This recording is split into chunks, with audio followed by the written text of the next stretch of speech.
Arrasti honen hori, laurak eta minutu bat direnean, ideieko osoko bilkurarekin diogu aurre, eta lehenik eta bi iragarki, alde batetik beti egiten dudan moduan, informar a los vecinos y vecinas que... Gustatuko litzaidake auzokidei esatea bere eskura dutela interpretazio zerbitzua. Eta horretarako behar diren gailuak dituzte atetik sartu eta eskuinera. Abizatu naute alde batetik Oier Iturralde zinegotzia, Etxebildeko zinegotzia pixkat beranduago etorriko dela eta bat egingo duela osoko bilkuran, eta bestaletik ere Susana Andoio ezin duela etorri, bajan dagolako, eta beraz ere nolabait eskusatu egiten dugu Susana Andoio hori ere bai.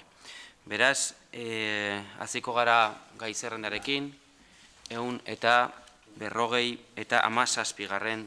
puntuarekin hain zuzen, Getxoko Udalbatzak 2017ko uztailaren 26an egindako aurreko ohiko osoko bilkuraren akta onesteko proposamena. Eskari jauna. Inork ez du akta aldatzeko proposamenik aurkeztu, beraz, inork ez baldin badu itxaskatzen edo zerbait esaten honetzitzat eman dezakegu akta. Eta urrengo puntura pasatuko ginateke, lehendakaritza eta gizarte zerbitzuen esparruan eta 58. puntuan Getxoko Udaltalde popularraren bozeramailearen aldaketaren berri jakinaraztea. Batzordearen proposamen hau da, Getxoko Udaltalde popularraren bozeramaile aldaketaren jakitun geratzea. Hortaz, 2017ko urruti batetik aurrera, titularra Eduardo Andrade Aurrekoetxea jauna izango da. Eta ordezkoa Raquel González Díez Andino Andrea eta Ignacio Gamero Delgado jauna. Inork ez baldin badu itxaskatzen, urrengo puntura pasatuko ginateke. Ogasuna kontuak ekonomia sustapenak, giza baliabideak hezkuntza gazteria eta euskararen esparruaren hain zuzen, 159. puntuan 3.666/2016 zenbakidun dekretuaren berri ematea, kreditua prestatzearen bidez egindako aurrekontuaren aldaketa. Batzordearen proposamen hau da, kreditu prestatzearen bidez egindako aurrekontu aldaketaren dekretu honekin jakitun geratzea. 3.666/2017 zenbakidun dekretua, 357.511 euroko zenbatekoarekin kreditu agintzea, gizarte zerbitzuen zorroaren garapena eta gizarte zerbitzuen prestazioa. Urrengo puntura pasatzen gara, inork ez baldin badu itxaskatzen, 160. puntuan ez zuzen, hainbat dekreturen berri ematea, transferentziaz baliaturik aurrekontu aldarazi. Batzordearen proposamen hau da, transferentzien bidezko aurrekontu aldaketaren bidez dekretuek jakitun geratzea, hor bertan zerrendatzen diren dekretuak, kopuruak eta beren helburuekin.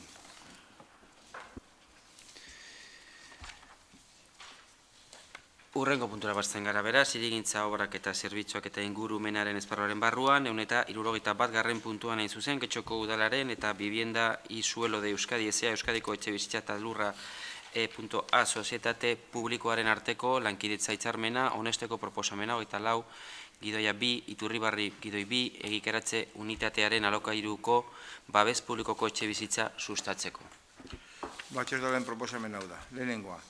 Interes berezikotzat edo herri erabilerakotzat jotzea sustapen horretako eraikuntza, instalazio eta obrak. Ura justifikatzen duten inguru abar sozialak gertatzen direlako eta 95%ko obari portzentatzea finkatzea zergei, instalazio eta obrei buruzko zergaren kuota. Bigarrena, 1.892.000 euroko gastua honestea eta sedatzea Vivienda y Suelo de Euskadi bizesaren alde, aurrekontuko jartzen dan partiduaren kontura. Hirugarrena, Getxoko Udalaren eta Bizesa Sozietate Publikoaren artean sinatu beharrezko lankidetza hitzarmena honestea. 24 Iturribarri 2 egikaritze unitatean babes publikoko etxe bizitza alokarioan sustatzeko lehen eranskinean esarritako terminoetan. Laugarrena, alkatetza udalburutzari ahalmen emango zaio erabaki hau betetzeko behar diren xedapen guztiak eman ditzan. Bosgarrena, ebazpen hau bizesari jakinaraztea ondorio gitarako. Seigarrena, udaleko kontu hartzailetzari ebazpen hau jakinaraziko zaio eta zazpigarrena, udalaren lurzoru ondarean ustiapen erregistroan adieraztea honetzi den lankidetza hitzarmenean dauden udal ondaren aldaketa. Joseba Arregi.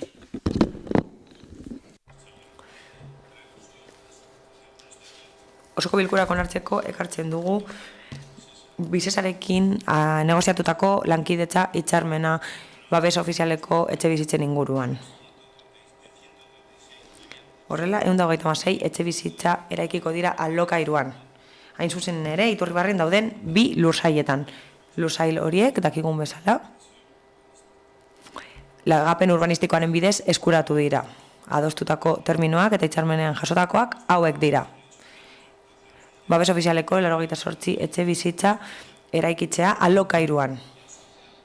Alokairu sozialean, eta hori izango da lehenengo lursailean, eta 58 etxebizitza eraikiko dira alokairu orokorrean, 2. lursailean. Etxebizitza horiek eskuratzen dituzten pertsonak getxostarrak izan beharko dira, eta 3 urtez bizi izan behar dute getxon, jarraian edo txandakako epeetan 5 urtez. Eskuratzeko baldintzak Euskadin dagoen araudia errespetatuko da, eta horrela hori gertatzen denerako baremoaren bidez izango da, eta ez lehiaketaren bidez. Izaerarekin lotuta daude, erroldatzearekin, errentarekin, etxebizitzaren azalerarekin, eta bizikidetza unitateen osaerarekin. Gaur egun, hartzaileen errenta 3.000 eta 25.000 eurokoa izan behar da, eta 9.000 eta 39.000 euro bitarteko errenta izan behar dute, beste kasuetan, 2 kasuetan, Bisesak etxe bizitza horiek alokairuan mantentzeko konpromesua hartzen du 25 urterako. Gaur egun, demanda aztertzen badugu getxon, esan dezakegu, getxon errolatuta dauden alokairu eskatzaileak 1.080 ingurukoak direla. Eta 3.000 bat pertsona daudela izena emanda. Hau da, 180 baino gehiago alokairuan eskatzen ditu etxe bizitza horiek eta ez salmentan. Operazio hori, 18 milioi eurokoa baino gehiagokoa da, azterlan ekonomiko-finantzariotik ondorioztatu den bezala, eta udalak, lursailak emateaz gain, 3 milioi eurokoak direnak, 1.000.000 euroko kopurua emango du. Beraz, udalak ematen duen zifra operazio honetan 4 milioi euro ingurukoa da. Emaitza hori, lortu da, luzatu delako alokairuan egon beharreko denbora. Gutxiengoa 15 urtetik 25 igaro da. Eta erabaki da 3 etxebizitzatik 2 alokairu sozialekoak izatea. 2 egoera horiek eragiten dute, udalak lursaiak emateaz gain, 18.000 euro ematea etxebizitza bakoitzeko. Hori alokairu sozialeko etxebizitzei dagokionez. Eta 6.000 euro etxebizitza orokorren eraikuntzan. Parte hartze datuak aztertzen baditugu, Bisesak 160 jarriko du, Getxoko udalak gehienez ere 126 eta Eusko Jaurlaritzak 114. Eratuta dituen diru laguntzen bidez. Operazioa konplexua da, eta horrelako lehenengoa izango da. Bisesaren bidez egiten dena Eusko Jaurlaritzaren eta udalaren bidez. Eta erakunde bietako teknikariek lan egin dute horretan eta aitortza egin nahi diegu. Horrez gain, nabarmendu behar da, oinarrian erabaki politiko bat dago eta erakunde bietako arduradunek hartu dute erabaki hori. Eta akordio horretara heldu gara lurzoruaren legea eta etxebizitzaren legea errespetatuz. Eta hitzarmen hori ekartzen dugu osoko bilkurari dagokiolako hori berrestea. Teresa Escalante, zurea da hitza. Mila esker.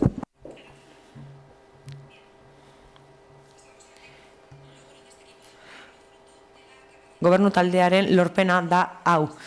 Eztabaidatzeko gaitasuna izan dugu eta lorpen horrek konpromesua erakusten du etxebizitza politiketan eta botere politikoen koordinazioa etxebizitza duina lortzeko. Horrela, eskubide subjektibo hau sustatzen da eta hori orain dela gutxiko lege batean onartu da. lankidetza hitzarmena Getxo eta Bizesaren artean lortu du alokairuko etxebizitzak sustatzea Iturribarri 2 unitatean. Hirigintza arduradunak azaldu duen bezala, babes ofizialeko 88 etxebizitza egongo dira araubide berezian eta 48 araubide orokorrean.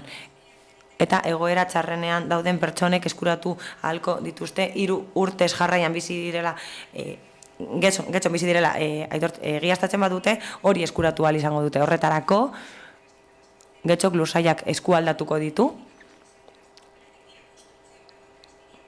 eta horretarako etxebizitzak eraiki beharko dira. Eta gutxienez, 25 urtez babeseko alokairuan egongo dira. Ez da lehiaketarik egongo eta desjabetze hori horrela egongo da. Eta lurzoruaren ondasunen ondarean sartuko dira. Horrez gain, udala konpromisoa hartzen du, arduradunak azaldutako terminoetan, €1.000.000 baino gehiagoko kupurua emateko. Eta Bizesaren bideragarritasun azterlanarekin bat etorriz. Horrez gain, sustatzeko, kudeatzeko eta mantentzeko beste ezoiko gastu batzuk ere hartuko ditu bere gain. Bisesak ez badu guzti hori betetzen, erakundeak dirua itzuli beharko lioke udalari. Dirua eta lursaiak. Inbertsioa €18.000.000 ingurukoa izango da, eta udalaren parte hartzea €26,35koa izango da. Beraz, operazioa oso egokia da udalarentzat, oso ona herritarrentzat, eta urrats bat da politika sozialetan. Horiek dira Euskadiko alderdi sozialistak sustatzen dituen politikak. Horrela, etxebizitzaren arazoari aurre egingo diogu eta horrela ere kudeatuko dugu sartzearen arazoa. Izan ere, egoera honekin etxebizitzaren arazoa gehien ukitzen duen taldea gazteen taldea da. 1989 urtetik 2013 arte, 10 eta 30 urte bitarteko herritarren kopurua asko murriztu da. Hain zuzen ere, 9.000 pertsona ingurutan murriztu da. Etxebizitzaren arazoak zenbait alderdi ukitzen ditu eta horretarako politika berriak planifikatu behar dira eta alokairuko etxebizitzak oso tresna ona dira etxebizitza bat izateko eskubide hori bermatzeko eta hori eskatu dute eta erakutsi dute herrialderik aurreratuenak. Gainera, alokairuko etxebizitzaren demanda Getxon esan den bezala 1.896 pertsonakoa da. Hortaz, emaitza hau lorpenaren ondorioa izan da eta akordio hau lortu dute Euskadiko alderdi sozialistak eta EAJak. Itun bat egon zen hiri lurzoruan etxebizitza eraikitzeko 2009an eta hori EAJak eta alderdi sozialistak sinatu zuten, naiz eta oposizioan egon orduan. Erakutsi genuen ahal zela jarrera positiboa eduki horiek beti herritarrengan onurak sortzen badituzte. Iñaki Gamero. Gracias, señor alcalde. Buenas tardes. Mila esker, alkate jauna. Alderdi Popularrak hitzarmena babestuko du Bisesarekin, nola ez? Aurreko osoko bilkuran, kreditu gehigarria onartu genuen, €1.000.000 ingurukoa. Eta gogorarazi nahi dugu, lursaiak emateaz gain, €3.000.000 direnak, beste €1.000.000 inguru jartzen dugu, eta dirua irabazteari uzten diogu. Eraikuntza zergaren €185 hori ez dugu irabaziko. Beraz, esan dezakegu €5.000.000 gastatuko ditugula horretan. Udalaren esfortzua oso handia da, beraz, baina alderdi popularrarentzat ez da gobernu taldearen lorpena. Alderantziz.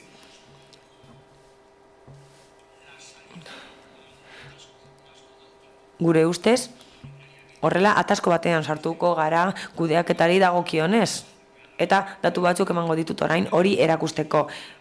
Ia 4.000 pertsona daude babes ofizialeko etxebizitza eskatzaileen zerrendan eta ez zait harrigarria iruditzen hain luzea izatea zerrenda hori batez ere gazteen artean. Izan ere, Etxe bizitza oso garestia da Getxon.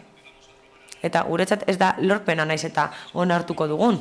Izan ere, hitzarmen horretan epe batzuk ezartzen dira eta epe horien artean esaten da, sinatzen denetik 4 hilabeteko epean lursail inskribatuko direla Visesaren edo Alokabideren izenean.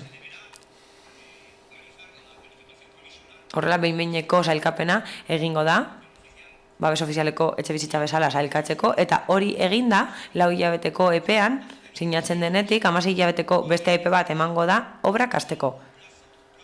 Eta beste epe bat, hain zuzen ere, 30 hilabetekoa, obra horiek bukatzeko. Hortaz, 54 hilabete izango dira. Etxe bizitza hauek onartzen ari gara, hitzarmen honetan, eta gutxienez merkatura aterako dira, pertsonek horiek erosteko eta bertan bizitzeko 2021 edo 2022 hasieran. Lorpena dela esaten dugu, eta esaten dugu 2022an sartuko direla bizitzera. Eta esan beharra dago, hau 2009an onartu zela. Beraz, horrek esan nahi du, orain dela 8 urte iragarri ziren etxe bizitzak merkatura aterako direla, 13-14 urteko epe batean. Eta hori lorpena dela esatea, nik uste dut kudeak eta hori ez dela bat ere ona izan. Horregatik, uste dugu ez diogula doako publizitatea eman behar egin ezin ditugun gauzei. Izan ere, etxe bizitza horiek atera alizateko, adostu behar da, eta gehiengoak lortu behar dira beste alderdi batzuekin, eta ez da posiblea gobernu taldea, alderdi sozialista eta alderdi nazionalista, bakarrik ateratzea aurrera promozio hauek eta gainera konpromisoa hartzea gure herritarrekin gero bete ezin badute. Beraz guretzat ez da lorpena. Bai, ona da udalerriarentzat, baina beti bezala, berandu. Ike Prada, zurea hitza. Eskerrik asko.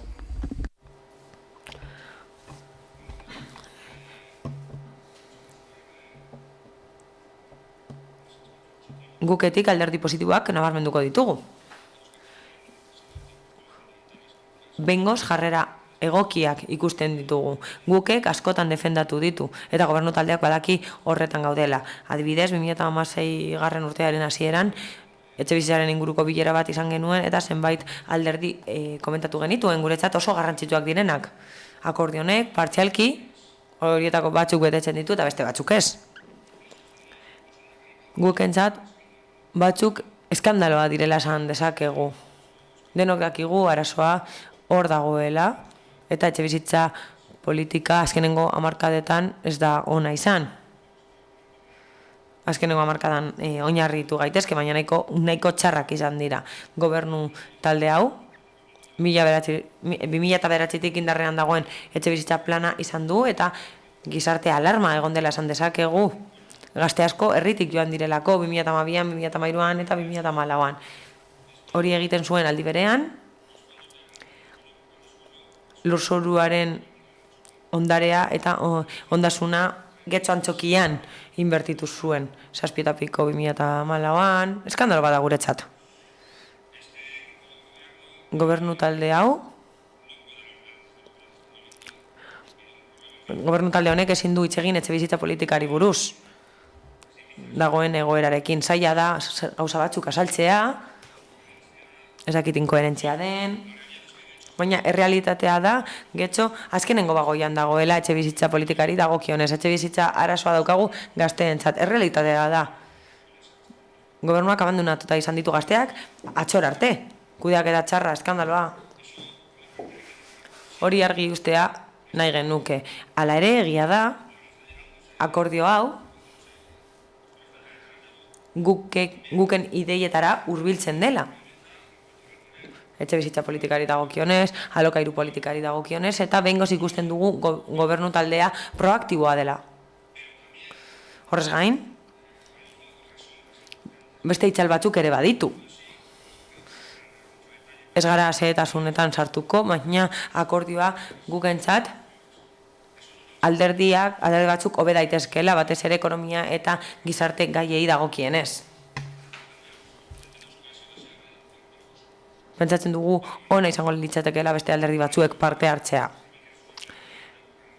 Beste gai bat dago, eta hori oso garrantzitsua da gukentzat, hirigintza garapenari dagokionez, eta planteatutako lehenengo puntua izan da, etxebizitza politika APOaren berrikuspenarekin lotuta egon behar duela. Horrek esan nahi du, APOaren berrikuspenean eta lurralde antolakuntzako beste plan batzuetan egiten diren kontuak gure gain hartu behar ditugula. Adibidez, Iturribarren hori ez da gertatu, eta ez da horrela egin ez dugulako izan nahi, ez dakigu zergatik denbora egon delako, eta horren ondorio seguruak ez diren guneetan eraikiko da. Orain dela urtebete eta piko ingurumeneko sailburuak mezu bat bidali zuen Fadurako Zubitik, eta esan zuen ez direla eraikinak eraiki behar uholdeen arriskua dagoen guneetan. Baina gobernu taldearen erabakia izan da kontzeptu horiek ez bereganatzea, eta hori APOan edo beste planteamendu batzuetan jasotzea. Eta orain egoera honetan gaude, eraikuntza horien zati batek, ukitutako pertsonen kopurua areagotuko du. Herritar batzuei esan beharko diegu, edo bertan bizi diren familiei esan beharko diegu, bizigarritasunaren kota handitzen delako. Baina Fadurako auzokideekin elkartu beharko direla, zubia behatzeko eta ibaiaren ibilgua ikusteko. Horrela gauza positiboak, negatiboak ikus ditzakegu, eta gukentzat bai batzuk positiboak dira, baina beste batzuk argi dago, koherenteak izan behar dugula, eta gukek lehenengo minututik esan du, eta egin ditu proposamenak, adibidez garapen seguruen proposamena. Eta zuek gobernatutako beste erakunde batzuekin ados gaude, eta alderdi horiek alde ez bozkatzera behartzen gaituzte, baina ez gara aurka agertuko. Guretzat hitzarmen honek alderdi positibo asko ditu, eta gainera behingoz egingo da gobernu taldea obretan hasiko da, eta gazteak abandonatu ostean, azkenean dirua erabiliko da behar denerako. Azkenengoz etxebizitza politika garatuko dugu. Gure botoa beraz abstentzioa izango da. Garrubia. Bai, arrastion guztioi. EH Bildutik askotan aldarrikatu dugu etxebizitza sozialen parkearen beharra Getxon, hiri lurzoruan alokairuzko etxebizitza publikoen eta bakarrikoien eraikitzea aldarrikatu dugu. Eta hori guztia gauzatzeko gure apostua, gure eredua, kudeak eta zuzena eta publikoa izan da beti. Horrek bermatuko baitu etxebizitza sozialak bere horretan mantentzea, naiz eta 25 urte pasatu, 40 urte, 50 urteren ostean, publikoak izaten jarrai daitezen guztiak. Uste dugu neurri horiek ezinbestekoak direla. Bisesarekin lortutako akordioa, baloratzen eta balioan jartzen dugun arren, ez da EH Bildu bezala lortzea aspiratzen duguna. Ondo dakizuen bezala, behin baino gehiagotan defendatu dugu etxebizitza sozialen kudeak eta zuzena izan beharko litzatekeela, inolako bitartekaririk gabe. Administrazio publikoa delako, kasunetan udala delako bakarra, etxebizitza sozialak luzerako betiko bermatu ditzakenak.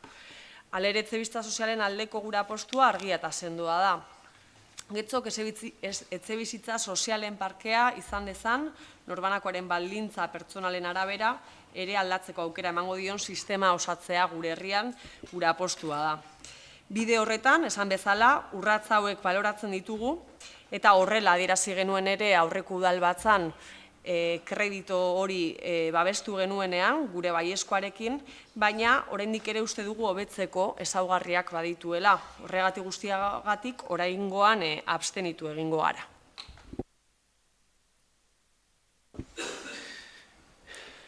Esker, beste norbaitek? Santiago Sainz. Eskerrik asko alkateena. Nosotros desde Ciudadanos vamos...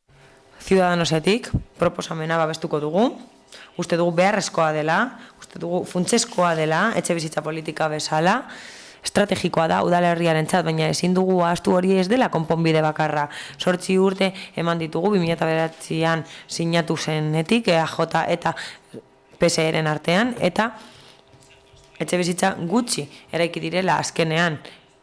Aurre ikusitakoaren 12% baino gutxiago. Beraz, hau ezin da izan gure estrategia bakarra. Eraikitzea eta eraikitzea. Beste aukera batzuk egon behar dira, adibidez, bizigune plana sustatzea, logelak alogatzeko beste eredu bat, eta bar, formula berriak daude, eta horiek aurkeztuko dizkiogu hirigintza zinegotziari gutxi barru. Hala ere, gobernu taldea babesten dugu puntu honetan, oso garrantzitsua delako guretzat. Beste norbaitek? Txefolanda? Una cosita, me he hecho un...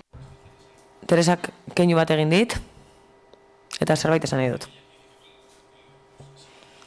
Iñaki, lorpena aipatu duzu gobernu taldea, etxebizitza akordioa EAJ eta PSE-ren artean. 2009ko akordioa da, eta orduan oposizioan geunden. Beraz, ez okertu, mesedez. Ez da gaitasunik eza.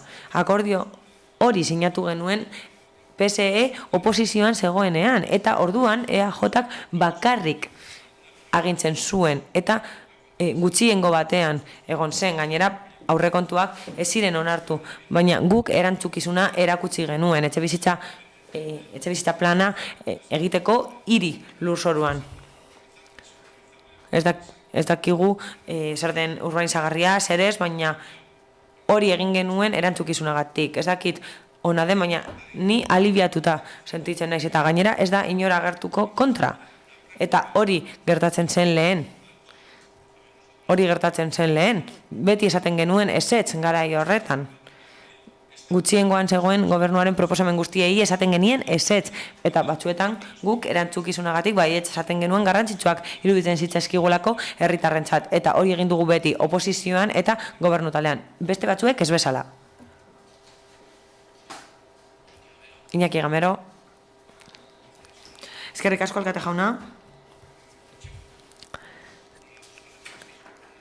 Zuek kea onartu zenuten 2009an oposizioan egon, ala ez. Eta oposizio hori erlatiboa zen. Nik datuak emango ditut 2009an hiri lurzoruko etxebizitza plana onartu zenuten. Eta 1000 etxebizitza babestu inguru iragarri zenituzten urte horretan. Urrengo urtean erdia iragarri zenuten 500 bazenekitelako ezin zenutela ez ere egin, baina gezurrak esaten jarraitzen zenuten. Eta noski Alderdi Popularra oposizioan zegoenean beti bezala, baina gustatuko litzaiguke asko bertan egotea, oposizioan egon garen guztietan beti esan dugu prest geundela laguntzeko, etxebizitzak egiteko, gazteak hemen geratzeko eta jarduera berriak sustatzeko. Eta gainera horren froga da, etxebizitza plan horretatik, onartutako horretatik soilik gainditu ahal izan duzuela, eta honetzi ahal izan duzuela, alangoko etxebizitzak atera zenituztelako, orain abian daudenak. Iragarri zenuten horiek 2010 eta 2012an eraikiko zirela. Eta 2004an iragarri zen hori egingo zela. Eta baitu, non eta noiz amaitu den 2016an, 12 urte beranduago. Hala ere, Alderdi Popularrari esker, beti babesa eman dizuena, Sarriko Basoko aldaketa zehatza egin ahal izan da, eta horrela zenbait arazo konponduko dira. Zenbait etxeen eraizpena konponduko da, eta etxe bizitza babestuak eraikiko dira. Alderdi Popularrari esker kreditu gehigarriak onartu dira, eta horrela garatu ahal izango dira Benantzeko lursaiak, eta bertan etxe bizitza babestua eraikiko da. Alderdi Popularrari esker aurreko osoko bilkuran kreditu gehigarri bat onartu zen gaur hitzarmen hau sinatzeko bizesarekin. Mesedez, lorpenak nahikoak. Eskatzen dugu denon onerako, ona den honen onespena, ez berehala egitea hirigintza geldua delako, baina ez da mastodontikoa ere.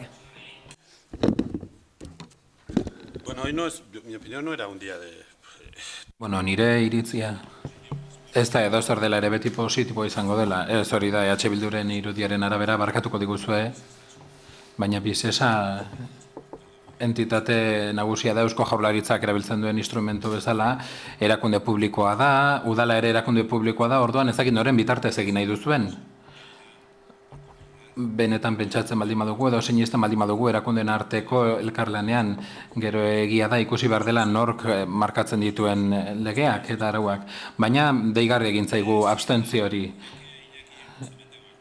Iñaki gaian sartu den ezkero etxe bizitza planarekin, plan hori ezpalego ez genuke nau eukiko eta arloko buru bezala ez dut uste alderdi popularra oso gertu izan dudanik, ezpaldin bada puntu jakin batzuetan, osoko bilgur batzuetan aldeko botu eman dutelako. Hori izan da dena, ematen du hasten ginela lanean, baina bapatean bertan geratzen ginen. Eta etxe bizitza plan hori, eman diezaiogun behar duen balioa. 151 alokairurako etxe bizitza sortu dira, sustapen pribatuetan bezala, eta ez da erraza ikusi zen olako inbertsioa egon den, besteak beste 10 milioitik gorakoa baitzen inbertsio hori, eskuratutakoa, eta etxe bizitza horiek beti izango dira betiko babeserako etxe bizitza. Naiz luzatuko ala ere. 155 alokairuko babeserako etxe bizitza bezala. Alangon egindakoak beste 43 40, promozio pribatuan ere ormaza 42 arloan. Legealdi honetan proposatzen duguna da 126 gaur Iturribarrin babeserako alokairuko etxe bizitzatan. 74 proposatuko ditugu laster Sarriko Bason, 54 Benantzio zen, eta kreditu horiek guztiak dagoeneko izapidetan daude posibleak egiteko. Eta hitzarmen hori ere osoko bilkurara etorriko da. Ikusiko dugu orduan ze jarrera hartzen dugun. 8 etxe bizitza ere berrelojoetarako Iturribarrin eta beste erabilera batzuetarako 60 konporten, 32 ormazan, hau da, 300 eta 54 etxe bizitza gehiago, eta horiek dira zifra errealak. Ez dut erabatekoa, 200 bat gehiago izango dira Alango eta Ormaza artean, beraz, 560 etxe bizitzari buruzari gara eta gainera albidetuko dugu planeamendurako aldaketa batzuk, eta 128 etxe bizitza lortuko dira Sarriko Bason eta Ormazan zuen laguntza eta babesarekin. Eta gainerakoa gelditako ez dagoelako hitzarmen politikorik, zibila eta gelditako ez dagoelako akordio politikorik, aldaketa bat onartu zen zuen babesarekin, baina geldi dago gainerakoan. Beraz, hortik aurrera, beti aipatu izan dugun bezala, hirigintza osoko bilkurako gaia da eta akordio politikoa beharrezkoa du, eta horretarako borondate politikoa beharrezkoa da. Eta gaur egun, alderdi politiko guztiekin elkartu gara baldin eta borondatea izan baldin badute etxe bizitza politika bat aurrera ateratzeko, izan alokairuetan, izan kolaboraziozko etxe bizitza modu berrietan, edo eta utxik dauden etxe bizitzei beste bide bat emateko, eta ez hitz egiteko soilik utxik dagoen etxe bizitza betetzeko, inork ezpaitaki hori nola ez eren bidez egin, eta ere gutxiago berea baldin bada, orduan ezpaitu gai horri buruz hitz egin ere egin nahi. Eskerrik asko. Zenobaitek? Kike Prada? Eskerrik asko.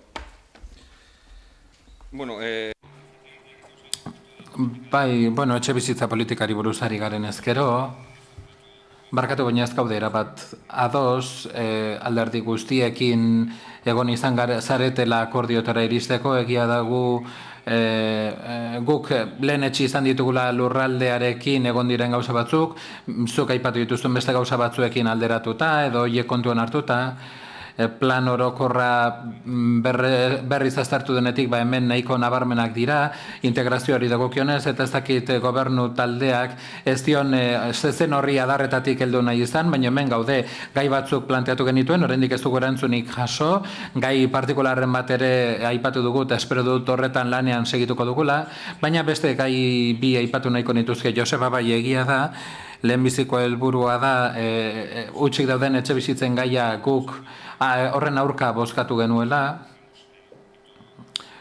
gure asmo horretarako nolabaiteko salaketa egitea zen, ikusten genuelako etzogolako inolako ekintzarik, edo ez genuela aurrera egiten, baina bada parke nabarmen bat getxon alde horretatik, eta atera behar dira, eta gure lehen mailako helburua da, eta uste dut denok nahiko argi dugula. Ez dut uste eztabaidarako gaia denik, baina bai aipatu nahiko nituzke beste arlo sozialeko gai batzuk akordioaren baitan agertzen direnak 25 urtera. ez dut pentsatu nahi urrengo 25 urtetara zer gertatuko denez, baina baditugu hilabete honetan Bisesarekin hartutako beste akordio batzuen berri, beste Bizkaiko udalerri batzuetan, eta izan batetik edo bestetik, ez dute udalaren ekarpenik egin, eta alokairu soziala ez dago mugatu 25 urtera, beste kasu horietan, baina orokorrean esan dugu arlo sozial eta ekonomikoan akordioak hobetu zitezkela.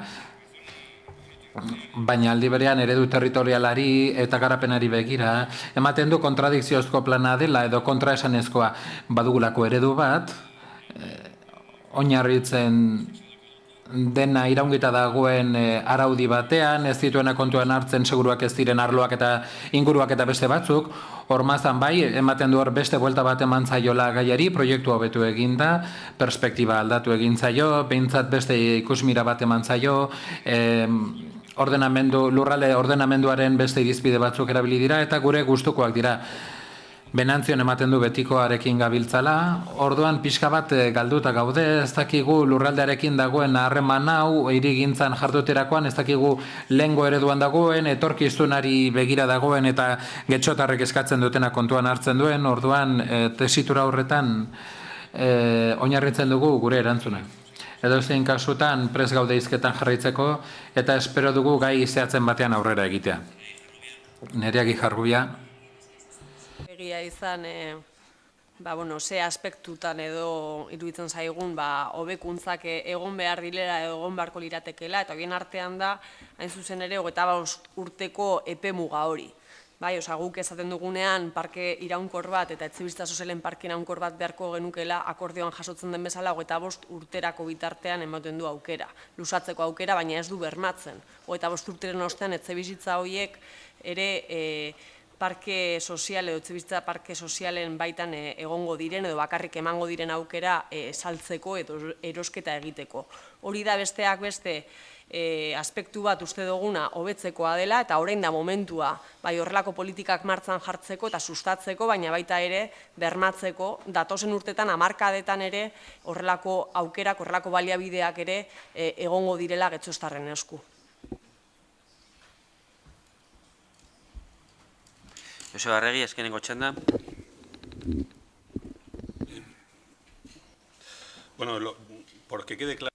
Garbi gera dadin, 25 urte gutxienekoa da, eta 25 urtetan alde biek, erakunde biek eseri beharko dute, eta ikusi beharko dute, alokairuan segitzen duten, edota momentu horretan jardun nahiko luketen lanean edo ez. Iruditzen zaigu aski iraupen handia duela, gauza asko aldatu daitezkela bitartean, eta agia da, lehenago agian begiratu ahalko dela beraz, hori garbi geratzen da, uste dut denboran urrats handia egiten dugula. Guk ere nahi dugu iraunkorra izango den babeseko alokairurako etxe bizitza parke bat, baina horretarako lurra ere kudatu behar dugu, zorua bera, eta hori baldintza handia da. Eta baldintza horren baitan badugu etxe bizitza plana, eta plan horren baitan esango dut, lehenago datu ez baitut aurkitu, 700 etxe bizitza izango dira akordio horren ondorio. 1900 da berez dagoen eskaria, eta 700 baldin bada emaitza, bada zerbait esateko modukoa. Eta guk getxori esango diot, 3451 etxe bizitza eskatzaile dauden getxon mesedez, aurkeztu gutxienez nola erantzungo diezuen 2400 inguru getxostarrenei, eta non oso garrantzitsua da hirigintza lurraldearen gainean zehazten delako ez, aipatu ideia handiak eta plan handiak. Eskerrik asko, pensaba no intervenir, pensaba que era suficiente, pero como... Enuen hitz egiteko asmorik, baina nola hirigintza zinegotziak aipatu duen, gaia, esango dut, nola erantzungo dio gukek eskatzaile horien eskaria EAJ-ak erabat ahaztuta izan dituen bitartean? Badugu proposamen zehaz bat mailaren gainean, espero dut horri buruz hitz egingo dugula laster, eta hirigintza planaren garapenean baditugu kontzeptu batzuk, eta horiek dira defendatzen ditugunak. Gobernu taldeak galdetzen baldin badugu zer egin duen eta gauzak azaltzen baldin badizkigu, agian elkarlanean jardun izango dugu, baina gaia horrela besterik gabe aipatzea oso zaila da.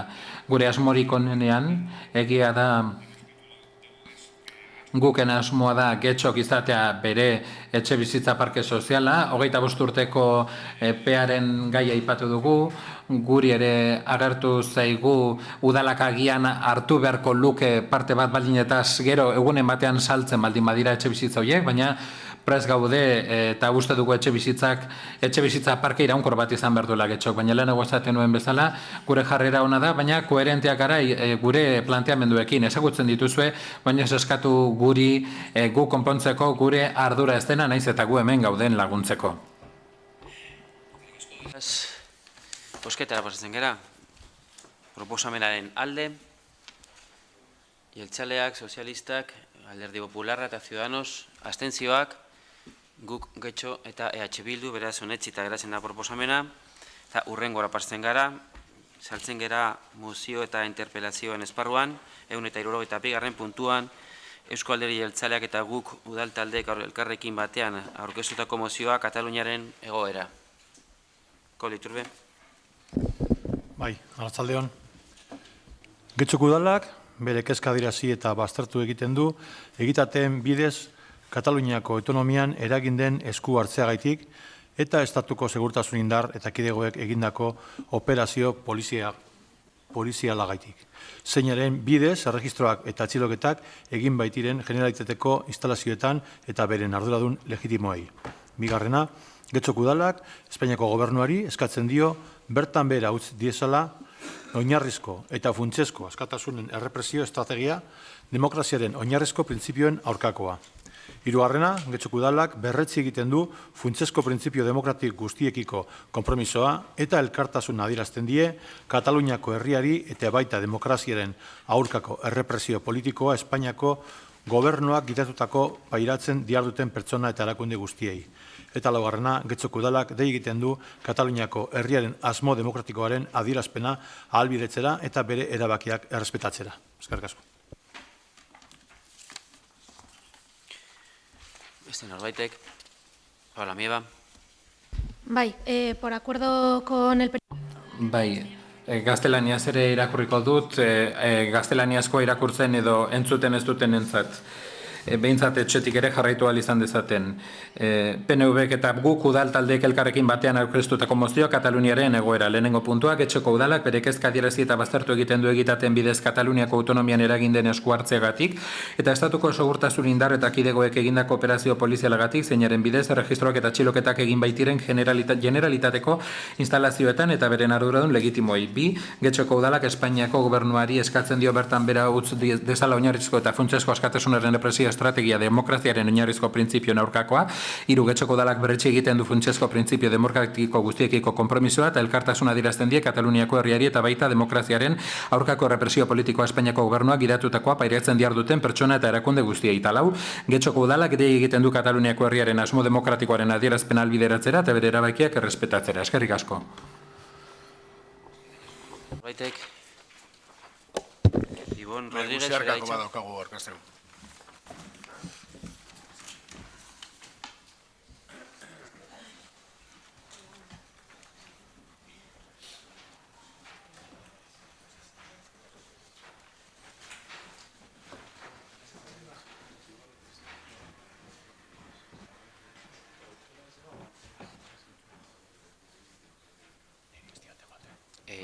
Ibon, parkatu. Kopia bat ematen ba zu jeltzaleari bai. Mi esker.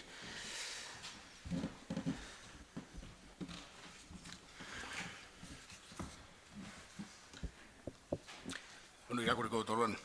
Aurkeztutako mozioak une konkretu bati erantzuten dio eta zoritxarrez azken egun hauetan Kataluniako prozesu demokratikoaren kontrako errepresio eta jarrera totalitarioak areagotu egin dira.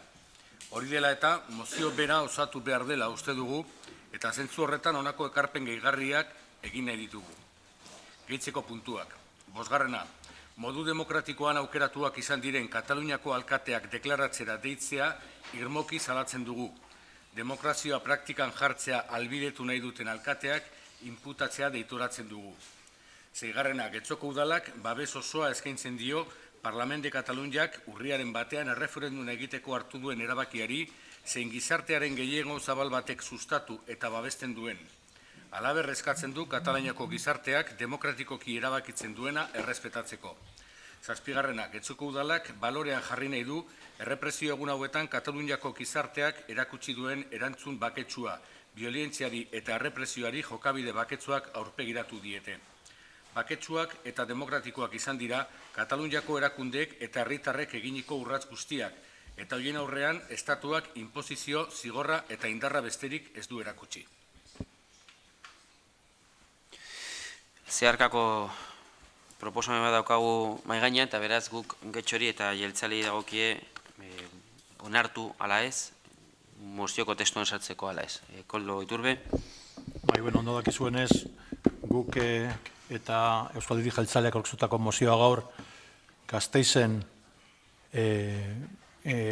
Elkarrekin Podemos, EH Bilduk eta Euskal Alderdi Jeltzaleak adostutako testu batetan dauka bere oinarria. Testu hori adostasunez aukeratu eta erabaki izan da 3 talde politikoen artean, eta guk koherentziaz, eta ez dugulako ulertzen zergaitik Gasteizen balio duena, ez du balio hemen Getxon ez dugu onartuko zuen zeharkako eta mantendu egiten dugu gure hasierako abiapuntua mozioa.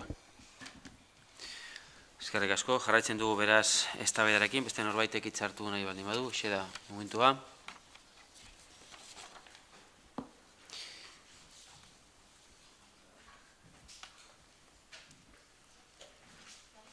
Raquel González.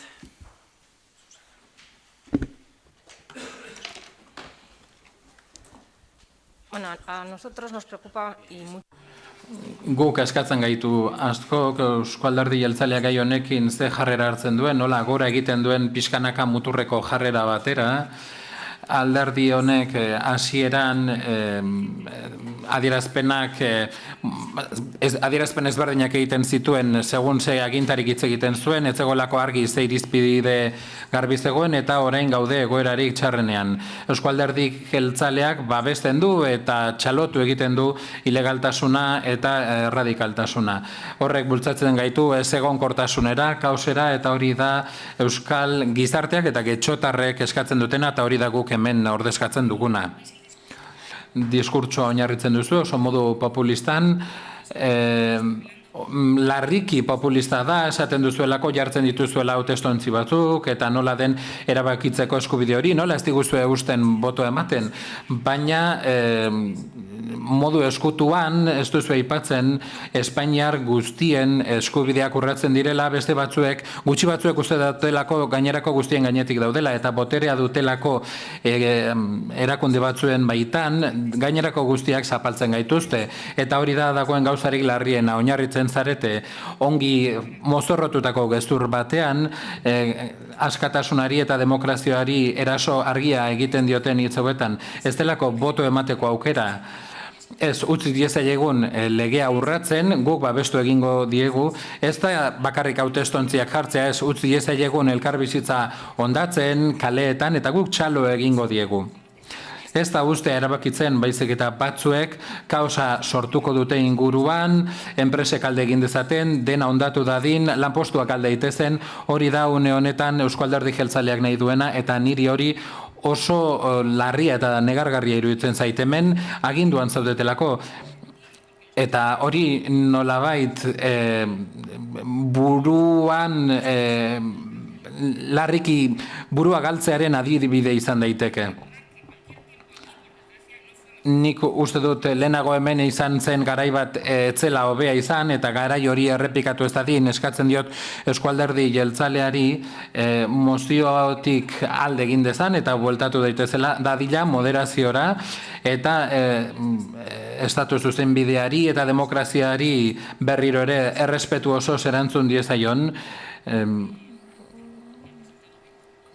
Bilduk eta Eskerrak behintzat Bilduk aipatu duen horretan, zuzenketa onartu ez duzuenez behintzat segi bide horretatik, naiz eta badakigun larun bateko manifestazioan babestuko diezuen. Ez dakidana da EH Bilduk mantenduko duen bere zeharkako zuzenketa, nik aipu honekin itxitzatuzten baitut Kataluniako gaia.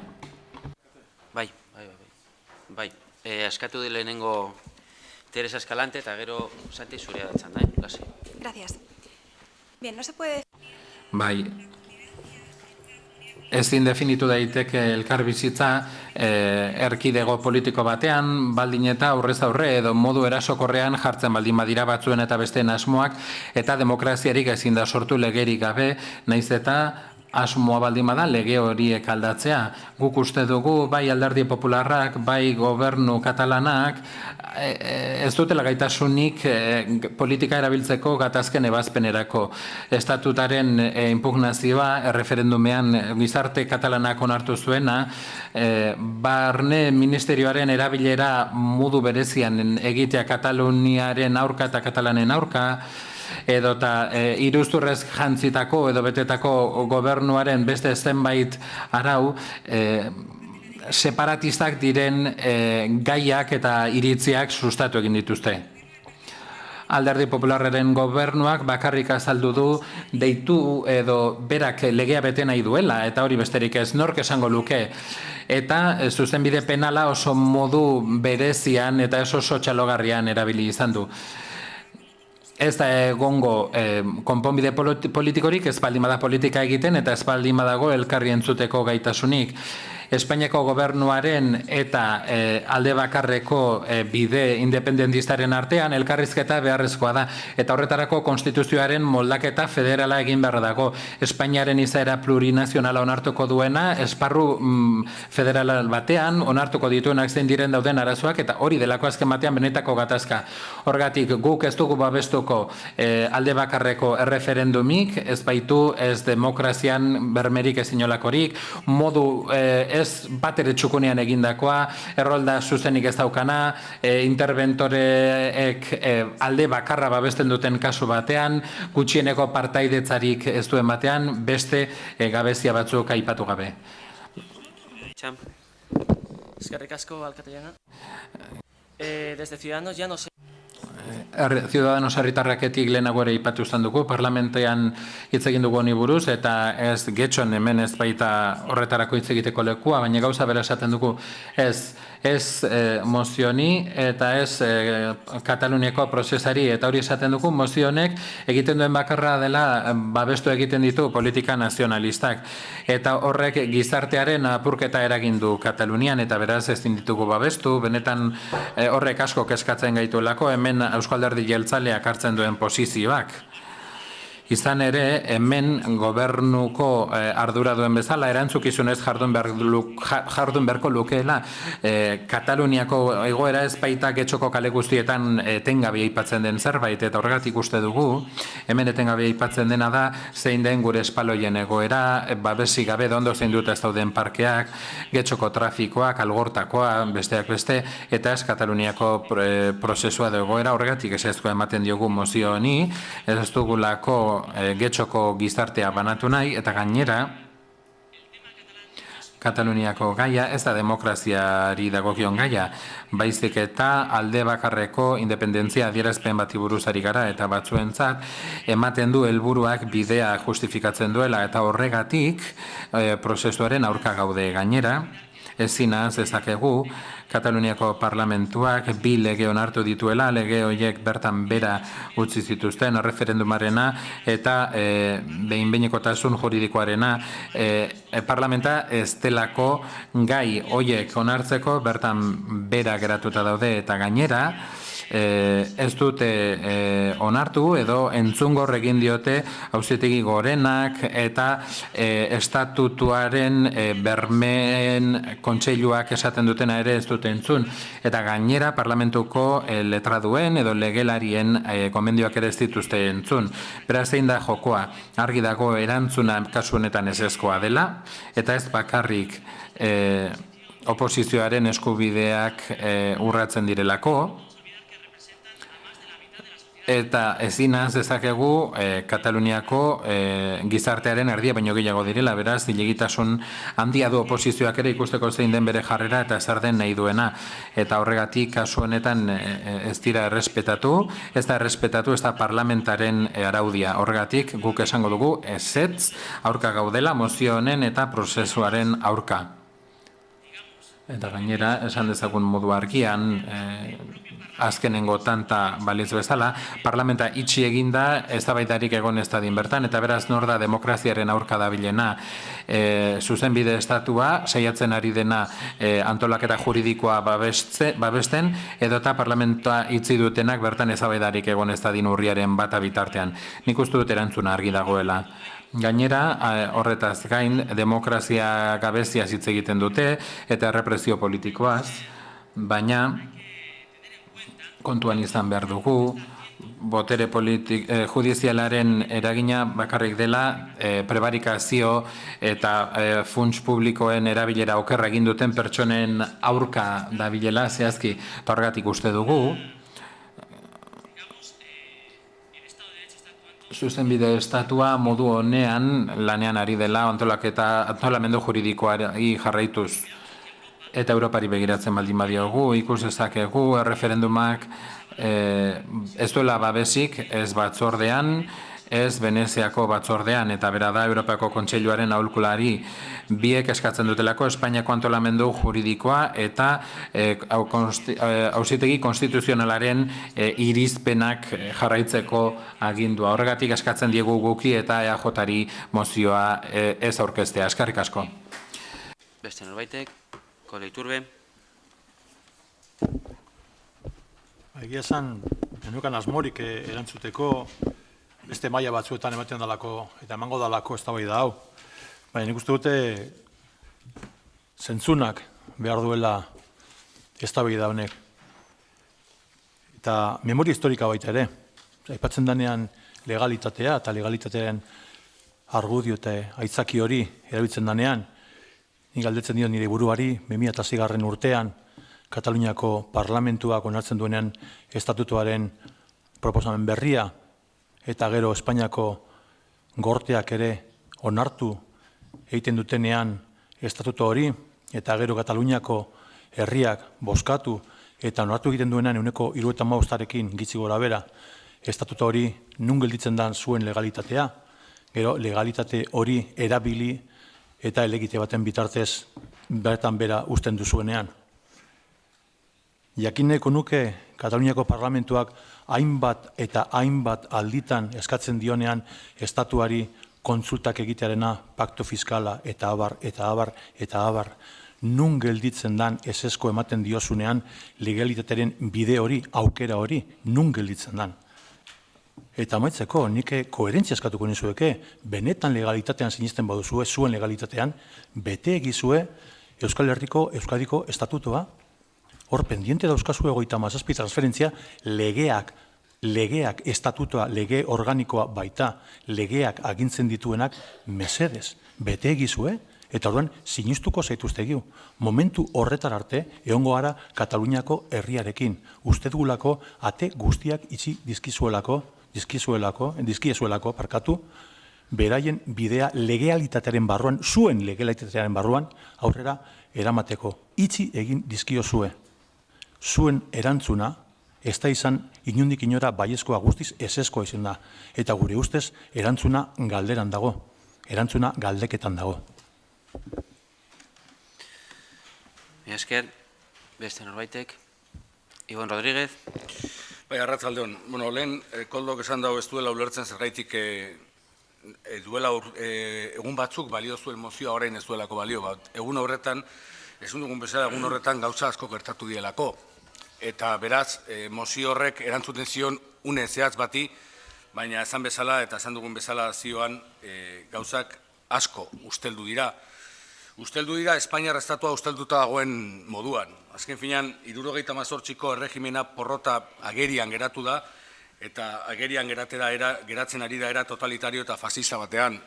Errepresioa Katalunian izena badu, eta mozorrotutako frankistek, sortutako alderdi nazionalitario espainola da, horren burua, eta alboan dauzkoa, txalotu besterik egiten ez duten morroiak.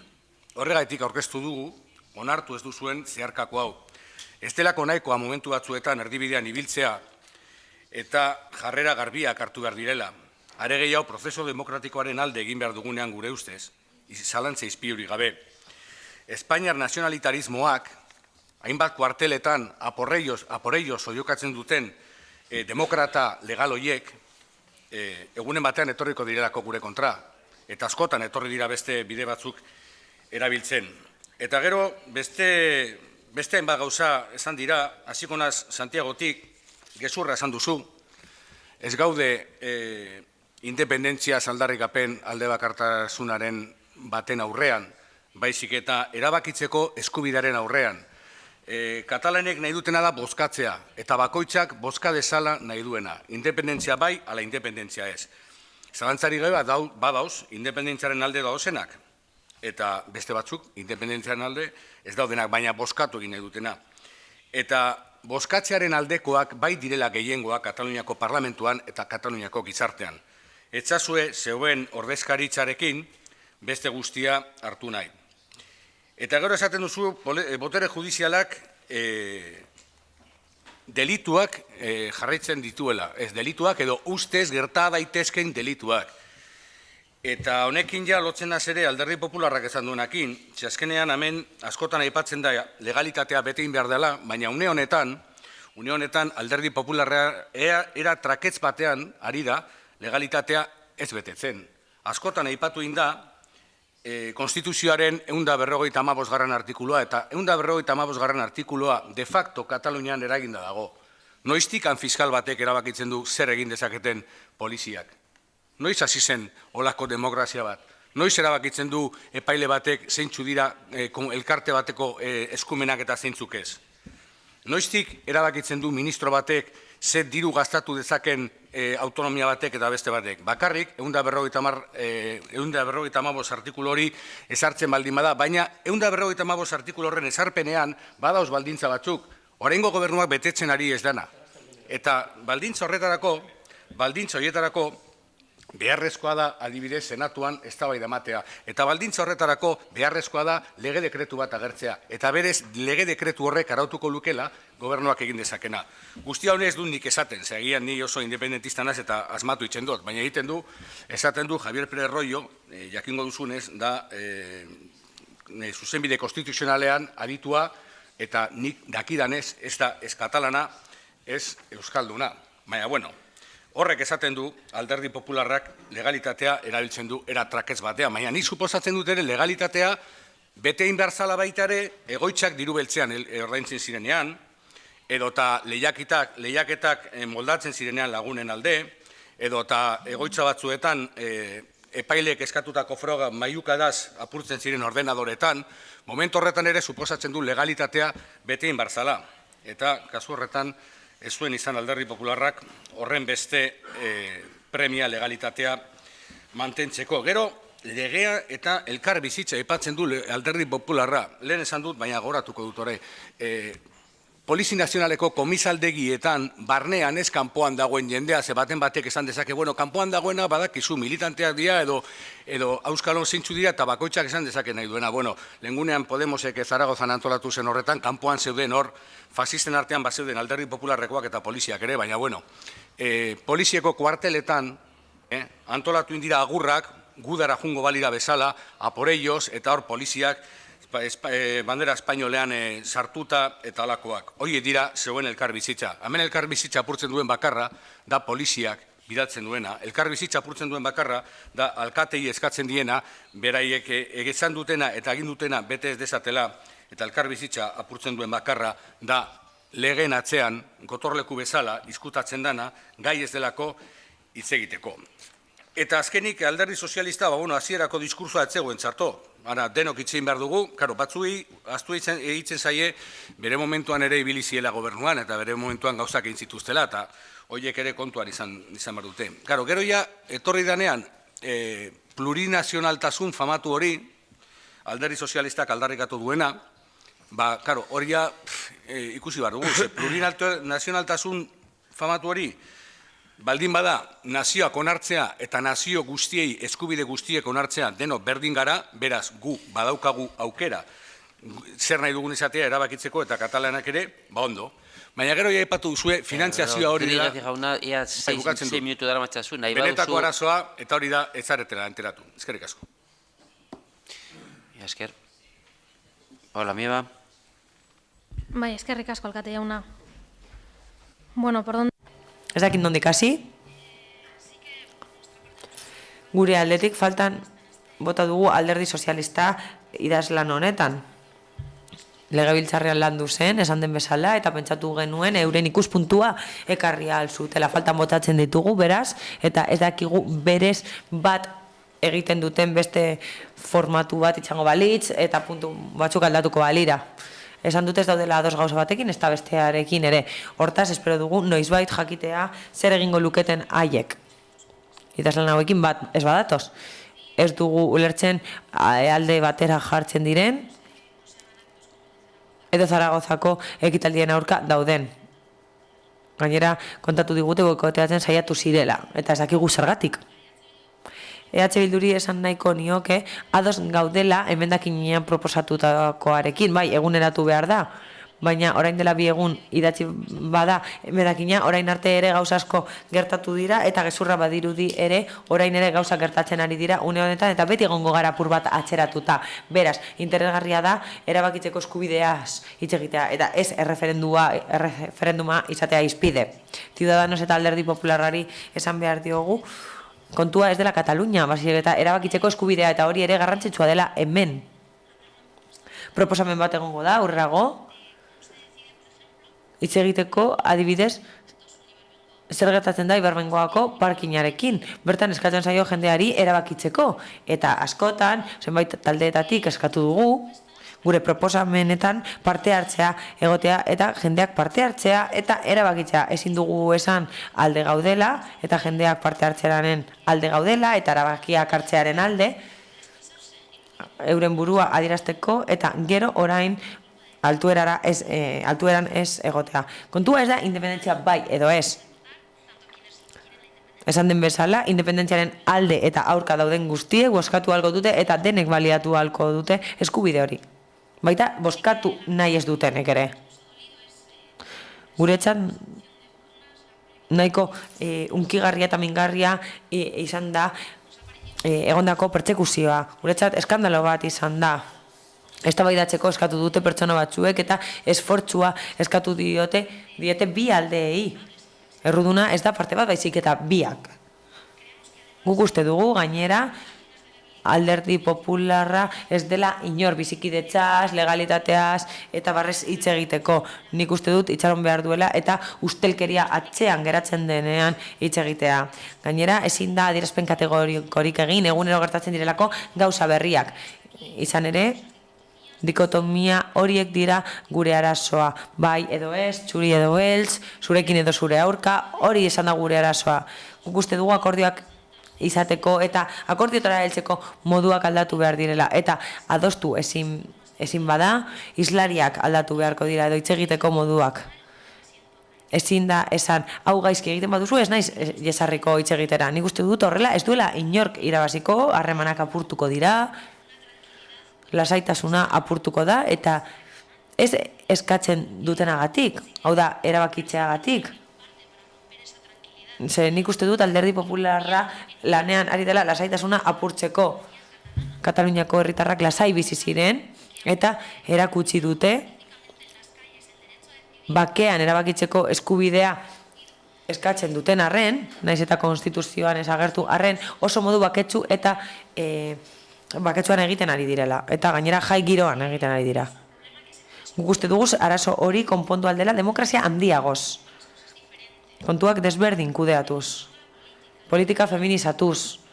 Hain zuzen ere, aurreko egunean ikusiko zenuten Madrilgo eta Bartzelonako alkatesek asaltzen zutela arazoa emakumeen arazoarekin lotuta zegoela. Gizon asko daude politikan eta gauza horiek guztiak aldatu behar dira eta konponbide atseginagoak bilatu. Eta horrela, arazo larri hauek konpondu ahalko ditugu.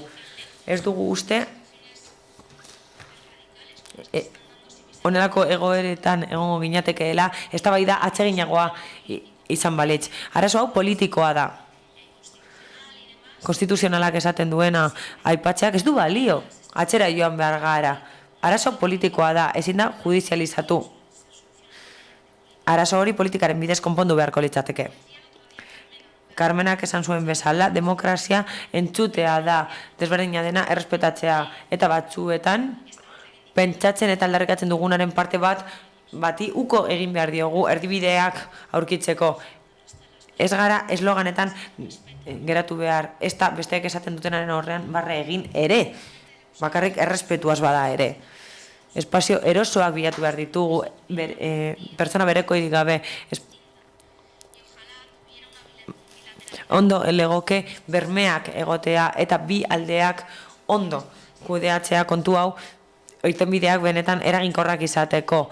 Noski, erabakitzeko eskubidea esparru guztietan aldarrikatzen dugu. Horregatik, aurrerago proposamen bat egingo dugu tosun erabakia hartu ahal izateko eta horrelako proposamenekin jarraituko dugu Getxon ere. Guk uste dugu jendeak eskubidea daukala erabakitzeko, bozkatzeko, hori behar den bezala egiten denean.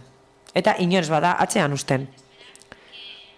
Soilik espero dugu, benetan, denok ulertzea egoera historikoa dela. Histórica y que deberíamos tratarlo. Egoera historikoa da, esan dudan bezala, eta modu desberdinean kudeatu behar da, haustura hori islatzen ari garelako, zoritxarrez. Raquel González, eta gero... Gracias, señor alcalde. Yo insisto. Berriz esan nahi dut. Norbaitek ezin du lege bat inventatu eta nahi duen bezala idatzi legebiltzarreko presidentea bada ere, ez da demokratikoki aukeratu bada ere. Horrela, babesik gabe usten ditu herritarrak pertsona horrek, presidente horrek erabaki dezake zer den legala eta zer den ez. Herriak zu aukeratzeak ez du esan nahi duzuna egin dezakezunik. Paula, esan duzu, argitzeko, hau ondo egiten ez duzuenez, ez naiz jesarriko hitz egitera. Ez, hitz egitera joan zirenean ez zuten ez entzun nahi zutena, nahi dute moduan, eta txarrera egin dute. Ez badidazu ematen nahi dudana, nik inventatuko dut, eta nik asmatuko dut prozesua nola egin, eta nik jarriko ditut urnak, eta nik jarriko ditut hauteskundeak. Babesa behar dugu guztiok zoramen horren aurrean. Eta honekin, puntu garrantzitsura noa. Niretzat puntu garrantzitsu hori da, mozioaren barruan, mehatxua, ez dut mehatxua esan nahi, baina ohartarazpen bat egin du koldok. Oso arriskutsua da, Euskaldunen etorkizuna, Kataluniako herritarren etorkizunarekin lotzea. Orain Euskadiko estatutua aipatu dugu, eta esan dugu kontuz agian haiei gertatzen zaiena hemen gerta daiteke, eta kontuz ibili behar garela haien egoerarekin.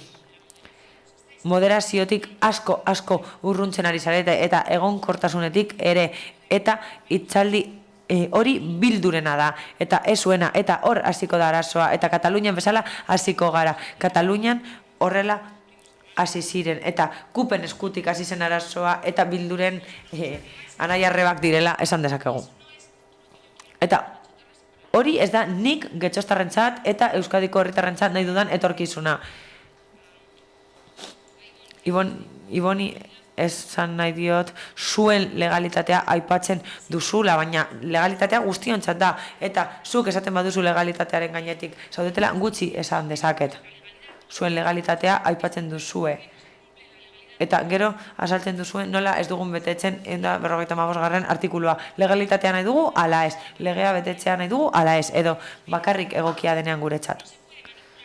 Ezin dugu nahi dugun bezala mezuak manipulatu, eta oso arriskutsua da gizarteari bidaltzen diogun mezua guztiz faltsua delako. Teresa Escalante, eskatu itzalen.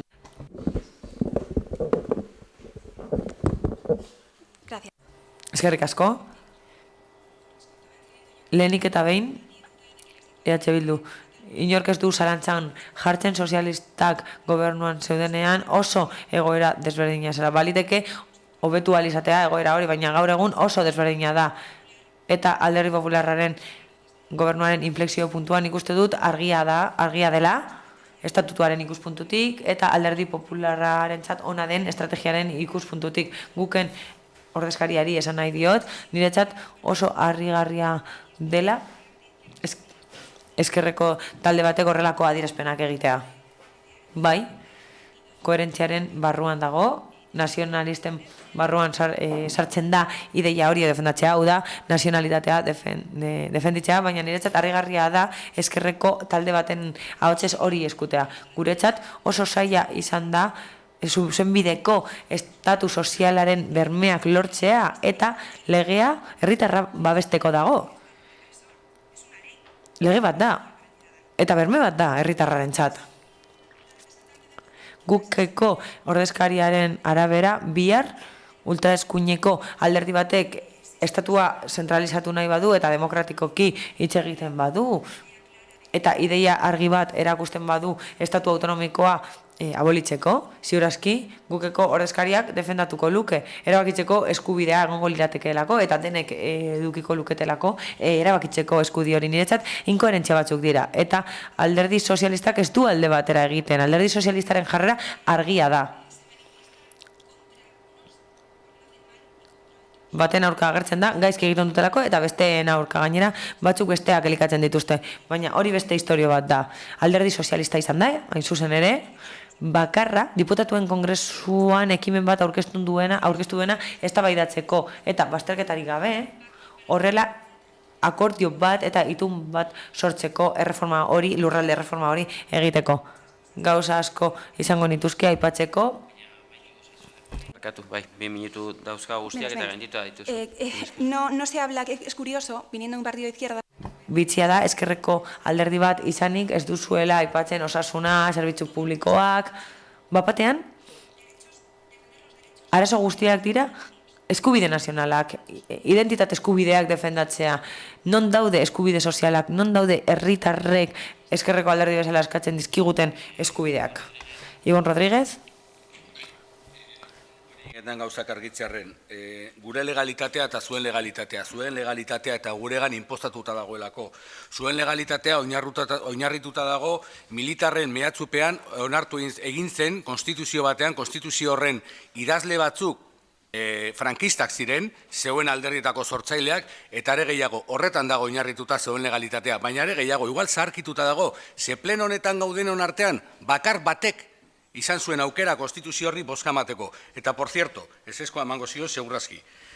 Eta, hortaz aparte, Paulari esango nioke, erdibide askotan oso ondo geratzen da, baina momentu batzuetan bukatu itzen da. Ezin zaie aldebiei ardura berdina gezarri. Batzuk eskatu dute behin eta berriro hitz egin nahi dutela, eta erantzuna beti izan dute berdina. Ez dago hitz egiterik, ez dago hitz egiterik, ez dago hitz egiterik. Eta hoiek, era demokrati batean jarri dute abian legedi bat.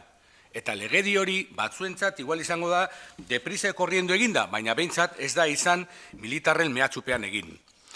Eta orduan, olako egoeretan hartu behar dira jarrerak eta gure mozioan gauzak argi daude. Desde luego gauzak gertatzen direla egunero, baina horregaitik gure mozioan eta gure zeharkakoan jarrera oso argi dago zeinen alde dago. Prozesu demokratikoa garatzen ari direnen alde. Ez gaude erdibidean, ez dugu esaten hitz egin behar duzue. Noski hitz egin behar dela, noski elkarrizketan nahi dugula, noski lehendakari Urkulluk esaten duen bezala berak nahi duela erreferenduna adostua eta legala. Guztiok, guk ere nahi dugu olako erreferenduna eta ziurrasko katalanek ere, baina horretako zer egin. Aurrean mailan eseri behar dana, hitz egin beharrean harriak botatzen izkuzunean, edo bilatzen izuna Guardia Zibila, piolinez jantzita, euskal ozer bilatzen izunean. Orduan zer egin, norekin hitz egiten duzu.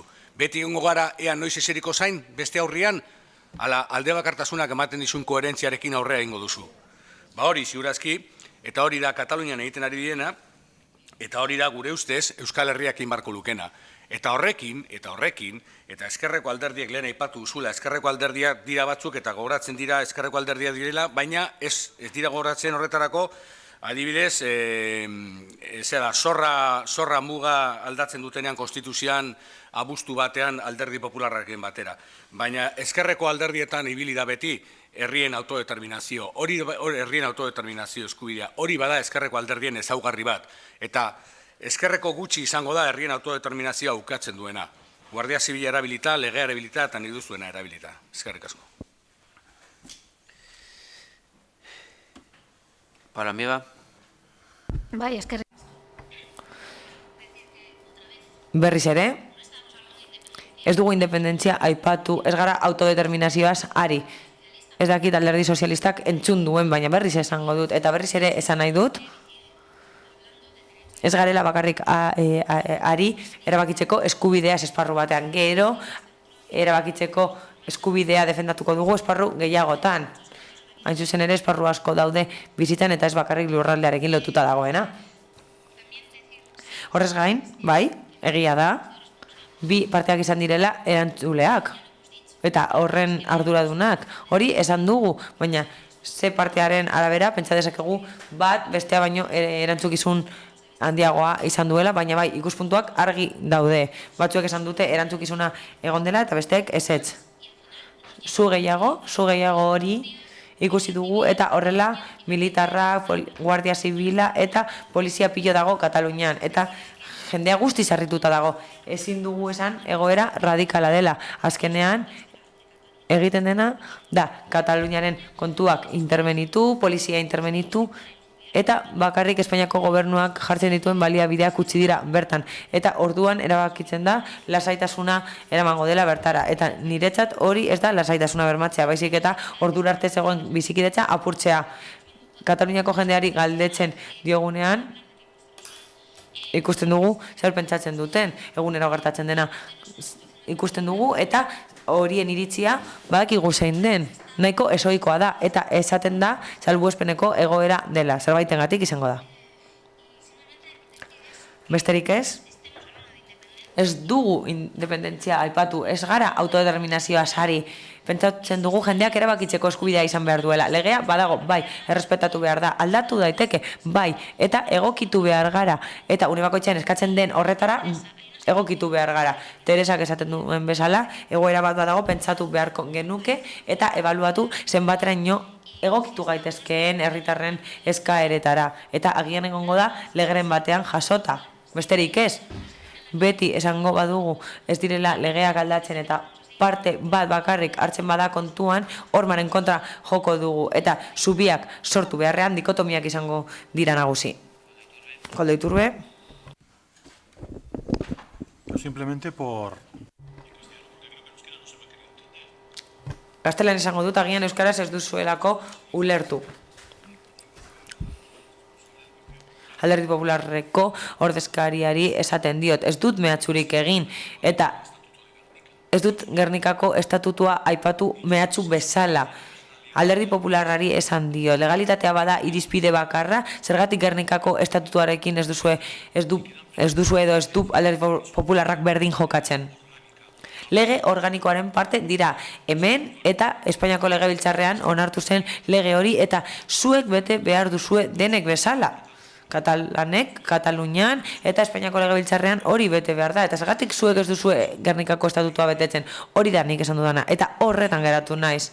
Eta bigarrena eskaera bat da. Moderazio eskaera bat egiten diot Alderdi Popularrari. Prentsaurrekoetan gauza batzuk esaten ditugu, eta gero epaileak, militarrak, guardia zibila bidaltzen dugu Kataluniara. Eta horrela beharrezkoak ez diren egoerak sortzen ditugu. Izan ere beharrezkoa dena da eztabaida. Hitz egitera jezarri eta proposamenen aurrean atea ez ixtea. Katalanek estatutu proposamenak egiten dituzte eta horiek entzun behar dira. Horrek ez du balio eta ez du balio, ez da konponbide bat lortuko horrela. Gatazka ez da horrela konponduko. Garrantzitsua da eztabaidatzea eta ez ezetzean geratu.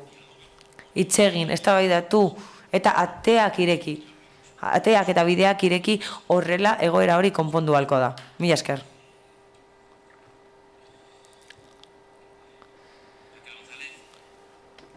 Raquel González. Eskerrik asko, alkate jauna, gaiak iztearren.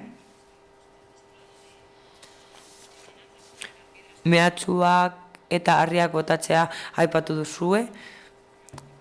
Ez dut kongresutik kanpora harriak ateratzen direnik, baizik eta barrura. Garrantzitsuena da, zuretzat, arraroa da, neurriak hartzea eta katalanak laguntzea. Kontuak intervenitu direla, harrigarria iruditzen zaizu. Puigdemoni galdetzen badiogu, agian iritzia desberdina da. Ez da posiblea herritar guztiak abandonatuta izatea. Eta zu divertitzen egotea zure erreferendum ilegalean. Baizik, orduan, agian kontuak interbenitu dira, herritarrak aurrera ateratzeko gobernua denontzat dagoelako, denontzat gobernatzeko. Eta gauza berera itzultzen gara, niri gustatzen esaidana da, Katalunia eta Euskadi alderatzen ditugula.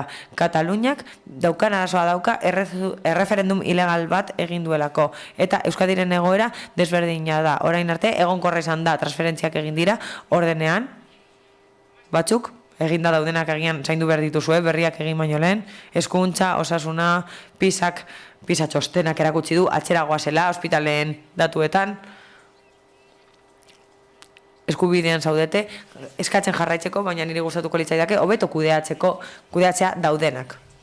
Zuzenbideko estatuaren tresnak behar bezala jarri behar dira. Hori delako guretzat bizikidetza esparrua, Espainiako herritar guztientzat, horiek bizi diren lekua gora bera.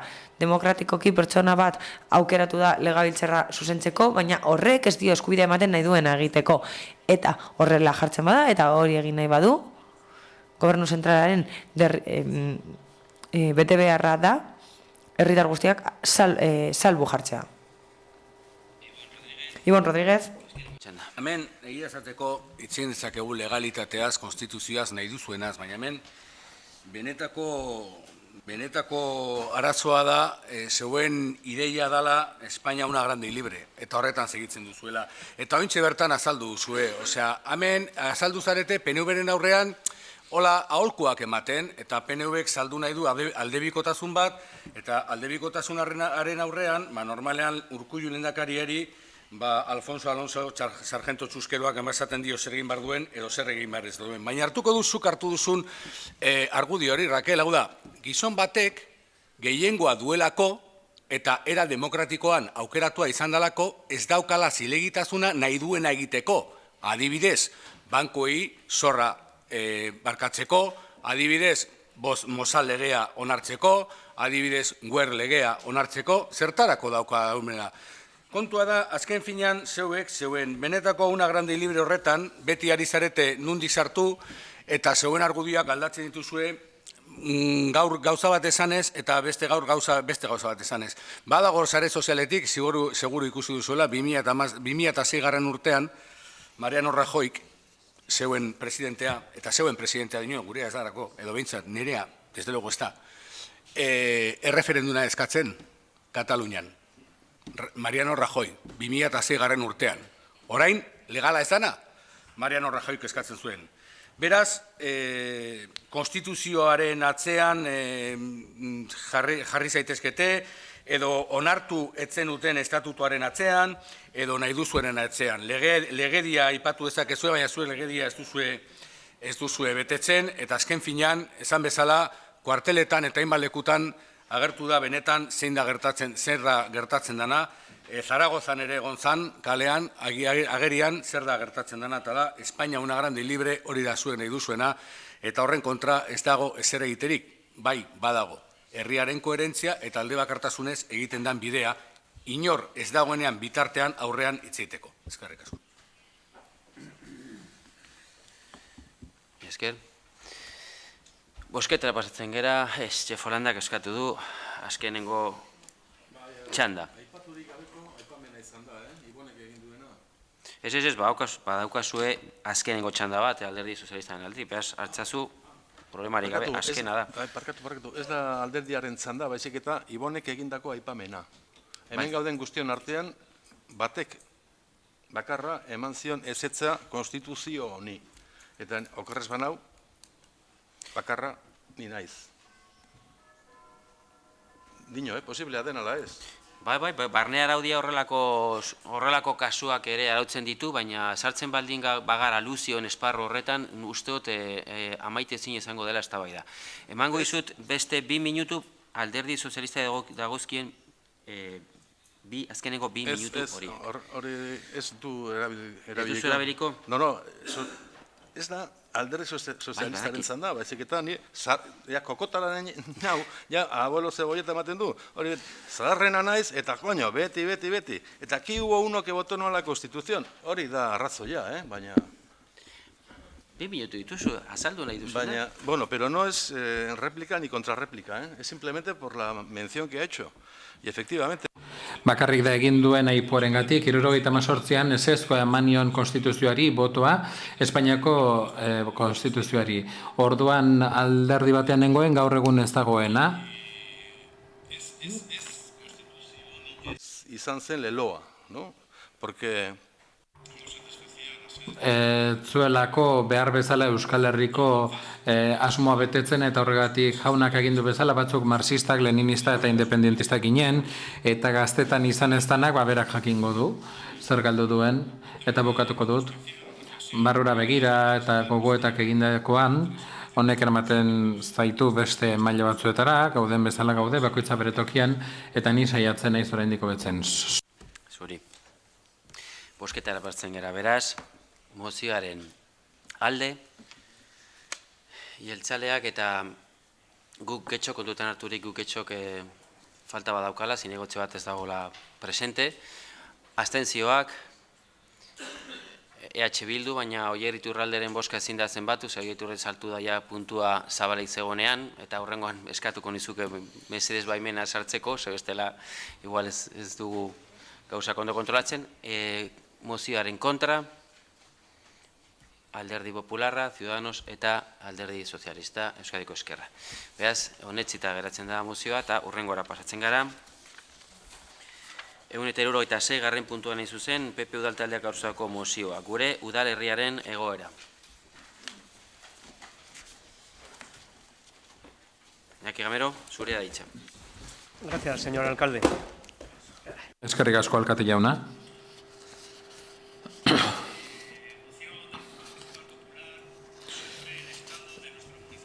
PP Udal taldeak aurkeztutako mozioa gure udalerriaren egoera. Duela urte batzuetatik hona, gure udalerriaz eztabaida politiko bat egin alizateko aukera eskatzen ari da Getxoko Popular Udal taldea. Eztabaida zabala izango litzateke denok ideiak eta proiektuak alderatu alizateko. Talde guztiok azaldu halko genuke gure uste zer den ona gure herriarentzat eta zer egiten ari den gaizki hori zuzendu alizateko. Kritikak bere lekua izango luke eta alternatibak eskaini izango lirateke beti ere erabateko errespetuarekin. Uste dugu aukera ederra dela hau herritarrei udalaren funtzionamenduari buruzko eztabaida irekia eskaintzeko. Eztabaida honetara jarrera ezberdinak har daitezke. Batzuen ustez udal kudeaketa ona denaren defentsatik, aurkako jarreretaraino eta kudeaketa horren kritikaraino. Baina eztabaida hori ere aukera bikaina da egindako ebaluatzeko eta gure herriarentzako hurrengo proiektuak ebaluatzeko. Beste batzuetan esan dugunez, eztabaida honek kontuak egiteko balio behar du. Helburuak markatzeko, lehentasunak esartzeko eta herritarren benetako arazoei aurre egiteko. Eta denon artean konponbideak bilatzeko. Mota guztietako ekarpen eta iradokizunak onartzen ditugu eztabaida hau egiteko. Uste dugu eztabaida irekia izan behar dela eta urtean behin egin behar dela. Osoko bilkura monografiko batean aztertu alda, edo beste puntu bat izan daiteke osoko bilkura arrunt batean. Baina gai garrantzitsua izan denezkero, hitza hartzeko txanda luzeagoak jarriko lirateke talde politikoentzat. Horregatik guztiagatik, udal talde popularrak honako erabaki proposamena aurkeztu nahi du. Lehenengoa osoko bilkura batean udalerriaren egoeraz eztabaidatzea eta bigarrena mozio horren berri ematea udal komunikabideetan. Mozio erraza da, egiteaz edo ez egitearen borondateari buruzko eztabaida da, baina uste dugu puntu honen arautzea bera, Romean agertu daitekela, baina benetan uste dugu bozeramaileen batzorde batek puntu hau garatu dezakela, edo eztabaida hau gara lezakela, edo alkateak ala ikus lezakela besterik gabe, aipatu nahi dugu garrantzitsua dela, borondate simpleko mozioa dela, baina garrantzitsua dela. Eskerrik asko.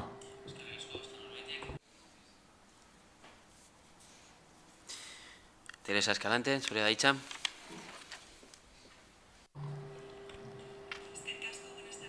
Gracias, arratsaldeon, eskerrik asko. Hilabetero, osoko bilkura, alderdi popularrak galtzen du aukera eskaintzeko mozioak ala saltzen duen bezala, udalerriaren egoera zein den, ze diagnostiko, ze politika zehaztu behar diren, eta ze akordio egin dezaken beste alderdi batzuekin. Horrek eskatzen du lana, dedikazio orduak, udalkudeaketari denbora eskaintzea eta elkarrizketarako gaitasuna. Bilatzen dena baldin bada eztabaida horren errekonozimendua udalaren eztabaidari buruz, eta hori sartzea antolaketarako barne araudian, bozeramaileak azaldu duen bezala, beharrezkoa litzateke hori batzordean aipatzea, eta hori hilabetean behin egiten da, eta bertako kide dira. Esango nuke ere, agian, estatuko gobernuari eskatu ahalko lioketela, alderdi popularrari, dagokion araudia aldatu dezala hori ere aurreikusi dadin, baina ez.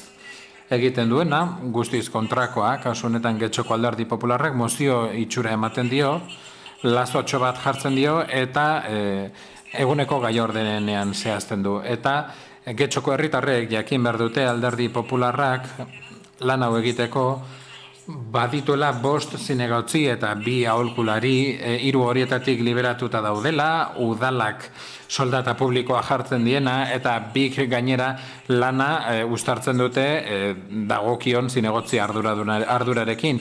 Eta 5 zinegotzi horiek eta 2 aholkulari horiek erabaki dute aurkeztea gaur 3 mozio hauekin. Eta 2 gainera kalkoak dira, beste udaletxe batzuetan aurkeztu izan direnak, eta hemen ere lehenago aurkeztu izan direnak. Eta hori alderdi popularreko zinegotzi kideak iruzurra da. 3. zuek zeuek egindakoa, orain aztertzen ari garena, gainera, Espainieraren, gaztelaniaren aurkako atentatua da. Akatsak ditu, gaizki idatzita dago, esaldiak ez daude ongi eginda, hiztegia oso ume kutsukoa da, eta akats asko betetzen dituzue, iraintzen dituzuenean udaletxe honetako zinegotzi asko, beste foro batzuetan, non zuek seguruenik erosoago sentituko zareten. Nik eskatuko nuke alderdi popularreko kide guztiei isiltasuna. Ez du inundik ere errespetua falta, estafa demokratika da kritika politika bat dudarik gabe, ez dago irainik hortan, ez errespetu falta. Eta beraz, mesedez, nik bai eskatuko nizueke errespetatzea kaso honetan hitza daukan bozera mailari. Beraz, denok errespetatu behar dugu, elkarri, eta orain Teresa Eskalantek du hitza. Mesedez, kritika gogorra baldin bada politikaen aldetik hor ez dago irainik eta ez dago errespetu faltarik. Beraz, Teresa Eskalante jarraitu mesedez eta nik isiltasuna eskatuko nuke guztiei mesedez. Gero, dakoazue hitza eta txanda, nahi beldin baduzue, gauzak edo zuen iritzia argi usteko. Beti errespetuz noski. Teresa Eskalante, zurea da. Gracias. Desconozco, señoras y señores del Parlamento. Alderdi popularreko kideek, ez dakit Espainia puskatzen ari dan, edo zuek bukatuko ote duzuen Espainia puskatzen, baina egia dena da, zuen hizkuntzak benetako, edo Espainiako hizkuntzak hilobia aurkitzen duera hilabetero hemen zuen lanarekin. Eta komeni da bereiztea badaudela ekarpen batzuk, eta bakoitzak bilatzen ditu bere helburuak alderdi popularreko kideak. Beste norbaitek?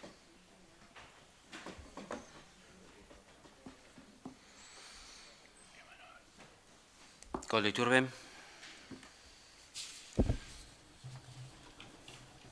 Bueno, horri batzen duzuen figura hori, jasota dago udalerri haundiei dagokien legedian, ondo dakizuenez, legedi horrek udalerri horietako osoko bilkurak plenoak parekatu egiten ditu legebiltzarrekin, parlamentuekin, eta beraz, debate hori jaso egiten du legean bertan. Baina, bai, zehaztu egiten duela, udalerri haundi dagokiela aukera hori, ez aukera parkatu derrigortasun hori, berez derrigortasuna dagoelako egin izatea debate hori. Ez da horrela udalerri haundiek ez garen ontzat, eta guk ez daukagu derrigortasun hori, beraz, aukeran daukagu, hori jasotzeko eta hori aurrera emateko. Eta horregaitik nik eskatuko nioke alderdi popularrari udal araudi organikoaren barruan beraren azterketa, analizia eta berriztapenaren inguruan sortu genuen lantalde horretan gai hau plazaratzea, gai hau sartzea, guztoz eta gogo handiz hartuko dugulako bertan, orain arte, lantalde horrek jorratu dituen gai guztietan bezala gai hori ere jorratzeko. Inungo arazorik gabe eztabaidatzeko eta horren inguruan hitz egiteko. Ez dugu uste osoko bilkura baten gai hau ekartzeaz mozio batetan inungo eraginik daukala espada mediatikoki eragin ondorioren bat lortzea baino. Benetako debate bat sortu nahi dugu lantalde bat osatuta dagoenean, nik eskartuko nizueke mozio hau bertan bera ustea eta lantalde horretara eramatea. Gure jarrera oso baikorra dalako asuntonen inguruan honetaz hitz egiteko. Eskerrik asko. Eskerrik asko zuri, beste norbaitek, Oia Iturralde. Eskerrik asko, arratsalde on guztioi. Bueno, lehenengo hitzartze honetan gogorakarren egin nuke lehen Pabloak bota duen hori. Politikaren feminizazioaren behar izana. Argi geratu da, oraintxe bertan, gure atzan ditugunen ahotan, entzun ditugun irain horretan. Ez da lehenengo aldia, ez da Teresaren kasua bakarrik guri ere, eta aurran ditugun askori ere halako irainak bota dizkiete. Zer esan, bueno, maila politikorik ez duenak ikasea dauka, edo bestela hemendik alde egitea dauka. Bueno, zer esan, mozioa goraz, bai, mozioa aztertzera goaz. Demagogiaren festa, hause da, demagogiaren festa, mozioa hause. Irakurrita, mozioa bera, testua irakurrita, ez legoke txarto, badirudi onargarria dela, planteatzen dena. Baina beraiek planteatzea barregarri zuertatzen zaigu. Ez dauka inundik ere ulertzeko modurik.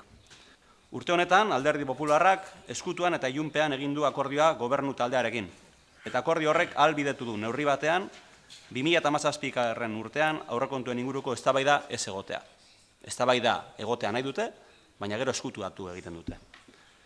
Beraz, egia esateko, proposamen honi egiteko zilegitasun gutxi ematen diogu Alderdi Popularrari. Bestalde, egia esateko nahiko zaila ikusten dugu neurri honen eraginkortasuna. Ez bada propaganda egiteko, propaganda hutsa. Gobernu talde honek, alkate honek ukatu egiten dio herriari, udalbatza honi, urtero eman behar den eztabaidari garrantzitsuena, aurrekontuen eztabaida, alegia. Legeak ematen dizkion aukeran babesten du, bere ekinbide politikoa. Beraz, zaila ikusten dugu udalerriaren egorari buruzko eztabaida hori gauzatzea, Alderdi Popularreko kideok. Jokabide demokratiko eskasa du aurrekontuen eztabaida ukatzen duenak. Eta jokabide demokratiko eskasa du ukazio hori ahalbidetzen duena. Kasu honetan Alderdi Popularra bera izan da. Jokabide demokratiko eskasa eta legitimitate gutxi eztabaidak eskatzeko, eztabaida garrantzitsuena eskutatzeko konplizea den Alderdi Popularra.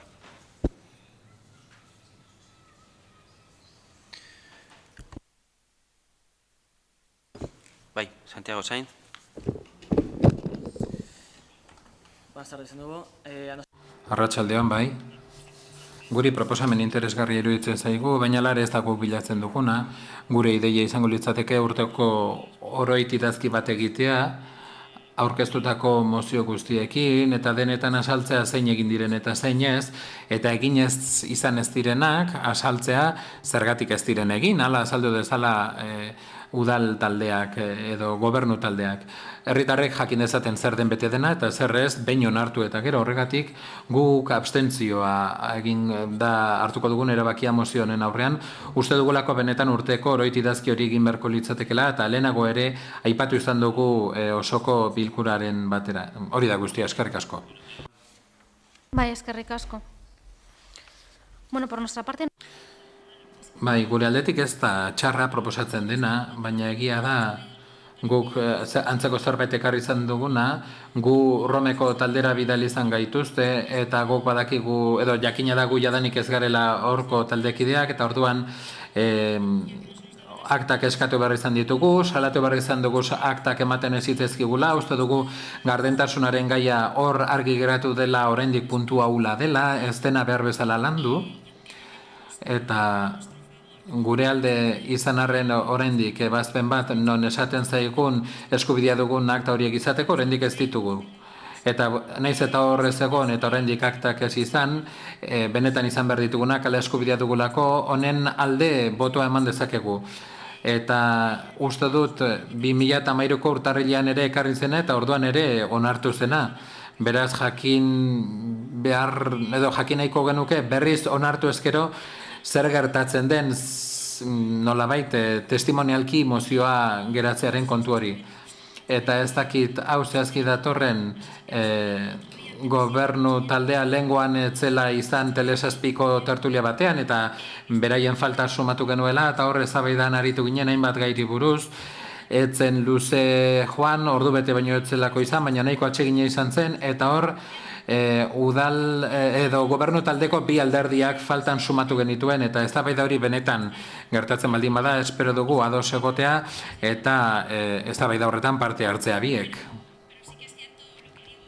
Baina egia da esaten dudan hori, gardentasuna nahi baldin badugu, Ciudadanos herritarrak aurkezten zuen bezalaxe, nahi baldin badugu zerrenda bat, egotea jakiteko zer mozio egin diren, eta zeinez, ez dut uste batera ezina denik, eta uste dut proposamen bat ere izan zitekela adibidez, eztabaida horretan urtean behin azaltzea zer betetzen den eta zer ez, baina hori ja alderdi bakoitzaren arabera izan daiteke, eta aukera ona litzateke ikusteko zerekin gauden ados, zergatik ez, zergatik ekartzen diren aurrekontuak edo zergatik ez, eta gustatuko litzaiguke aurrekontuak ere ekartzea, 2017koak hain zuzen, eta hori lehenestea eztabaida baten aurretik, eta hori Bilbon bezala egiten da, ez dago botaziorik, eta orduan eztabaida bat da, denbora neurri batzuk dituena besterik ez, baina aurrekontuak ekarri nahiko bagenitu,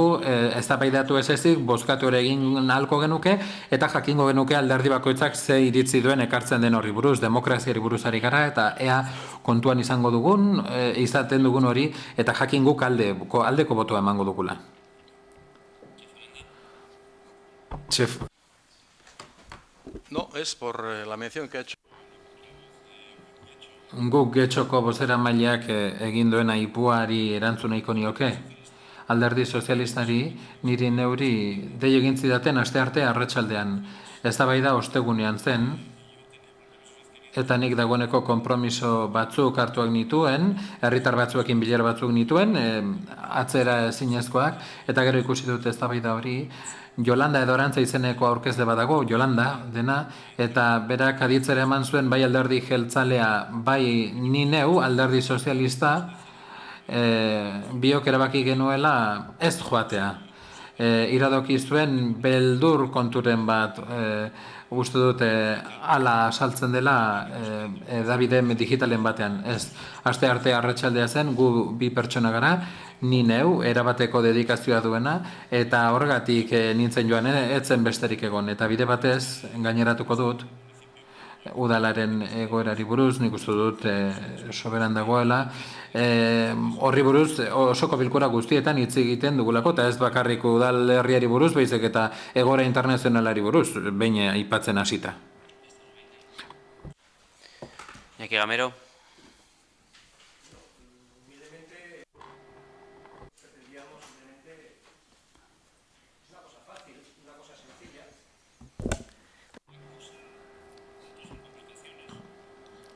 Uste genuen puntu erreza zela, zailtasunik gabea, urtean behin kontu ematea, alderdi guztiek, ez bakarrik gobernu taldeak, eta ulertzen dut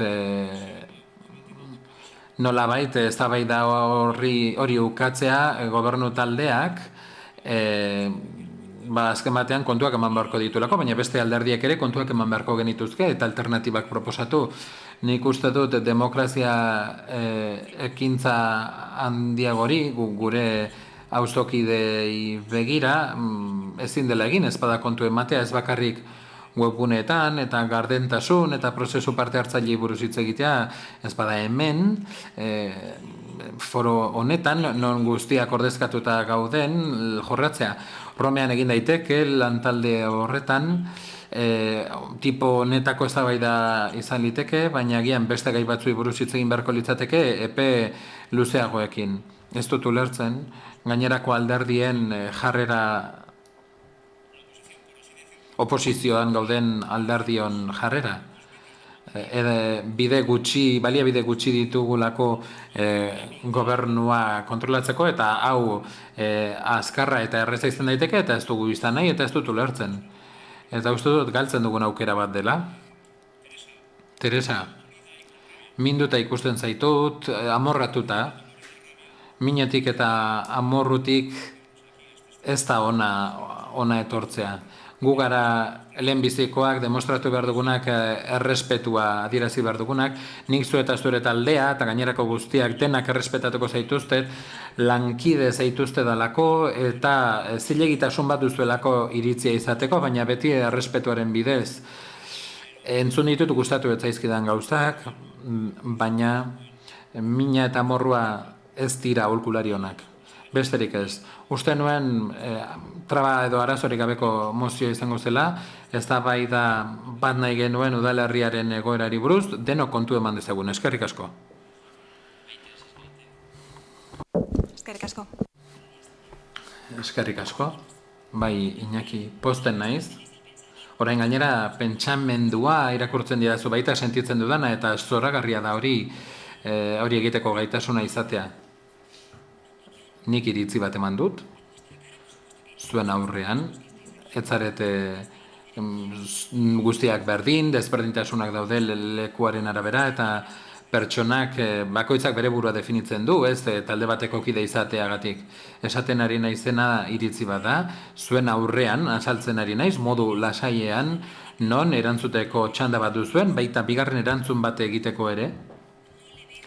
Ez dut uste errespetu faltarik dagoenik, ez gustatu ez zaiztunik, eta agerian jarri dut egoera bat, udaletxe honetan gertatzen dena.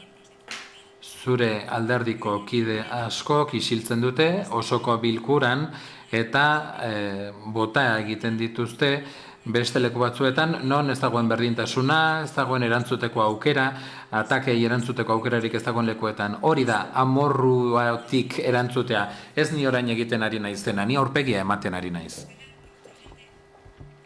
Oxala zure alderdiko jende askok aurpegia eman ahalko balu, eta ez balioke muzin egingo, eta gero sare sozialetan erantzun.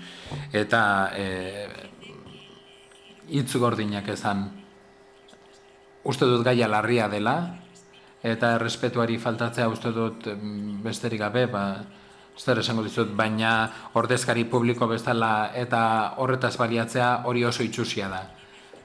Eta gainera nolabaiteko nabarmentasun bat lortzeko bere hitzen bitartez lortuko ez duena. Eskerrik asko. Dakianez ez duzu hitza eskatu. Ez duzu hitza eskatu eta behintzat orain arte hitzarteko lehenengo eskatu egin behar da. Alderdi popularrak badauzka azkeneko txanda badauka, eta beraz hartu dezakezue eta esan nahi duzuena beti errespetuz. Ni errespetua eskatzen diot denei, noski, logikoa denez. Beraz, jarraitzen dugu, Santiago Sainz.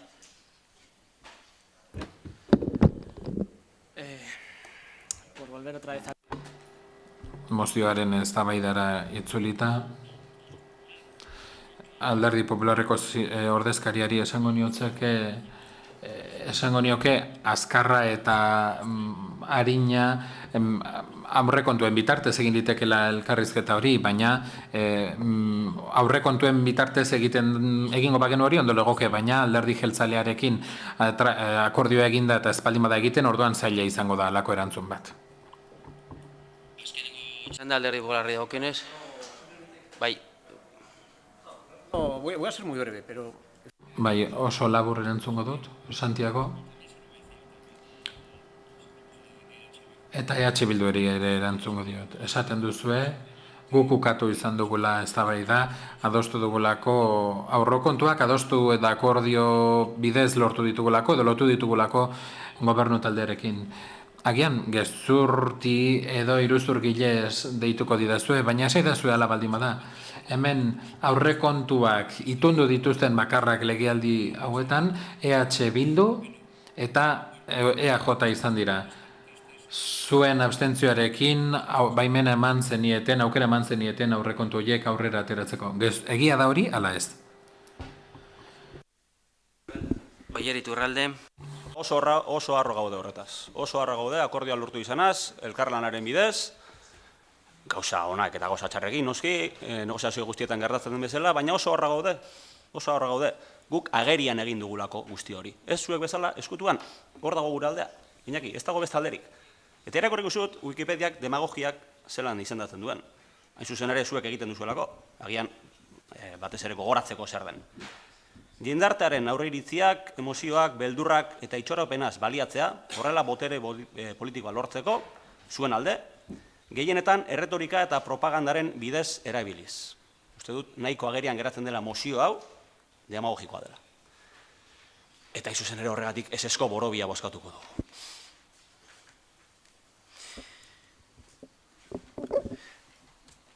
Bueno, nik hartuko dut jertzalen txanda bat, baina aldez aurretik berriz azpimarratu nahiko nuke, edo eskatu, lasaitasun pixka denen aldetik eta errespetua denen aldetik ere. Nik uste dut, bueno, legialdi honetan, ikusita, nik batez be, eta horreko legialdien eskarmentua, eta nik uste dut legialdi honetan, osoko bilkurako giroa nahiko ona izaten ari dela. Ez dezagun hori puskatu eta nik eskatuko nuke lasaitasuna, bakoitzak bere ideiak defendatzea, baina beti errespetuaren irizpide hori errespetatuz. Eta ja txandan sartuz, nolabait, Koldok azaldutako hildotik jarraituko dut, ezta? Alderdi Popularrak ekarri du ekimen bat strukturala dela. Udalaren funtzionamentoaren oinarrien aldeko ekimen baten aurrean gaude. Gero, etorriko da guk ere beste ekimen struktural bat maigainan jartzen, hain zuzen ere gizarte kontseilloaren inguruan. Nere ustez, ekimen hauek edo ideia hauek planteatzen baldin badira egin behar dira ikuspegi orokor bat egin ondoren. Ezin dugu, eta denok gara preso azken batean epe motzeko politikaz nolabait, baina nire ustez, udalaren funtzionamentu hori egiten baldin badugu, egin behar dugu irakurketa eta ikuspegi orokor bat.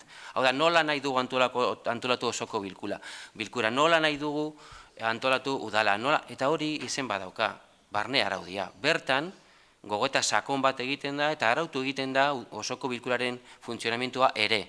Eta bertan jarri daitezke horrelako proposamenak naturaltasun guztirekin. Egokia ikusten baldin badugu urtero horrelako eztabaida bat zabaltzea, hori egin behar da eta planteatu nire ustez apalean foro horretan eta barne araudian sartzeko. Berdin gizarte kontseilloarekin, nire ustez ideia struktural baten aurrean gaude eta gainera gero gukek ere azalduko du, aipatzen du gazteriaren inguruko beste gauza bat, eta ikemen strukturala dira. Beraz, jundezagun ikuspegi horrokora eta sakona eta osoa daukan azterketa egitera, eta hori barne araudia dauka izena, eta horretarako lantalde bat antolatuta dago. Beraz, orain arte egin dugun bezala, idei honen aurrean ezin dugu baietzaman. Uste dugulako azterketa lasaia eta sakona egin behar dela foro horretan. Ez gaude ideiaren kontra, bai gaude nolabait kortaplazismo horren kontra. Deno nahi dugu argazki atera, eta orduan osoko bilkura bakoitzean ekartzen dugu idei bat, ez da beste, baina faltatzen zaigu ikuspegi orokorra. Horregaitik nik eskatzen dut guztiei ikuspegi horren alde eta azterketa sakon eta lasai baten alde egitea eta horrek foro badauka eta izen badauka barne araudiko lantaldea. Horregaitik gure boska ez da baiezkoa izango, noski. Baina naturaltasun guztirekiz eta ideia ez dugu alde batera usten, baina orain osoko bilkura batean horrela onartzea ez dugu egokia ikusten. Jarraitzen dugu, eta inork ez baldin badu itxaskatzen, bosketara pasatuko ginateke mozioaren alde, Alderdi Popularra, eta guk getxo zinegotzi bat gutxiago daukala, kontra, edo aurka, sozialistak, jeltzaleak, EH Bildu, abstentzioak, Ciudadanos, beraz, bertan bera geratzen da mozioa, eta hurrengora pasatzen gara, 174. puntuan PP Udal taldeak aurkeztutako mozioa 2017-2018 gabonetako jarduerak garatzea.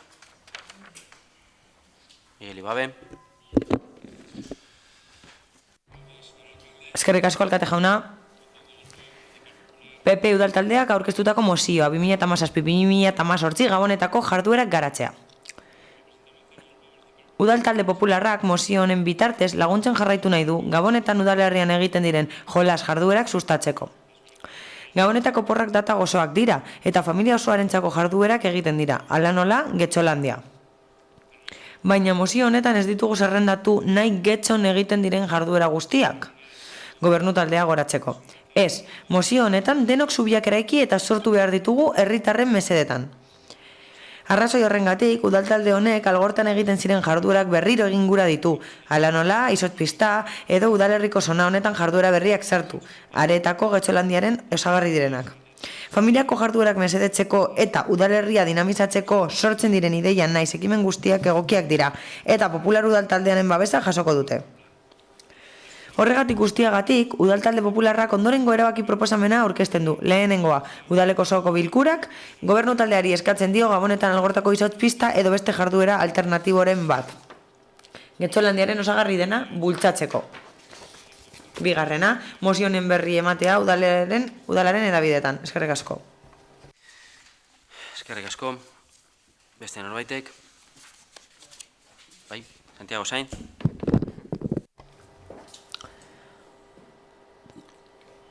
Arratsaldean berriz ere. Noski, guretzat Getxoko saltokiak sustatzera bideratutako ekimen eta jarduera guztiak babesten ditugu. Eta zeharkako zein zuzeneko laguntzak babestu ditugu. Hobekuntza fiskalak, bai udalerriarenak, bai foruarenak. Beraz, guretzat ez dago landuta gutxiegi jasotzen du proposamen honek. Ezin da proposatu izotpista bat instalatzeko edo alternatiba bat idaztea. Hori ez da serioa eta erakusten du ez dagoela konpromisorik horregatik. Abstentzioa bozkatuko dugu eta horregatik eskatzen diegu hurrengorako gehiago zehazteko.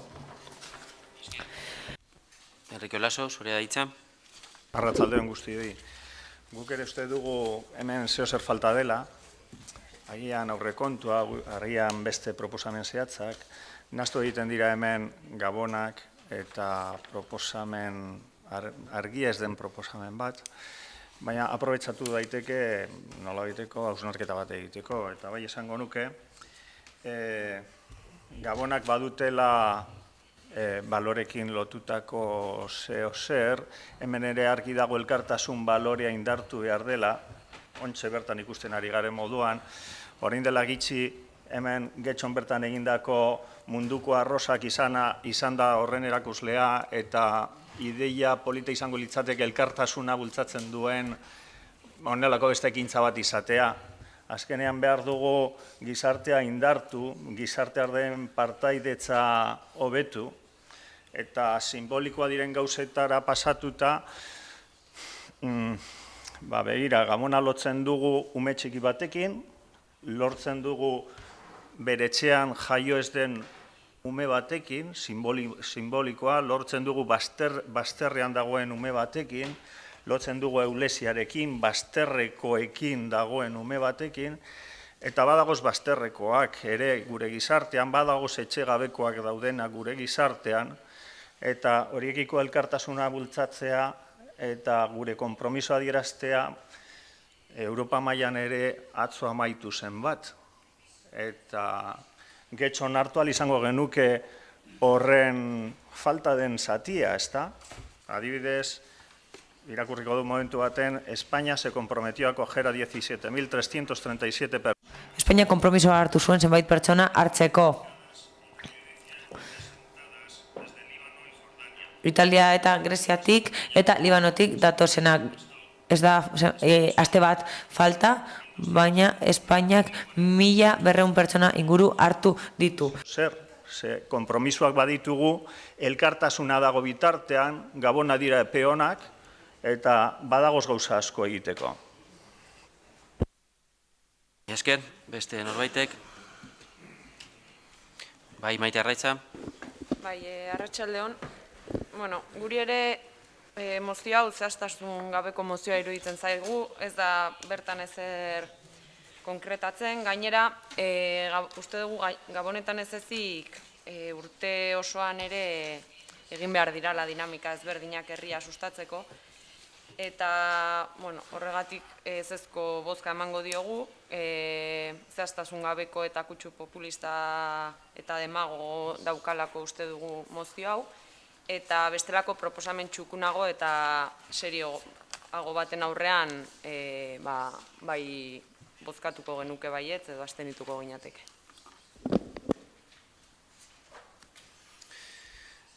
Ignacio Iriarte. Alkatea nada, eskerrik asko, arratsaldeon guztioi. Bueno, la respuesta del Partido Nacionalista... Sustapen ekonomikoko zinegotzi gisa gure erantzuna hurrengoa da. Miguel. Denbora izango duzu erantzuteko. Ni ez naiz gai horretan sartuko, ez dut mozioaren mota izango izpide. Abstenituko gara, funtzean hurrengoagatik.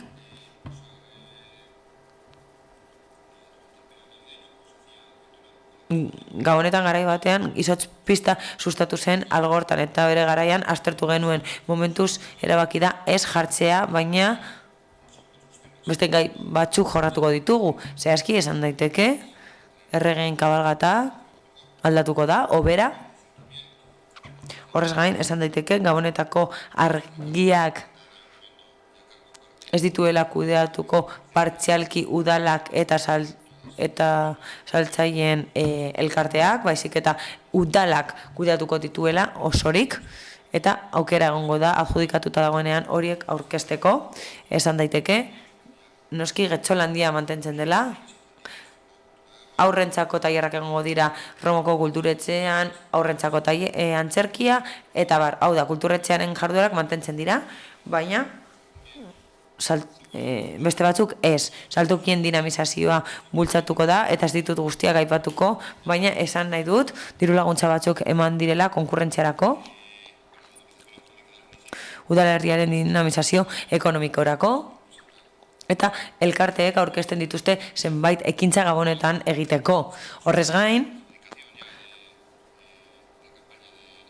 Gabonetako kanpaina judikatzeko prozesuan gaude, eta horren ostean gauza batzuk eraiki behar dira. Eta nik alderdi popularra gomendatzen dut, eta beste alderdiak gonbidatzen ditut, beste batzuetan alderdi batek zerbait iradoki duenean eta egokitzat jodenean, teknikarien kontsultatu ostean, egin da. Gure izketakideekin negoziatu dugu eta hurrengo urterako jaso dira. Berraz, proposatzen den guztia jasoko dugu eta baliteke horiek guztiak egitea posible bada, noski. Zentzu horretan beti gaude irekita eta lankidetzaren zain gaude beti. Esan dudan bezala, eskaera zehatz hori ez dugu sarriko aurten, baliteke etorkizunean hori onartzea, baina aurten ez egokia iruditzen. Aurrantzean ikusiko dugu, baina bai, kabalgataren inguruan zerbait egingo dugu, eta Gabonetako argiei dagokienez aurrekontua handiagoa da, udalak kudeatuko du zuzenean, eta agian segurtasun handiagoa ematen da argi horiek jartzean. Eta diseinua ere aldatuko da, eta beste gune batzuetan ere jarriko dira argiak. Proposamen zehatzak daudenean kontatuko dizkizuegu, eta guk uste dugu aldaketa hauek obera eramaten dutela, egoera, eta promozio ekonomikoko sailean egiten dira. Dinamizaziorako diru laguntzak ematen dira, eta jarduera batzuk elkarteek aurre ikusi dituzte. Beraz, batzuk alda genitzake. Iradokizunak jasotzeko pres gaude, teknikariekin adostuko ditugu eta elkarteekin ere bai. Ezin badira egikaritu urrengo ekitaldietarako utziko ditugu aurrekontua badago eta hori egingo dugu aurrekontu berarekin beste zerbait egin nahi ez badugu. Proposamenak entzun nahi dugu eta gero zehaz daitezke. Beste norbaitek? Miguel Ibabe. Gracias, señor alcalde. La verdad es que...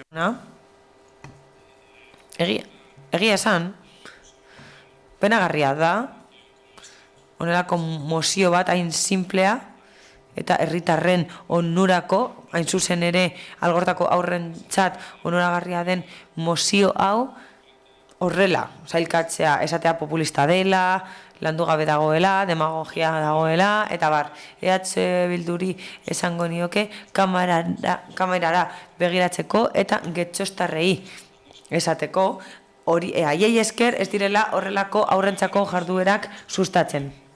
Mozioan jasota dago, eta berriz ere irakur dezaket. Familia ekintzen aldeko jarduera guztiak sustatuko dira, eta Alderdi Popularrak horiek guztiak babestuko ditu.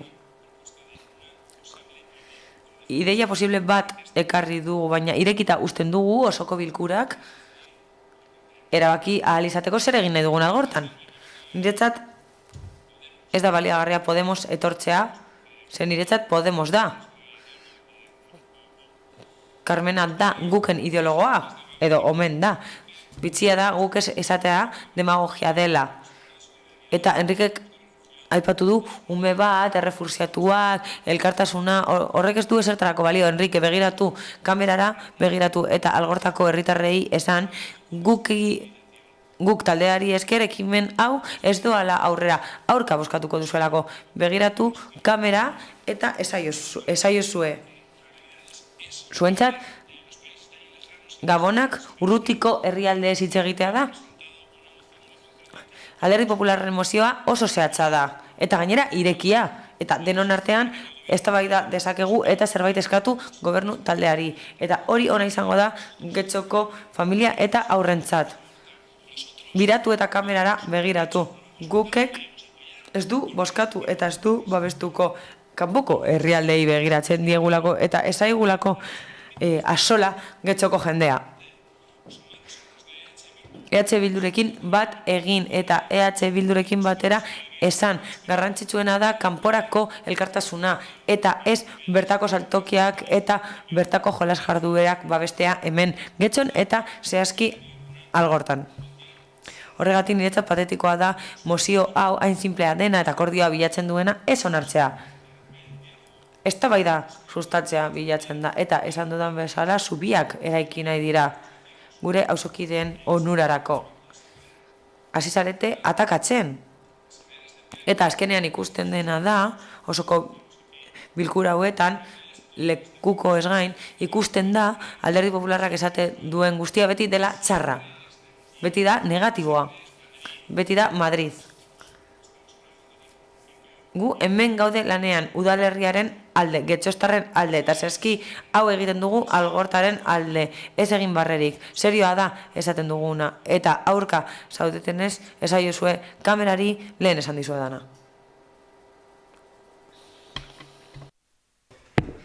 Enrique Lasso zure hitza. Eskerrik asko. Askotan komunikazio arazoak egoten dira eta bestek suposatutzat ematen dabe gauzen kontra gaudela. Bueno, agian holan ulertu da, gure ekarpena edo hobetzeko izan da, edo nahi horretan. Gainera, suposatutzat ematen duzu gure esesko botoa, erabaki duguna ez da hori. Eta egin duguna da, ikusten duguna herrian zer dago. Pasaren egunean, pasaren asteburuan, kristonako euritea eta jende pilo bat elkartu nahian. Hori da jendeak nahi duena. Eta hori ona da. Eta hori ona izango litzateke hemen ere. Ona izango litzateke ez suposatzea besteak beti kontra ingo duela, baizik eta izan daitekela ekarpen bat hobetzeko. Nik ez dut kentzen zuk esaten duzuna. Ez dut kentzen. Ez dut esaten ideia txarra denik. Esaten dut, badagozela ideiak hobetzeko. Eta holan egiten da demokrazia. Zuk esaten duzu gauza bat, nik igual matiz batzutan kontra egongo naiz, beste batzutan alde, baina gaurkoan ez da izan kontra. Benetan. Holan irakurrik baduzu, igual txartoa saldu gara, edo betiko mugak eta betiko zizkuak daude eta sartu egiten gara bakoitza dagokion lekuan. Gaurkoan ez da izan hori.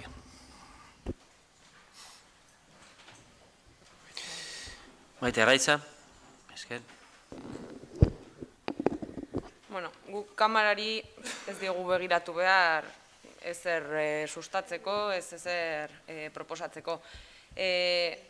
Zuretzat umeentzako dinamika sustatzea da Gabonetan izotz pista bat ipintzea edo erregetan goxoki gehiago banatzea.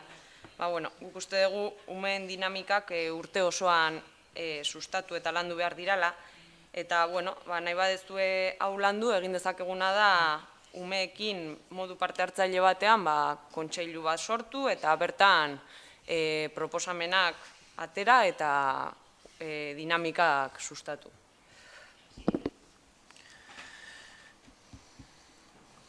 Beste norbaitek? Txef Holanda? Sí, digo, por... Eztabaidaren zentzua ikusita, nik uste dut Inaziok oso ondo azaldu duela Gabonetako jardueren kontua. Akordioak, inbertsioak, hobetzen saiatu gara, eta antzeko gauzak. Niretzat, mozio hau, bai, egokia da, baina batzuk harritzen naute. Enrikek esandakoa oso ondo iruditzen zait, baina Belengo portaletik, errefusiatuen kontura joan gara, eta horrela jai batzuk sakralizatzen ditugu. Lehen profanoak zirenak. Niretzat harrigarria da, ikustea jartzen duela, data gozoak direla, eta ez bakarrik aurren alde, baizik eta familia jardueren alde.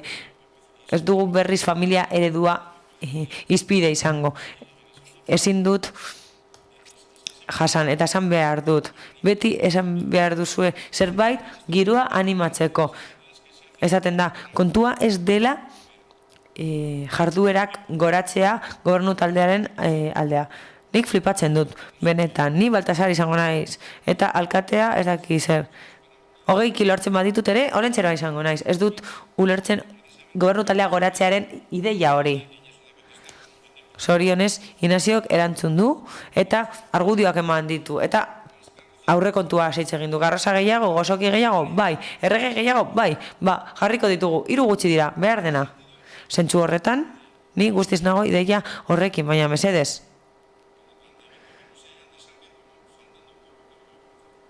Errespetua mantendu behar da. Nik uste dut, errespetua ez dela mantentzen, goratzearen ideia hori agertzen delako mozioan. Egia da, bakoitzak Gabonak nahi duen bezala, ulertzen dituela. Baina pullita hori nik uste dut soberan dagoela. Ni Meltxor izango naiz. Miguel Ibabe, eskerrik asko, alkate jauna, Meltxorri esan behar diot.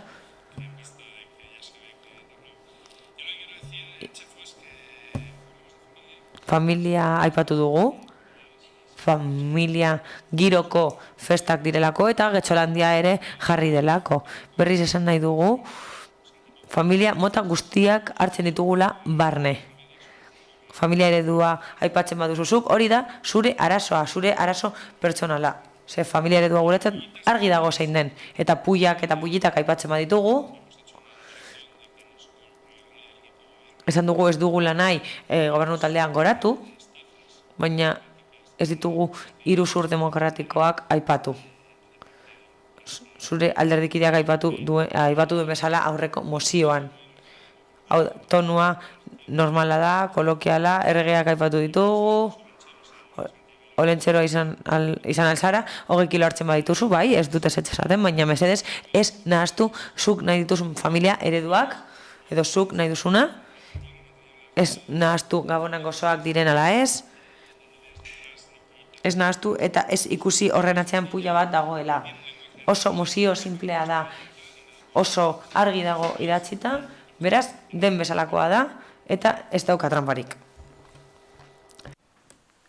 Bosketera pasatzen gara, nahi baldin neork ez nahi baldin dugu azkeneko txanda bat. Bai, txefo, zure eskubidea deko zu eskartzeko. No, vamos, yo... Nik idatzita dagoena irakurtzen dut, ez dut inventatu, mozioan dago idatzita. Eta ez dut esan familia mota, baizik eta hemen jartzen duela ez direla aurrentzako, baizik eta familientzako. Eta ezkerrekoek ere badugu familia. Ematen du ez daukada familiarik? Mozioaren alde, alderdi popularra, abstentzioak, jeltzaleak, sozialistak guk getxo, kontra, EH Bildu, abstentzio izan da, eta Ciudadanos ere abstentzioa.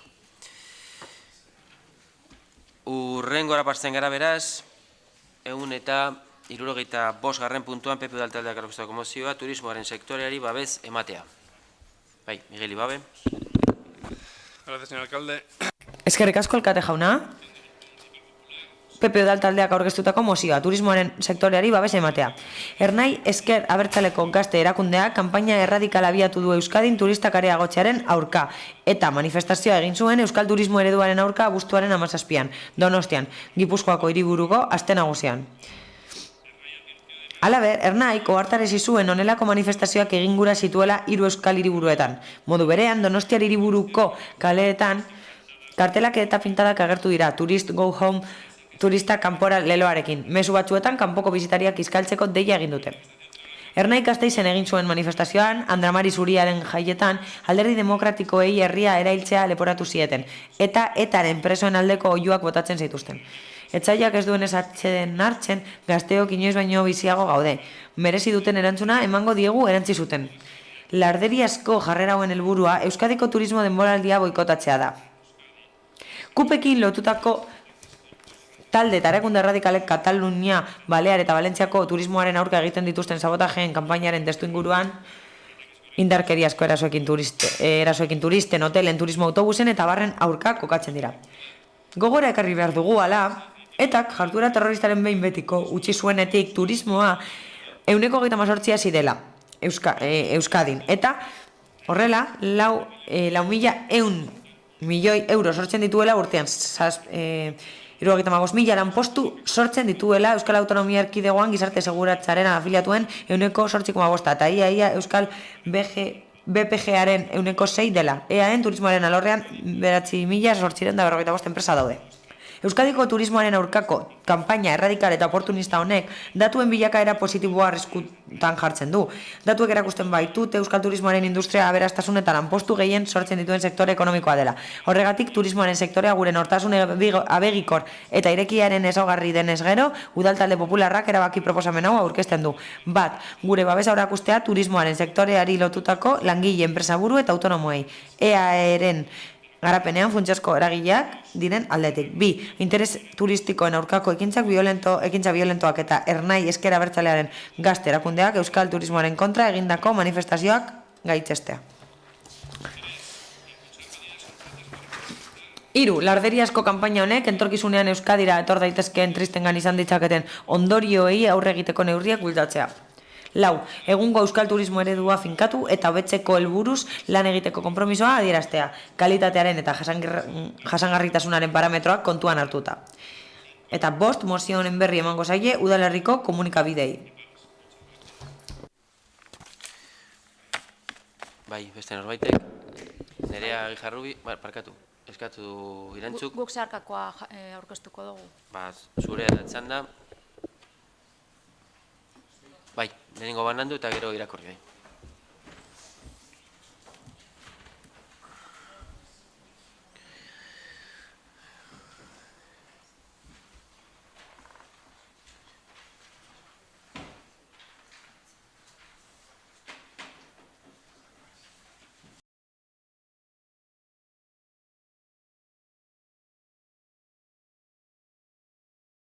Zuek badeko zuen? Eraman, lasai.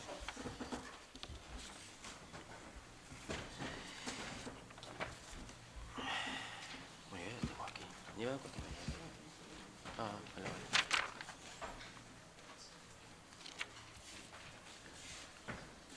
Bai, Irantxu Uriarte, zurea da hitza, zeharkako proposamen hori irakurtzeko. Bueno, proposamena urrengoa da. Getxoko udalak bere babesa adirazi nahi deutze Euskal Turismo sektoreko langile enpresari eta langile autonomoei.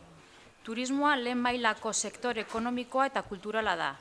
Aberastasuna eta enplegoa sortzen laguntzen dau. Gizarte koexioa indartzen dau eta gizarte inklusibo eta tolerante garapena bultzatzen dau. Getxoko udalak azken uda honetan interes turistikoen, turista eta eraikin publikoen kontra egin diren egintza bortitzak eta koakzioak gaitzesten dauz. eztabaida sortzeko baino, Euskadiren irudi txarra proiektatzeko balio izan dauen kanpainaren barruan egin direlakoan. Azkenik, Getxoko udalak Eusko Jaurlaritzari eskatzen deutzo orain arte egin dauen bidetik jarrai dezala. Turismo jasangarri eta iraunkorra orekatua, ordenatua eta kalitatezkoa izate aldera eta orain arte bezala turismo sektore honek ingurumena, gure bizimodua eta gure kultura errespeta dagia zala alderdi eta erakundeen arteko adostasun zabalaren emaitza gisa eta sektoreko eragile guztiak kontuan hartuz.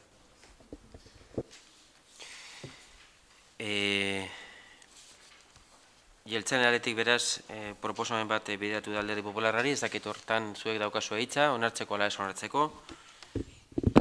Sí, nosotros aceptamos la moción, la enmienda. Bai, emendakina onartzen dugu. Gobernu taldeak, Beraz, honetzita geratzen da proposamena, eta ordezkatua geratzen da beraz alde deklaratibo hori, eta jarraitzen dugu eztabaidarekin. Norbaitek hitz hartu nahi baldu, bai baldi badu, hoxe da momentua, bai Nerea Ijarrubia.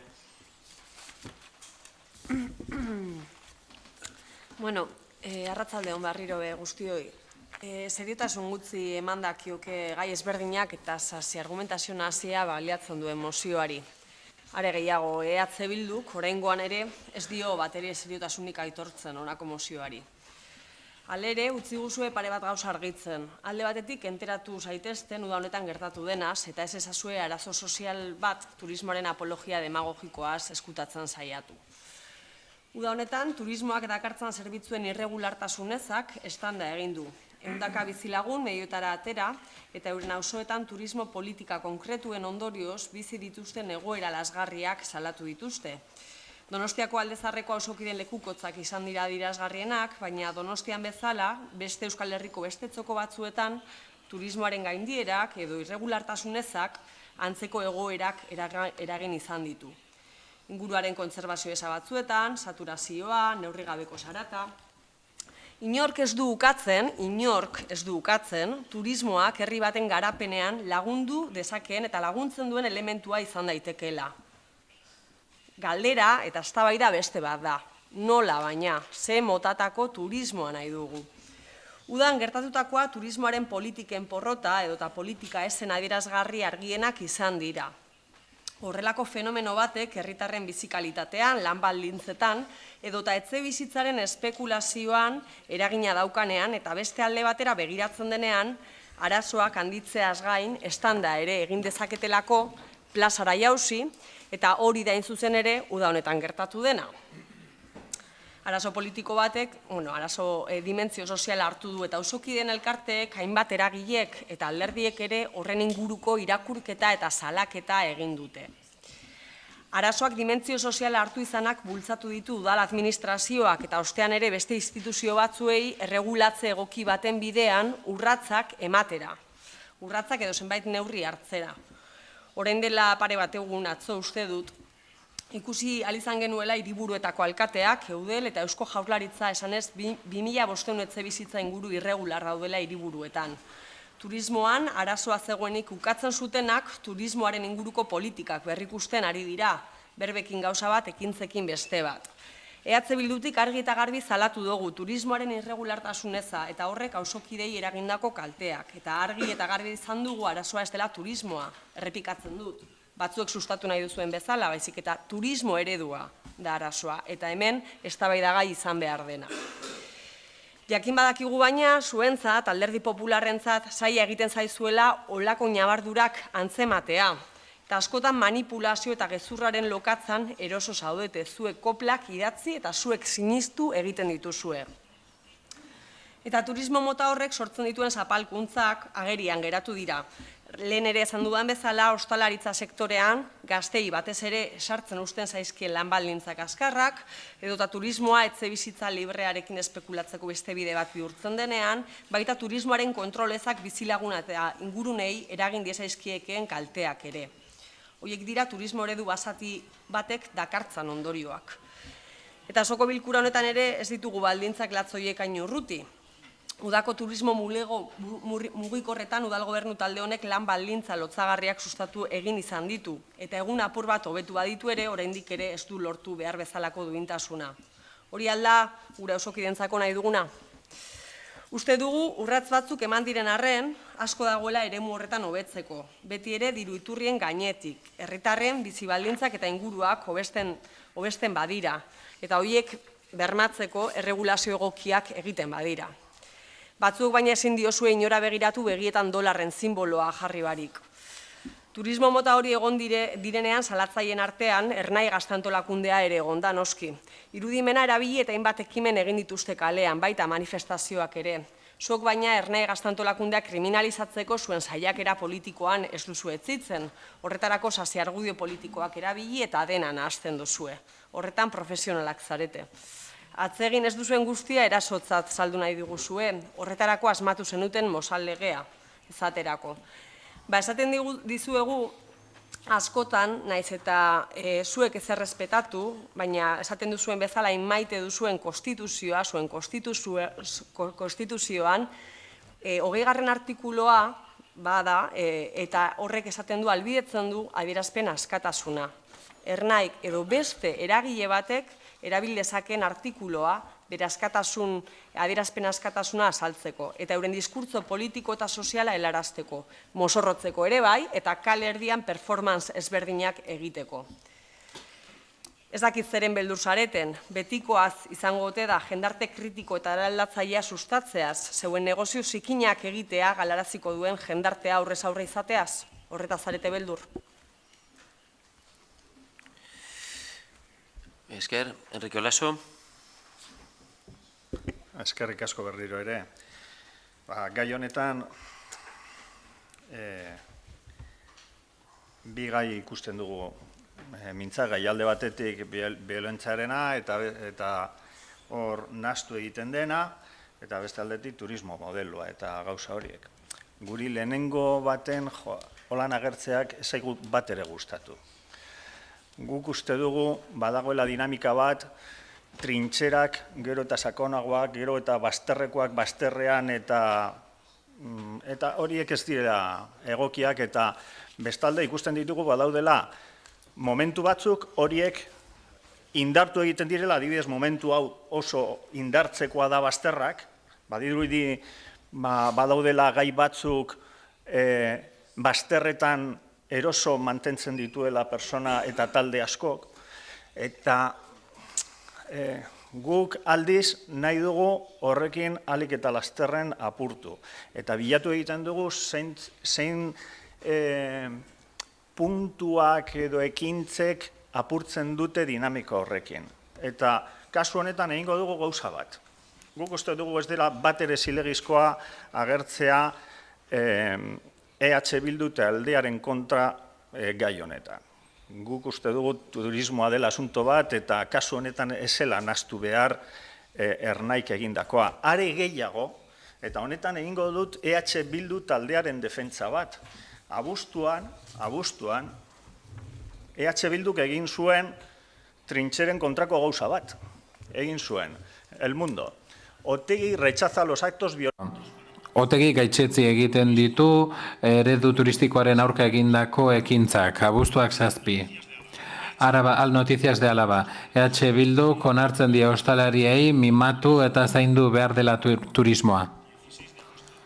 Abuztuak 16 deian, EH Bilduk bazterrean edo ez du bere burua lotu nahi erasoekin, bere burua bitartekaritzat ikusten du. Adierazten dute aldaketa txiki batzuk posiblia direla, baina badaude beste motatako gauzak berriro bazterretan eta trintxerretan jarri egiten gaituztenak. Eta zelan izango da posible gure artean demokrazia sakontzea era horretako giroan. Hau da, bazterrek irabazten badute eta komunikazio ezak irabazten badu, nora doa politika, inora bez. Eta bestalde, horgatik egin nahi dugu kasu honetan hau, eta iruditu zaigu oso ondo ere, Partido Popularrak aldatu, onartu izatea PNV-ek egindako proposamena. Hortan ere dago mugimendu puntu bat. baina hasierako abiapuntua guztiz desegokia ikusi dugu. Guk lehenengo baten pentsantzak genuen honi esesko borobila ematea. Eta orain esaten dugu, igual aldatuko dugu gure boska. Eta beste alde, behira, igual 3 minutu eman dut honetaz hitz egiteko, eta zer hitz egin dut turismoaren gainean? Ezebez. Eta mintzagaia zen turismoa. Orduan, hitz egiten dugu gauza batzuetaz eta beste batzuetan ez dugu hitz egiten sakontasunez. Eta turismo modeloaz hitz egin behar da. Baina gai batek estali egiten du bestea. Eta ilundu egiten da dena. Eta balore positiboak ez doaz aurrera inolaz ere ez. Eta gure ustez, turismo motaz hitz egiteak badauka zentzua.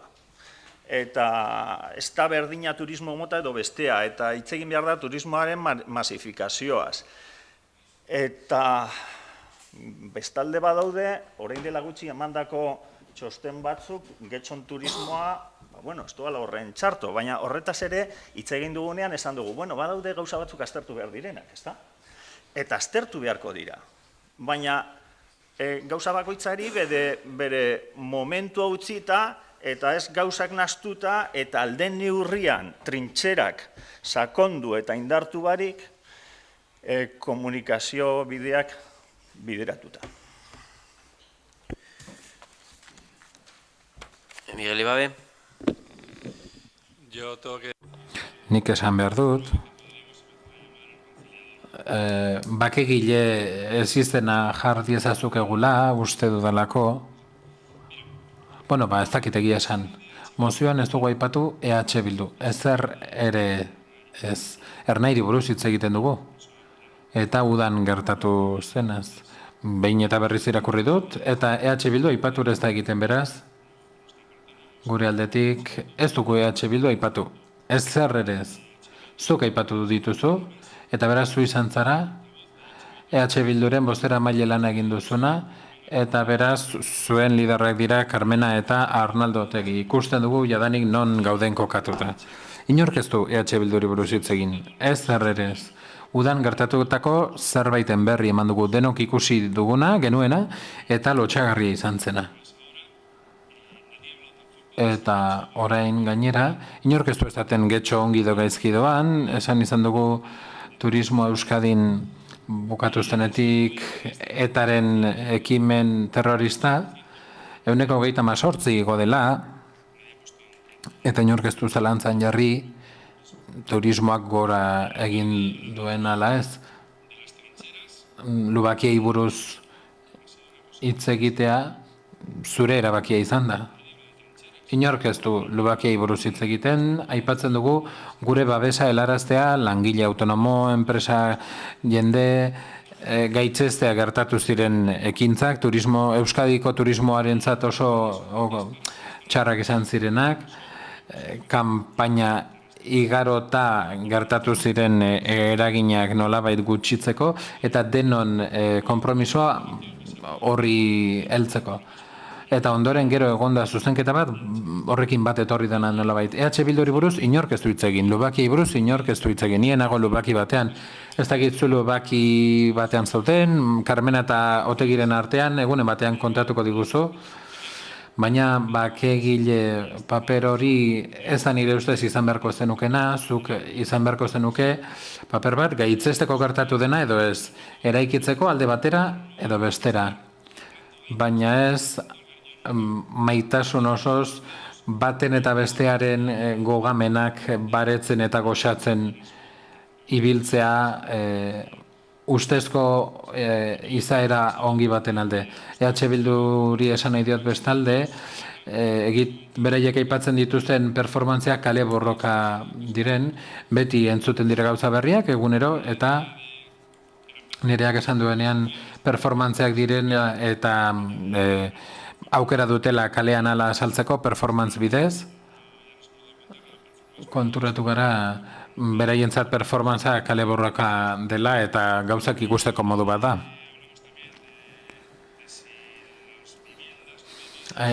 Hitz egiten dugu etxe bizitzari buruz, alokairuak gora edo bere egiten duen, dagoen edo ez dagoen. arautua dagoen edo ez. Lehengoan batzordean, zinegotzietako batek galdetu zuen, alokairuko pisuei buruz, webgune edo plataforma onlineetan zeudenei buruz, eta uste dute Bilduk ez zuela ezer esan, ez dakit zergatik orain, turismoak gora egiten duenean, turismoak aberastasuna dakarrenean, beti egon behar den zerbait Bilduren gustuko ez dena, eta orduan alderdiak dolarraren simboloaren ordez, bereiek izan nahiko lituzkete euskoak. Hori da izan nahiko luketena, euskoren simboloa alde guztietan. Gustatu zeinez, turismoa Euskadiko ekonomiaren motor indartsua da, lanpostu asko eragiten ditu. Jende askorentzat ogibide garrantzitsua da, eta familiak aipatzen ditudanean oso definizio zabalazari naiz txefo, eta lanpostu asko eratzen ditu urtean zehar beraz. Guk ezinbestean gaitzetzi behar dugu gertatuetakoa, eta bakegilea beste pelikula baterako utzi nahi dugu.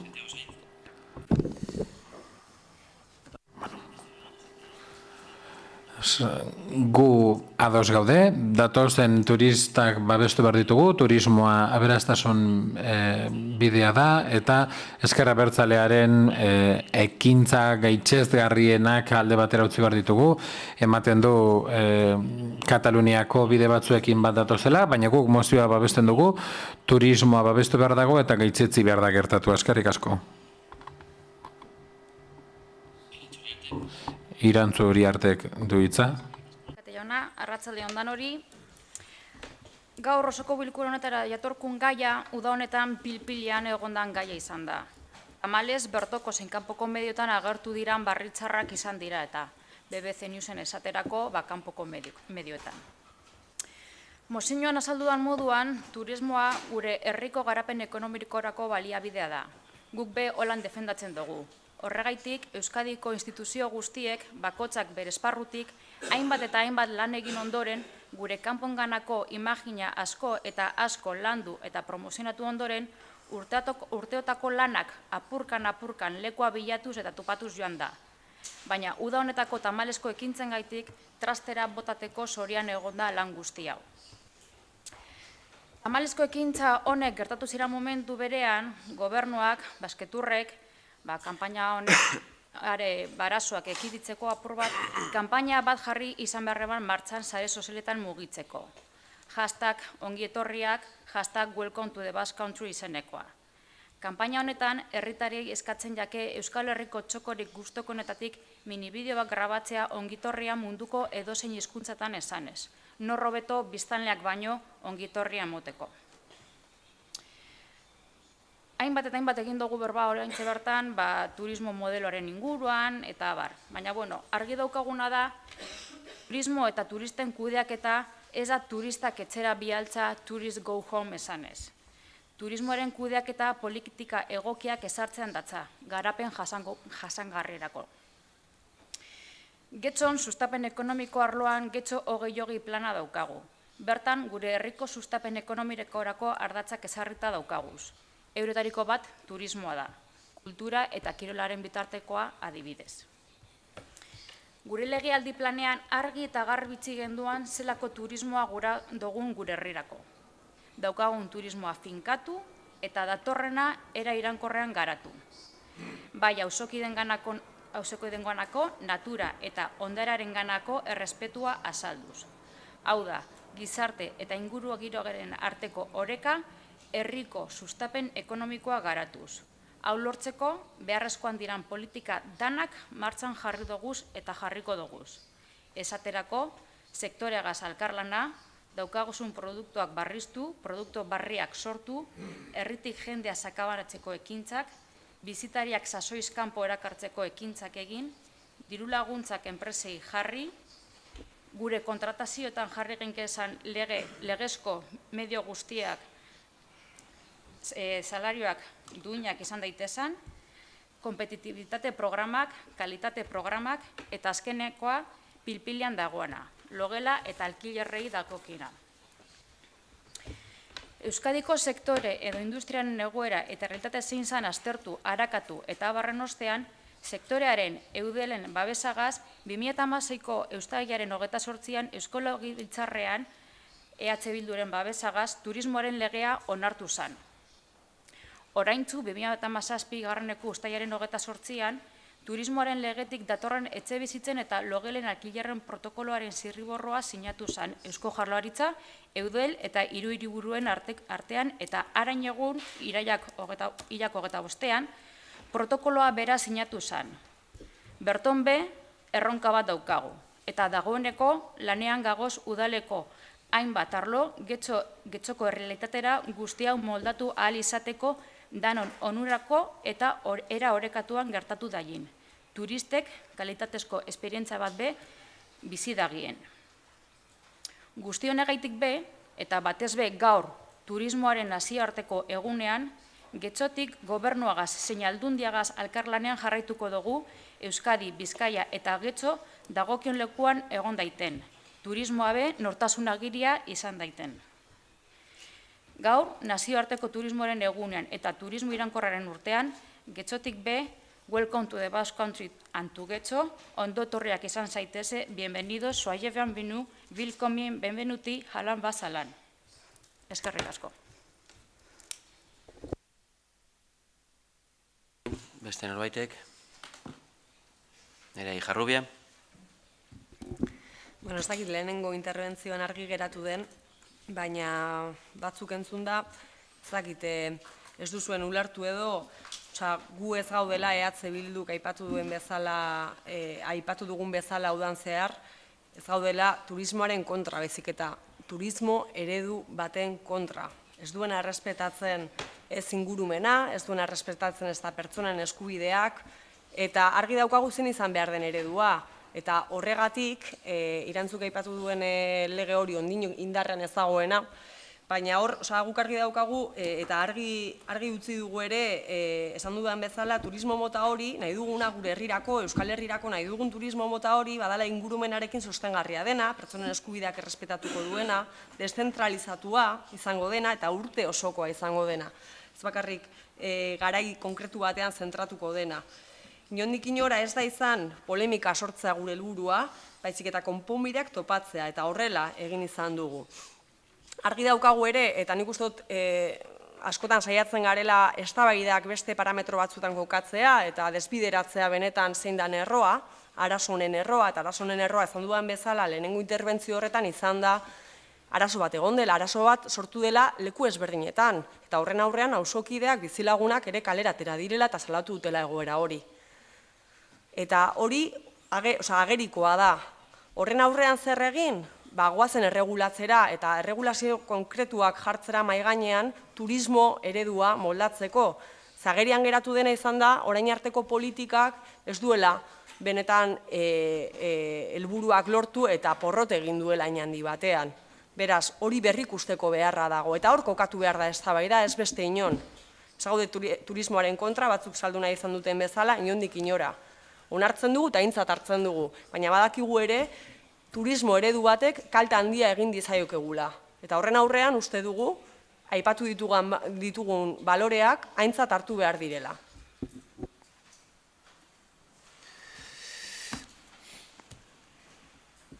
Bosketara partzen gara, ez, Enrique Olasok eskatu ditza.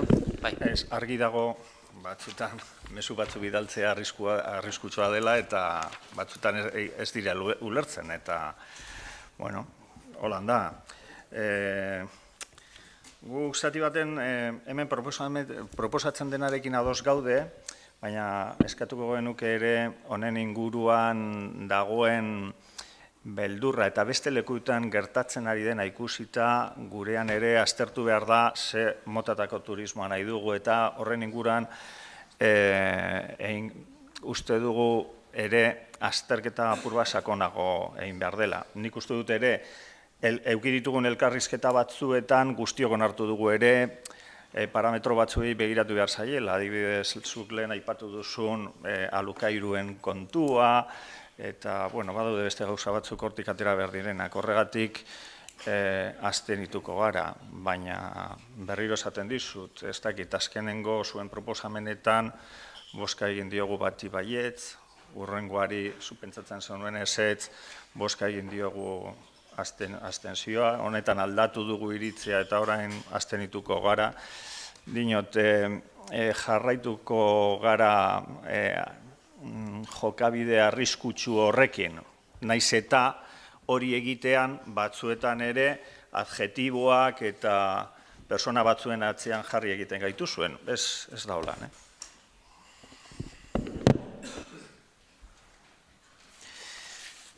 Esker, beraz, bosketa pasatuko gara, mozioaren alde, jeltzaleak, sozialistak, Alderdi Popularra eta Ciudadanos, abstentzioak, guk getxo parkatu eta kontra, edo aurka parkatu EH Bildu, beraz honetzi eta geratzen da mozioa eta hurrengora pasten gara. Egun eta 76. puntuan zuzen, guk udal taldeak aurkeztuako mozioa, Udalerriko Gizarte Kontseilua.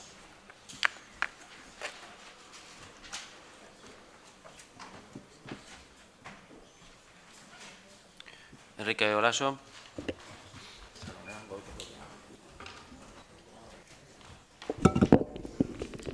Eskerrik asko. Bueno, moción sobre creación de Consejo Social Municipal.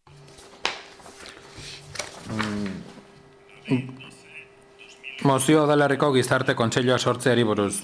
Abenduaren 5/2018 legeak Euskadiko gizarte zerbitzuak arautzen dituenak, printzipio gidaritzat jo du herritarrek gizarte zerbitzuetan parte hartzeko bideak ezartzea. Lege berak xedatu du udal kontseilu sozialak sortzea. Gizarte zerbitzuen planifikazio, antolamendu eta funtzionamenduari loturiko gaiei buruzko kontsultak eta aholkuak emateko eta horrela, eztabaiden eta organo eskudunei aurkeztutako proposamenen bitarte zerbitzu horiek zehazten laguntzea.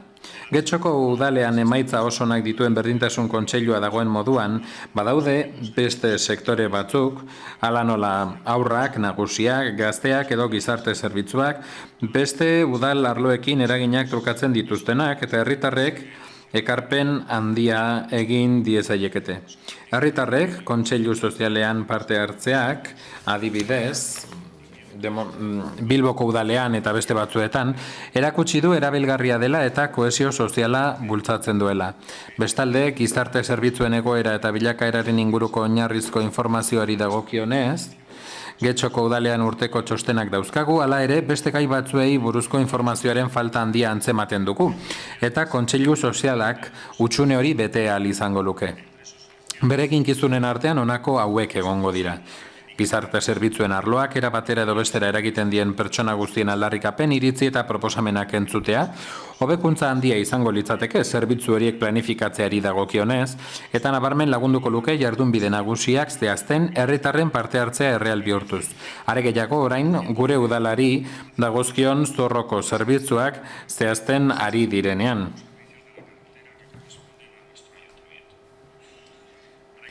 Inkesten bitartez eta etengabeko jarraipena ahalbidetzen duten beste baliabide objektibo batzuk erabiliz, benetako informazioa biltzea, bai gizarte zerbitzuen erabiltzein gogobetetasunari buruz, bai pobrezia eta edo gizarte bazterketa murrizteko zerbitzu horiek duten efizientziari buruz. Burututako ekintzak ebaluatzea eta egiaztatzea, ea gizarte langileen bitartez eskaintzen diren zerbitzuak nahikoak diren, hala nola etxesetzeko arreta zerbitzua, voluntariotza eta zuzenean implikaturiko antolakundeak. Hala badagokio, erakundei, udalekoei, forukoei eta EAEkoei aldaketa eta hobekuntza proposamenak egitea. Gizarteari loturiko gaiak, hala nola arkitektura oztopoak kentzea, etxe bizitza soziala, kontratuen klausula sozialak eta bar, lantzen dituzten beste udaltzail batzuekin harremanetan egotea. Bestelako gizarte zerbitzuekin eta hala badagokio inguruko udalerrietako kontseilu sozialekin harremanetan egotea, izan ere eskualdekoekin dagoeneko partekatzen dira zerbitzu zorroko zerbitzu batzuk. Kohesio handiagoa izateko eta ekintza bateratuak proposatzeko. Kontseilu sozialaren osaera honako hau izango litzateke.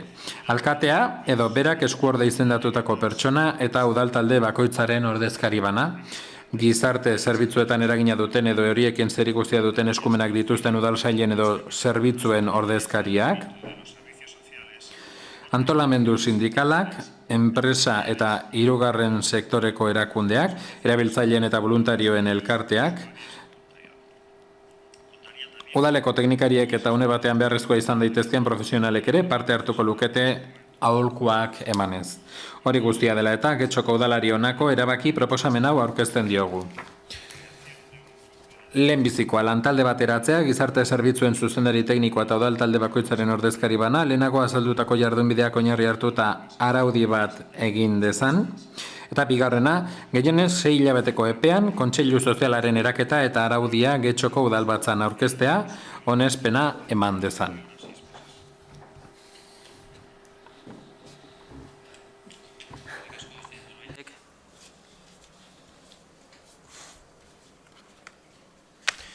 Herrera Coria.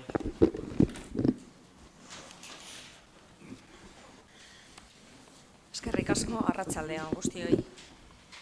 Bueno, en primer lugar... Lehenik eta behin adierazi behar dut, gizarte zerbitzuen legeko 3. atalean, ez dela aurre ikusten halako kontseiluak sortzeko derrigorrezkotasunik, ez bada aukera, jasotzen du 49. artikuluan, bai foru aldundiek bai udalek, beraien gaitasunaren jardun bidean, aukera izango dute, egoki ikusiko balute, zerbitzu sozialen kontseiluak sortzea. Bigarrenik, gizarte zerbitzuen katalogoaren baitan, zorroan hor bai badago, inklusio soziala sustatzeko zerbitzu sozialen arloaren baitan, sortu behar dago, eta hori bai beharrezkoa edo ezinbestekoa da. Hori ala da, eta horregatik gaur egun Getxoko udalean azken urteetan, areagotu egin dugu sarekideri ematen diogu diru laguntza uneko 80an, lehen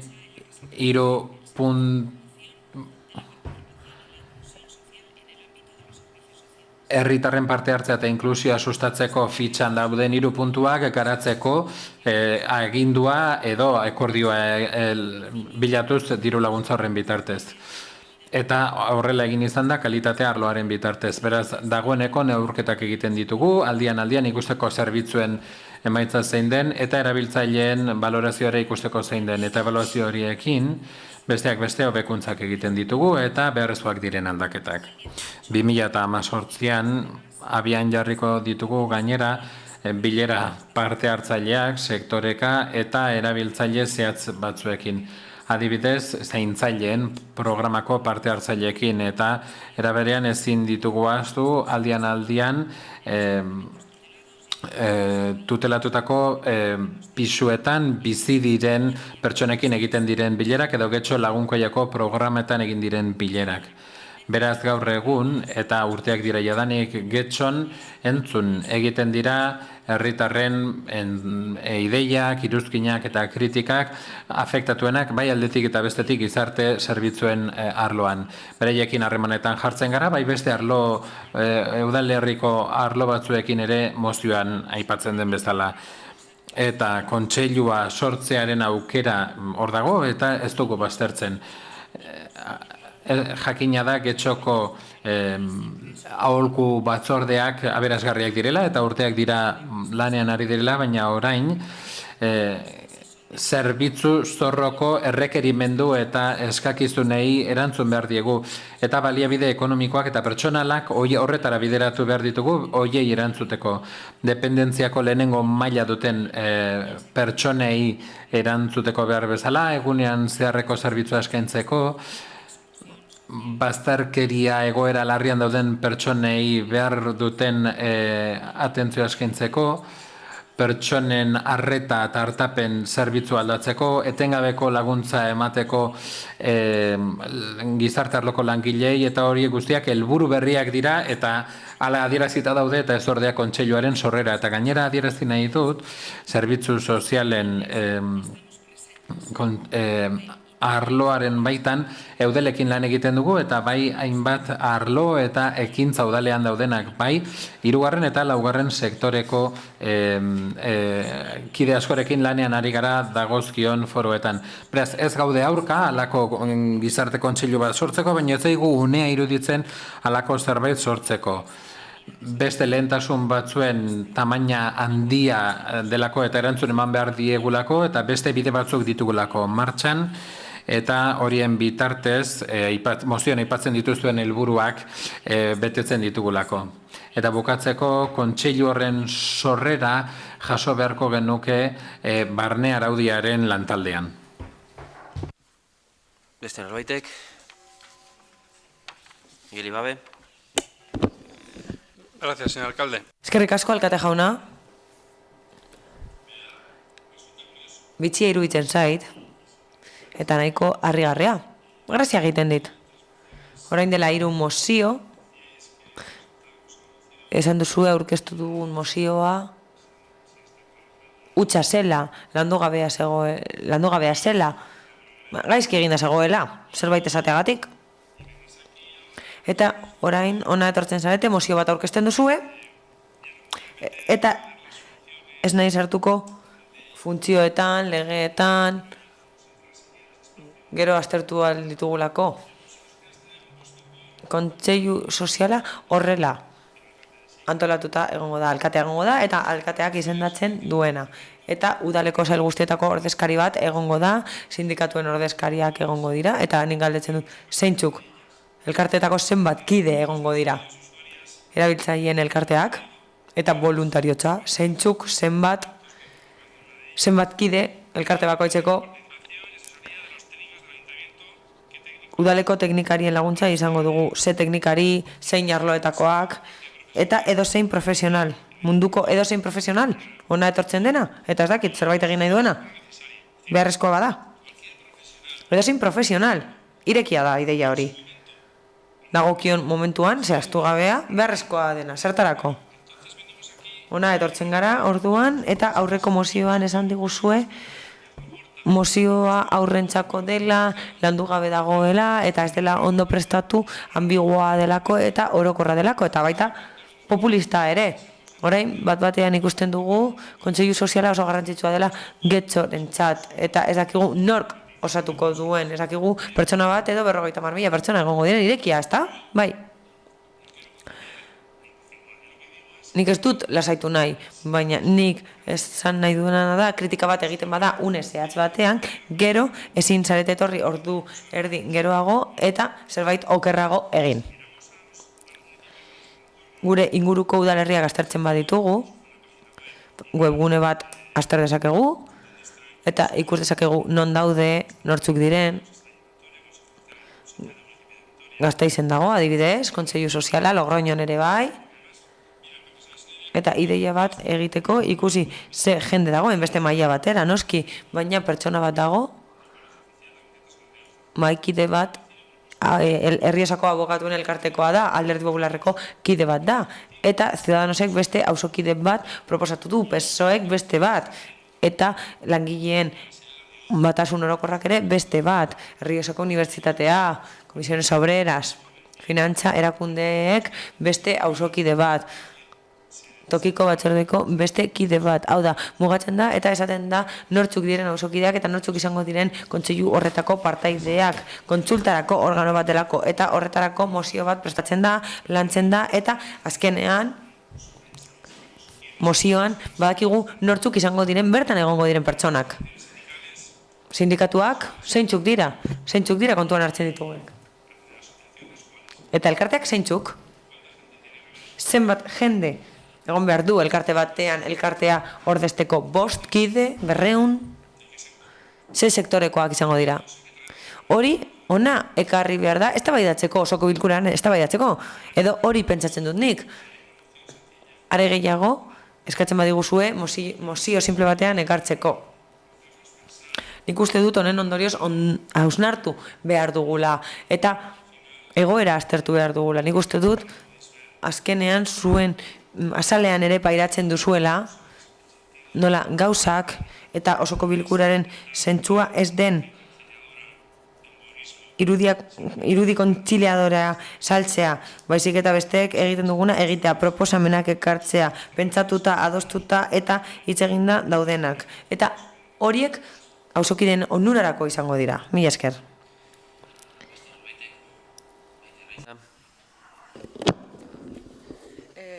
guri ideia interesgarria iruditzen zaigu, berdintasun kontseilua egiten den bezala, eragile sozial ezberdinek parte hartuko duten markoa sortzea.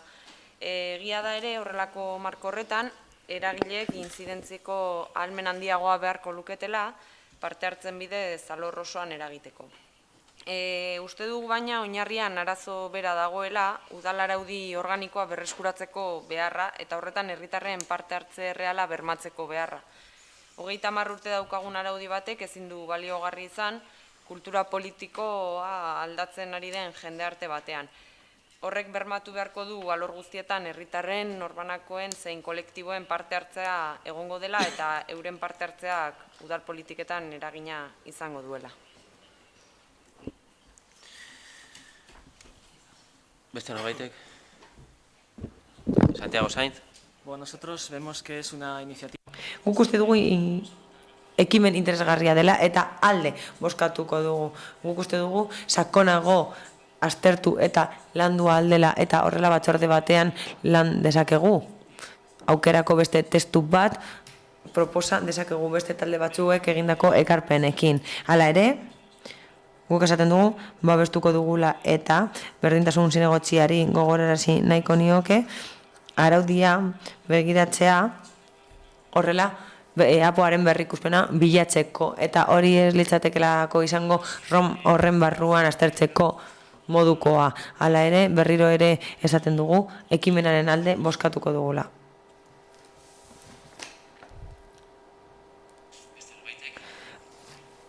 Enrique Olaso. Bueno, lehenengo baten, eskertu nahi dut, hemen gaur Susana falta da, eta aipatu nahi dut Susana honen atzean ibili da, gogotsu, eta Susanarekin batera beste talde bat, hau da talde baten egindako lana, eta talde horrek lan polita egin dau eta arro gaude, eta dudabarik da proposamen bat, eta falta zaizkio gauza batzuk, zehaztu barik daude gauzak, baina uste dugu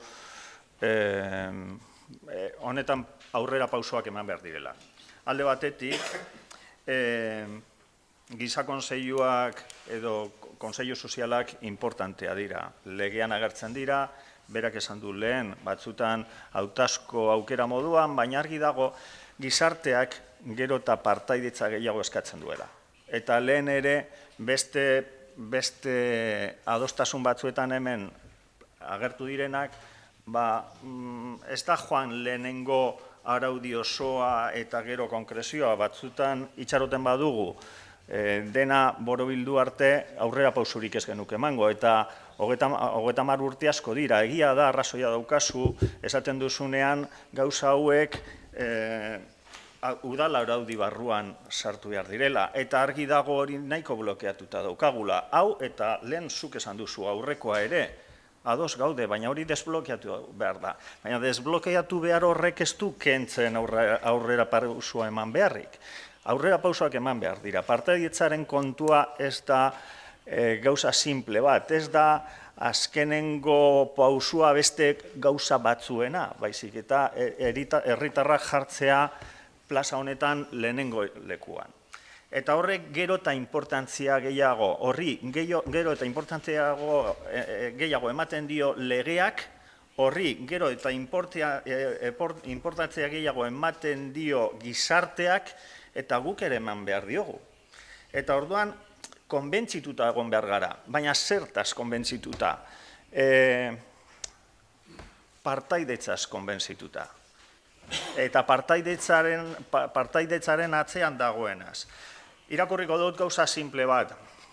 Orain dela, 7 urte eginda Gasteizen. Declaración de Victoria Gasteiz del primer congreso de Gasteizko Kontseilu Sozialen lehenengo aitorpena. Jotzen da Kontseilu Sozialak organo interesgarriak direla herritarren parte hartzerako. Eta beraz oso tresna interesgarria dira herritarrentzat eta udalerri eta bertako gobernuentzat.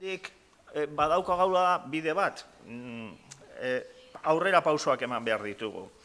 Argi dago, gure mozioan agertzen diren helburuak entzutea, informazioa biltzea, ebaluatzea, harremanak izatea, helburu horiek persona bakar batek egin ditzake. Nik hartzen dut ardura eta nik entzungo dut. Nik egingo dut informazioa bildu. Nik egingo dut ebaluatu. Egin daiteke holan. Batzutan, partaidetza eta efizientzia bazterretan jartzen ditugu. Erronka zein daukagu gaur, bi gauza hauek batzearena. Ez da erreza beti, baina aurrera pausuak eman behar dira. Ez da bakarrik helburuak bete behar direnak, guk argi esan dugu, mozioan ere jartzen dugu, getxon egiten diren gauza asko ondo daude. Hau ez da apurketa bat proposatzen dena, proposatzen da falta den gauza bat partaidetza indartzeko. Zertan, aipatu nahi dut ere, Susanak egiten duen beste definizio bat, Susanak atzo esaten zidan, definición de intervención comunitaria. Conseguir el bienestar social de haciendo que todas... Herritarren ongizate soziala lortzea denen parte hartze zuzenarekin, horiek zuzen ditzaten euren arazoak eta horrela pertsona guztiek duten gaitasuna sustatuko da erkidegoan esku hartzeko. Berriro, la capacidad de todas las personas... Pertsona guztien gaitasuna erkidegoan bertan esku hartzeko. Arrak sortzea gero eta gehiago. Jendearen bizitza, jendearen eskuetan jartzea. Horrek behar du pedagogia bat. Horrek behar ditu erakunde batzuk. Itxaroten badugu, urrengo, udal araudiko batzarra egin arte, honelako gauzeta hitz egiteko, bueno, argi daukagu, ez dugu inoiz egingo zer. Ez dugu inoiz egingo zer. Eta azken aldiz, partaidetzaren hobekuntzak hiru aipatuko nituzke. Alde batetik oso nabarmena da, oposizioan gauden taldeak gauza askotaz ez gara enteratzen. Informazio falta daukagula. Argi dago, hori argi dago.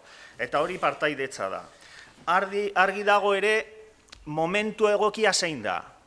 Momenturik egokiena zein da. Itxarongo dugu zerbitzu zorroa osoa bete arte. Jauna 5 minutua ja gainditu eta dituzu, jun zaitez amaitzen mesedez lehenengo txanda hau. Ez, bakarrik hitz bat. Partaidetza. Eta partaidetza bultzatu. Eskerrik asko. Beste norbaitek? Bosketara pasatzen gara beraz, mozioaren alde, guk, altxatu bestela, guk Getxo, EH Bildu eta Ciudadanos, abstentzioak, aurka, jeltzaleak, sozialistak eta alderdi popularra, beraz bertan bera geratzen da, mozio eta hurrengoara pasatzen gara, 177. puntuan guk udaltaldeak aurkeztuko mozioa, Getxo Europako alkateen itunari atxikitzea, klimaren eta energiaren jasangarrien alde egitearren. Kike Prada, parkatu. Eskerrik asko. Exposición de motivos de esta moción. Zioen azalpena. Getxo Europako alkateen itunari atxikitzea, klimaren eta energia jasangarrien alde egitearren. Alkateen ituna Europar Batasunaren lehen ekimena da, ambizio handikoa, Europako batzordeak hasia. Tokiko agintariei eta herritarrei zuzenean dei egiten die, munduko klima aldaketaren aurkako borrokan gidari izan daitezen. 2008 urteaz geroztik, alkateen ituna erreferentziazko mugimendu bihurtu da tokiko agintarientzat, energia jasangarriaren eta klima aldaketaren inguruko helburuak bultzatu gura dituztenak. Itun horrekin bat eginez, toki agintari batek, bere borondatez, konpromisoa hartzen du negutegi efektuko gasen igorpenak murrizteko eta klima aldaketaren aurrean erresilientzia hobetzeko klimarako eta energia jasangarrirako ekintza plan bat sortuz. Bere konpromisoan gauzatzeko tokiko agintariek konpromiso hauek hartuko dituzte. Erreferentziako emisioen inventario bat prestatu eta aurkeztea, sinatzailearen lurraldean igortzen den CO2 kopurua neurtzen duena. Arrisku eta zaurgarritasunen ebaluazio bat prestatu eta aurkeztea, arrisku maila neurtzen duena, balizko klima arriskuak analizatuz eta sinatzailearen lurraldeko puntu zaurgarriak ebaluatuz. Klimarako eta energia jasangarrirako ekintza plan bat aurkeztea udaleko kontseiluak aipatutako denbora tartean onetzia. Urtebete energia jasangarrirako ekintza planarentzat eta 2 urte klimarako eta energia jasangarrirako ekintza planentzat. Alkaten itunaren ekimenarekin bat egiteko erabaki ofizialaren ondoren. Zeinetan helburuak lortzen baliatuko dituzten neurriak eta politikak azalduko diren. Aldian behin, 2 urtean behin ekintza plana aurkeztu ondoren jarraipen txostenak aurkeztea. Ekintza planaren aurrerapena ebaluatzeko. Ekintza planaren sinatzaileek beraz, energia iraunkorrerako ekintza plana aurkezteko konpromiso hartuko dute sinadura formala egin ondoren urtebeteko epean, eta gero jarraipen txostena egin beharko dute 2 urtean behin. Alkaten egokitzapenaren dokumentuaren sinatzaileek tokiko egokitzapeneko estrategia egin beharko dute dut alkaten egokitzapen bat sinatu, ondoko 2 urteetan dauden plan esanguratsuetan egokitzapen aprobetxatu eta ondoren jarraipen txosten bat aurkeztu 2 urtean behin. Sinatzaileek onartu egiten dute ekimeneko parte hartzea bertan bera garatzea. Erabaki proposamena. Lehenengoa, Getxoko udaleko osoko bilkurak erabakitzen du Getxok bat egitea Europar Batasuneko alkaten ituinarekin. Bigarrena, 6 hilabete baino lehen klimarako eta energia jasangarrirako ekintza plan bat egiteko konpromisoa hartzea erreferentziako igorpenen inventario baten bidez eta arrisku eta zaurgarritasunen ebaluazio baten bidez. Helburuak lortzeko ekintzarik eraginkorrenak ezarriko dituena. 3. Osoko bilkurari aldian behin jakinaraztea nolako urratsak egin diren mozio hau betetxaldera. Ibon Rodríguez, zurea da hitza. Bai, egon dira gure ustez, une batzuk direla adierazpenetarako momentuak eta beste batzuk ekintzetarako momentuak. Eta egia esateko gai honetan gure ustez aspaldian sartu ginen ekintzetako momentuan eta ez adierazpeneko momentuan. Eta ala beharrez gainera, bestela lurronek asko ez du iraungo. Baina hitzek eta adierazpenek hori ez gaituzte urrutira eramango eta gainera itun horren eraginkortasunan zalantza nabaria dauzkagu. Are gehiago, Miguel Arias Cañete bezalako politikariak itunaren bultzatzaileak direnean, edota zeintzu diren sinatzaileak eta sinatzaile horiek zer egiten duten, zer esaten duten eta zer sinaten duten, barduan itun horren eraginkortasunean zalantza handia dauzkagu. Gogora ekarri nahi genuke udalonek erabaki zuen, aspaldian, energia berriztagarrian alde egitea. Eta erabaki horretan, gobernu taldearen bozka ere lortu zuela erabakiak, baina energia kontratua berriztu berri izan direnean, agertu zaizkigu zalantzak eta agertu zaizkigu ustezko aitzaki teknikoak, edo kontua da azkenean energia guztiz ez da berriztagarria izango momentuz, naiz eta kontratua, edo naiz eta erabaki hori hartuta. Beraz, itun hori sinatu horretik esan nahi dugu, urratz handia dauzkagula oraindik emateko udal honetan, halako adierazpenetan sartu barik.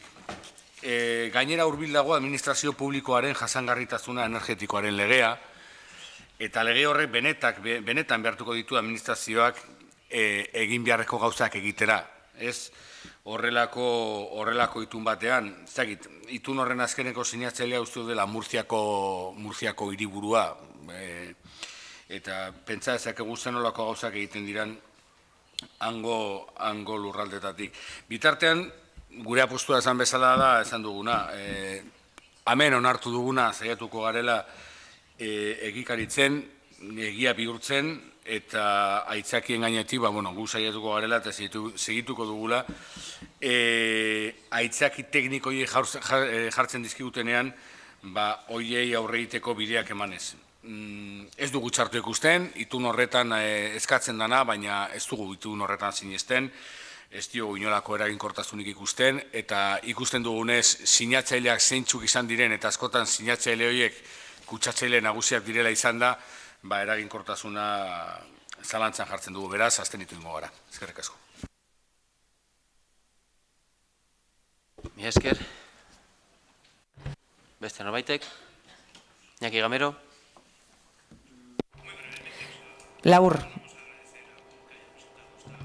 Guki eskerrik asko, esan nahi diogu mozioa orkesteagatik. Ados gaude, esan dakoarekin, baina bitxia iruditu zaigu. Alderdi Popularreko komisarioak egindako zerbait aurkestea. Miguel Arias Cañetek aurkeztu du Europan, baina noski hori ikusita gure babes osoa daukazue. Edo bozeramaren rondarekin, bai, Txefo Landa. No, contestar a la moción como... Gobernu talde bezala, mozioari erantzuteko, alkate eta alkatezen ituna gaizki itzulita dago. Alkateak gizonak bakarrik aipatzen ditu eta horregatik esaten dut irakurtzen dudalako. Aldaketa klimatikoaren eta energiaren inguruko ituna zen 2014an, ekimena abiarazi zen. Alkaldez Adapt, kudeaketa publikoko eredu bera zen, eta 2015ko amaieran, biak fusionatu ziren, Miguel Arias Cañetek egin zuen bezala, eta klima eta energiaren aldeko paktoa edo ituna sinatu zen, eta hori guztia 2030 begira. Ezen 120 murriztu behar baizik eta 140, beti ere CO2ko kopurua. Horrela, sinatzaileek zenbait ekintza egin behar dituzte CO2 igorpenak murrizteko eta erresilientzia edo egokitzapena izateko klima aldaketaren aurrean. Orain dela 7 edo 8 urte, udalak itunera batzeko aukera aztertu zuen eta horretarako zenbait bilera eduki zituzten energia erakundearekin. Eta izan ere, Europak tresna baliogarritzat aitortu zuen erakunde hori. Behintzat hemen, Euskal Autonomi Erkidegoan. Horrez gain, Kikek aipatutako konpromisoak gain, 6 konpromiso horiez gain, nahiko exigenteak direnak, bide batez, beste bat gehitu behar da, eta esplizituki hori bitan aipatzen da atxikitzeko balintzatan. Alkateen helburuak lortzeko, antolakuntza egiturak egokitu behar dira eta sail espezifikoak sortu beharko lirateke eskumen egokiekin. Horrez gain, giza baliabide eta baliabide ekonomiko nahikoak egon beharko lirateke ituna gauzatu ahal izateko. Horrez gain, esaten du, baliabide ekonomikoak aitortu behar direla estrategia hori epe luzera sustatzeko. Horretarako, noski udalerriaren aurrekontuan sartu beharko lirateke esleipenak edo aurrekontu izendapena. Nik uste dut, zentzu honetan, datak garrantzitsuak direla. 2010an edo 2011an udalak aukera hau aztertu zuen, batzeko aukera aztertu zuen. Hala ere, krisia orduan hasi zen, 2008an eta eragina izan zuen. Denok ezagutzen ditugu krisiaren ondorioak, pertsonalki, familian, eta badakigu horrek izan zuen eragina udalean. Ez da aitzakia. Eta ez zen izan hori arrazoia ez atxikitzeko. Nik uste dut arrazoiak beste batzuk direla. 2002tik udalsarea 21 existitzen da. Jasangarritasunaren aldeko Euskal udalerrien sarea. Eta tokiko 21 agendak kudeatzen ditu. Nik uste dut ezagutzen dituzuela, baina 200 udalerri baino gehiago daude bertan. Uraren Euskal Agentzia dago horretan ere sartuta, eta bar, erakunde lankidetza hori alderdi giltzarria da. Eta esfortzu guztiak batzen ditu garapen jasagarria lortzeko Euskal Autonomia Erkidegoko udalerrietan. Hain zuzen ere, ekainaren 26an, batzorde ejekutiboa bildu zen eta plan estrategikoa onartu zen. Eta honetara itzuliz, ez atxikitzeko arrazoiak beste batzuk ere izan ziren. 2010an, Getxok Albor gutunera batzeko aitorpena sinatu zuen. Jasangarritasunaren aldeko itun batekin bat egin zuen. Eta 2014an, Albor gehi 10 konpromiso gehiago horiek onartu egin ziren. Hortaz, Getxo 21 tokiko agenda onartzearen alde agertu zen, jasangarritasunaren alde aurreko urtean. Tokiko batzordean eta osoko bilkuran jakinarazi zen jasangarritasun plana onartu genuela eta 5 lerro estrategiko gehitzen dira. Hori gainera udalaren webgunean kontsulta daiteke. Eta azkenengoa aipatzen badugu eta garrantzitsua nahi baduzue, 2015ean Nazio Batuetan jasangarritasunaren helburuak onartu zituen. 11garrenak adibidez hiriguneak aipatzen ditu. 2015ko abenduan Nazio Batuen konbentzioa klima aldaketaren inguruan bertan beste zenbait helburu onartu ziren eta Bilbon 8. konferentzia egin zen klima aldaketaren eta hiri jasangarrien inguruan. Euskal adierazpen gisa ezagutzen da hori Bilbon egin zelako, ez Euskaldunen egin zutelako, baizik eta konferentzia horren barruan sortu zelako eta bertan beste gidalerro bat ezarri zen. Kontua ez da bakarrik CO2 baizik eta eraldaketa soziokulturala, sozioekonomikoa eta sozioteknologikoa. Beraz argi dago, gaur egun esparrua desberdina dela, asko zabalagoa eta bai CO2aren kontua hor dago, barruan dago. Baina ikuspegia disiplina artekoa da eta ikuspegi hori askoz globalagoa da. Beraz, abstentzioa bozkatuko dugu.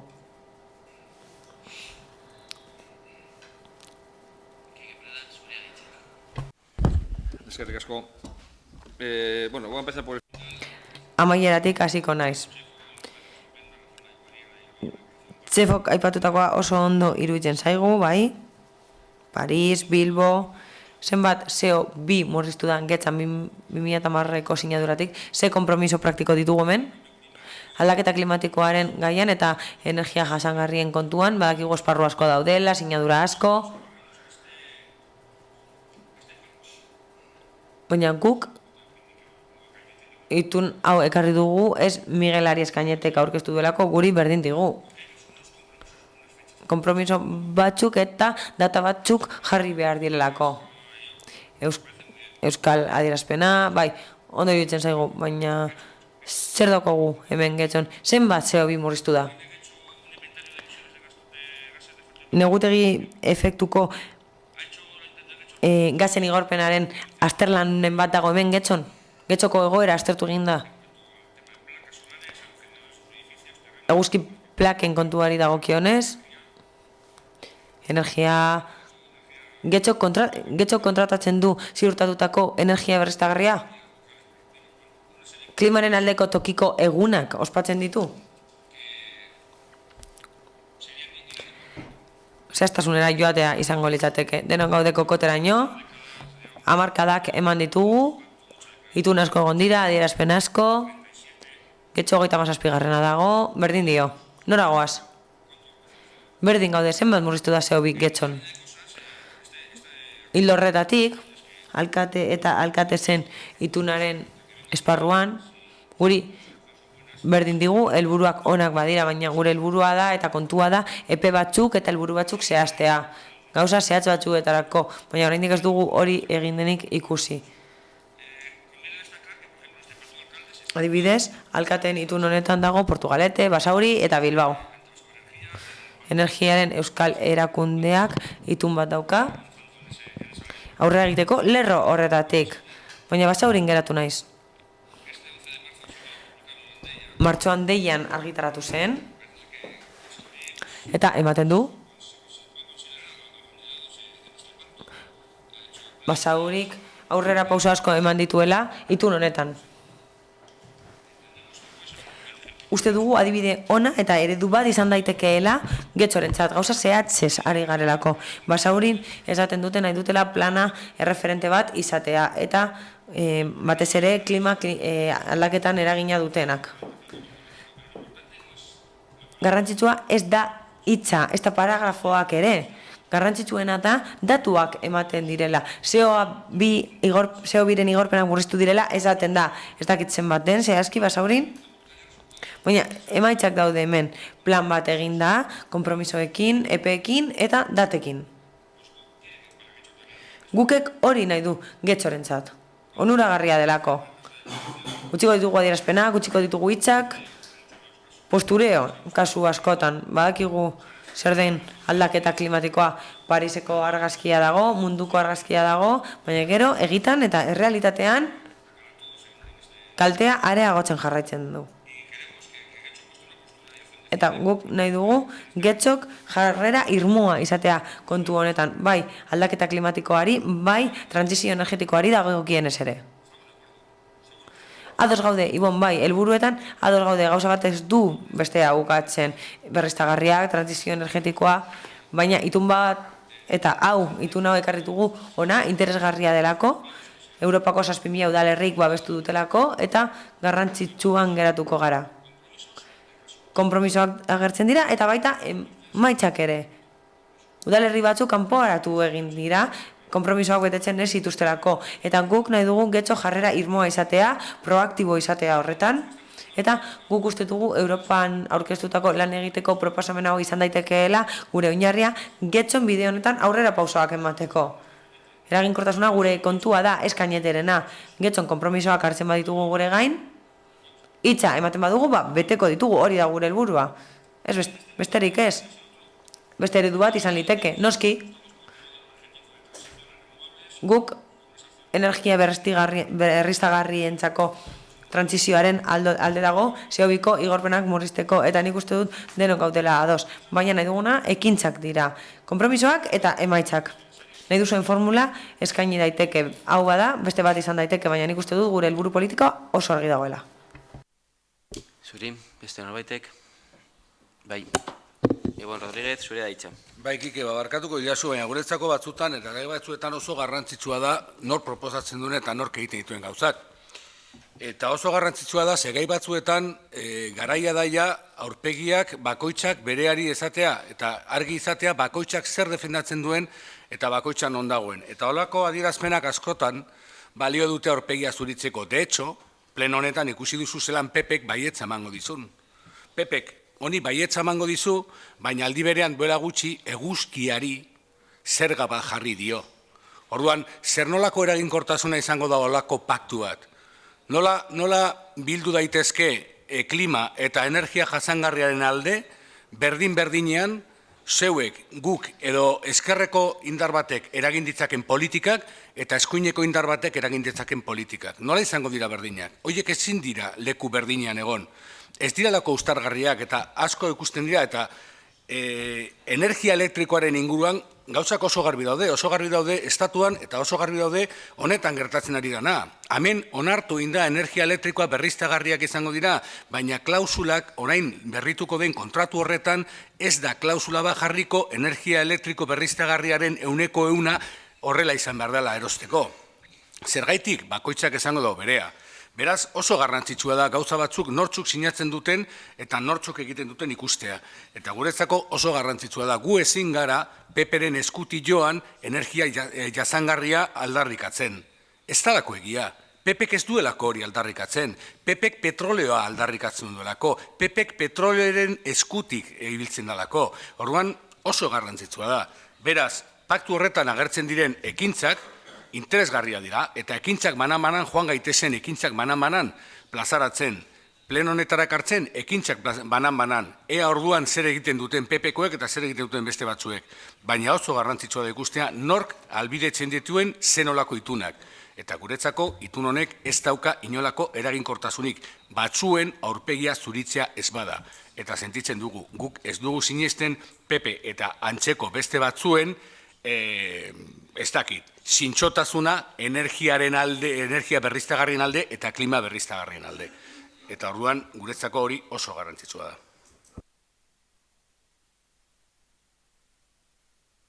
Beste norbaitek, Txefalanda, zure da hitza.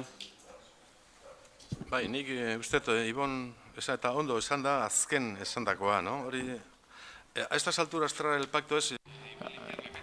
Ituna hona ekartzea askori aurpegia garbitzea da, baina nik jadanik esan dut ituna gaindituta dagoela nazioarteko akordioak eta garapen jasangarriko helburuengatik. Orduan, ituna zarkituta geratuta dago eta horren adierazgarri da, zenbaitu dela aipatu dituzu, Euskal Autonomia Erkidegoko lurraldean 9 udalerri daude, tamaino ezberdinetakoak Güeñez, Bilbao, Basauri, Areatza, Mungia, Muskiz, 9 udalsarean 200 baino gehiago gara, eta asko mankomunitateak dira, udalerri bat baino gehiago dituztenak. Eta hori pista bat da. Ez hartzearen konpromiso bat beteko ez duzuna, baizik eta gertutasun eta eraginkortasunagatik. Eta gero bestalde, egiten duzuen akordio proposamenak, bigarren puntuan dio, zehazki, bigarren puntuan, 6 hilabete baino lehen klimarako eta energia jasangarrirako ekintza plan bat egiteko konpromiso hartzea, referentziako igorpenen inventario baten bidez eta arrisku eta zaurgarritasunen ebaluazio baten bidez, helburuak lortzeko ekintzarik eraginkorrenak ezarriko dituena. 6 hilabeteko epea jartzen duzue, erreferentziazko dokumentuak zehazki hitzez audio. Alkateen itunaren sinatzaile bezala, zure ekintza plana bidaliko duzu hurrengo 2 urteetan, itun honetara txikita hurrengo 2 urteetan.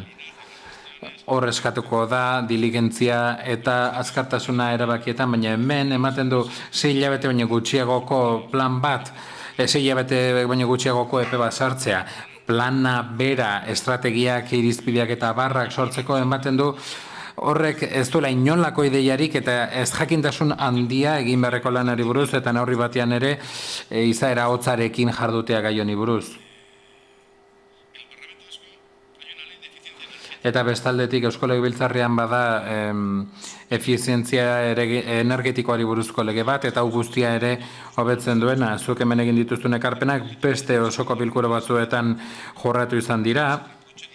Eta ez da erakozpen bat, baina ez da egon proposamen zehatzik aurrekontuen proposamenetan, proposatu izan dugu argiteria aldatzea, CO2-aren murrizketa egitea, ez dut gogoratzen zein diren udalerriko isurketak, baina hori urteko memorian dago, agenda 21-aren memorian ageri da, jadanik.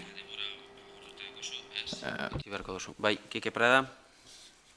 Eskerrik asko. Y a nuestro responsable de medio ambiente. Eta gure ingurumen arduradunari zenbatzeo 2ko jetxiera egin du Getxoko urteetan, 2 urte plan egiteko 6 hilabete, 2 urteren barruan dago, eta uste dut suposizio handia dela izaera hotza eta lakoak aipatzen dituztunean, nik uste dut larriagoa dela aipatze gutza bera. Nik uste dut argia izan naizela, konpromisoak hartzea da. Eta datuak ematea. Izan daiteke ez dagoela horretarako borondaterik. Izan daiteke ez dagoela borondaterik, badagoela argazkikokoa, posturioa, baina ez ekintzak zehatz egin ditu Getxok, nik badakit egin egiten dituela. Badaude ekintzak, hildo horrekin bat egiten dutenak, eta bat egin lezake konpromiso horiek betetzeko, baina diskurtso mota bati heltzen diogu, hain gustuko ez dugun edo heldu nahi ezkeniona berez, eta honek gogorrarazten dit, fabrikako lankide batek aspaldi dagoeneko jubilatua dagoen esan zidana, askotan arazoa da retrovisorea. Ez diez egun bestei begiratuko zen aurrera Getxon sinatzen baldin badugu konpromiso bat, Getxotarrok sinatzen dugu, Euskaldunok sinatzen dugu, eta hitza ematen dugu. Zergatik begiratuko dugu ezkerrera edo eskuinera. Argi dugu zein dena asmoa ez, zein da kanala, hau, beste bat. Gai honetan, aski da posture horik, argazkirik eta sinadurarik. Konpromisoak, epeak eta datuak dira behar ditugunak. Orain arte ez daude, asmoak daude, ematen du bide honetikoa zela, osoko bilkura honetan, baina hitzetatik ekintzetara pasatzen ezkaren bitartean, honek ez du aurrera egingo. Eta berriz diot, bakoitzak ikusiko du zer egiten duen, zer onartuko duen gai honen konpromisoan. Guk itun hau identifikatu dugu esparru egoki bezala, eta gainera Eusko Jaurlaritzaren babesarekin Basauriko udalak diru laguntza jaso du 12.500 eurokoa plana garatzeko. Eta Txefo, esaten izun bezala 6 hilabete baino gutxiagoko epean egin duten udalak ezagutzen ditut. Txefo, Landa, bai, badeko zu. Azkenengo txanda, bai. Entras en un discurso que no querías entrar. Ez zenuen sartu nahi, gai honetan, baina heldu diozu ematen du ez dagoela borondaterik eta posturioa baino ez dela, nik ez dut berriz izango, gauzak egin dira, eta eskegita daude interneten, sareetan eskuragarri ez dago urrun joan beharrik. Udaleko webunean ingurumena sakatu, agenda 21, foro lokal, hor sakatu eta hor bilatu datuak, hor duzu. Baina nabarmen sumintzen nau, bai beste askok esaten dizugula alkateen ituna zaharkituta dagoela, 9 udalek baino ez dutela parte hartzen Euskadin, eta nik uste dut, mozio bat aurkeztu duzuela, eta uste dut ideia erratuta duzuela bere balioari buruz, eta basaurik jaso zitzaken diru laguntzak 60.000 eurokoak izan zitezken, eta soilik plana sortzeko, eta hori ebek 2011an martxan jarritako diru laguntza hildo bat izan zen. Nik lehen hitzartzean aipatu dut zein diren itun honen arauak. Honek eskatzen du jarraipen bat eta beste ezaugarri batzuk eta zuretzat posturea izango dagian, baina erabat faltsua da gu posturean ibiltzen garen kontuari. Datuak daude, begiratu eta aztertu. Bosketara pastuko gara, beraz. Mozioaren alde, guk Getxo eta Alderdi Popularra, abstentzioa, EH Bildu eta Ciudadanos, eta kontra, jeltzaleak eta sozialistak, beraz, bertan bera geratzen da mozioa. Eta hurrengora pasatzen gara, 168. mozioaren zuzen, guk eta EH Bildu udaltaldeek elkarrekin batean aurkeztutako mozioa, parkinaren aurkako mugimendu zabala. Zaken nork, Nerea Ijarrubia, zure da hitza. Guk eta EH Bildu parkinaren aurkako mugimendu zabalaren izenean aurkeztutakoa. Getxostar askoren oroitzapenetan daude, oraindik 2007an, Andramari urbanizatzaren aurka egin ziren mobilizazio andanak. Milaka herritarren kontrakotasunak, besteak beste lortu zuen Getxoko zonalde berdeekin akabatuko zuen apoa gelditzea. Ordutik 10 urte baino gehiago igaro diren arren, herritarrek gelditzea lortu zuten zarraskiaren apoak indarrean jarraitzen du.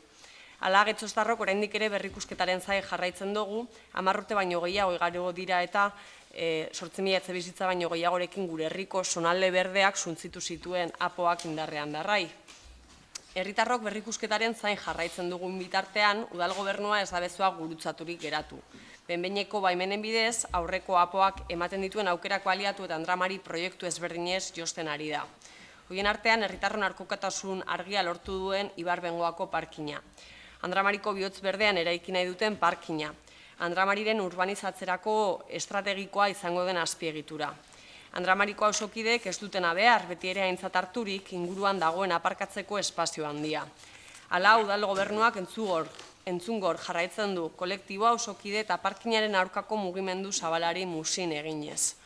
Parkinaren aurkako mugimendua zabala izanik eta parkin horrek Andramariren urbanizatzea ekar lezakeen zantzu nabarmenak izanik, Ibarbengoako parkinaren aurka eta oro har Andramariren urbanizatzearen kontra gauden mugimendu zabalaren kideok honako akordio proposamena egin nahi diogu Getxoko udalbatzari. Lehenengoa, eta azkena, Getxoko udalari eskatzen diogu Getxoko Andramariko herritarrei kontsulta diezaiela parkinaren eraikitzaren inguruan. Hau da, erreferenduma egin dezala, gehiengoaren iritzia loteslea izanik. Eta bigarrena, eta azkena, erreferenduma egin bitartean Ibarbengoako parkinaren lanak bertan bera ustea herritarren iritzia jakin arte.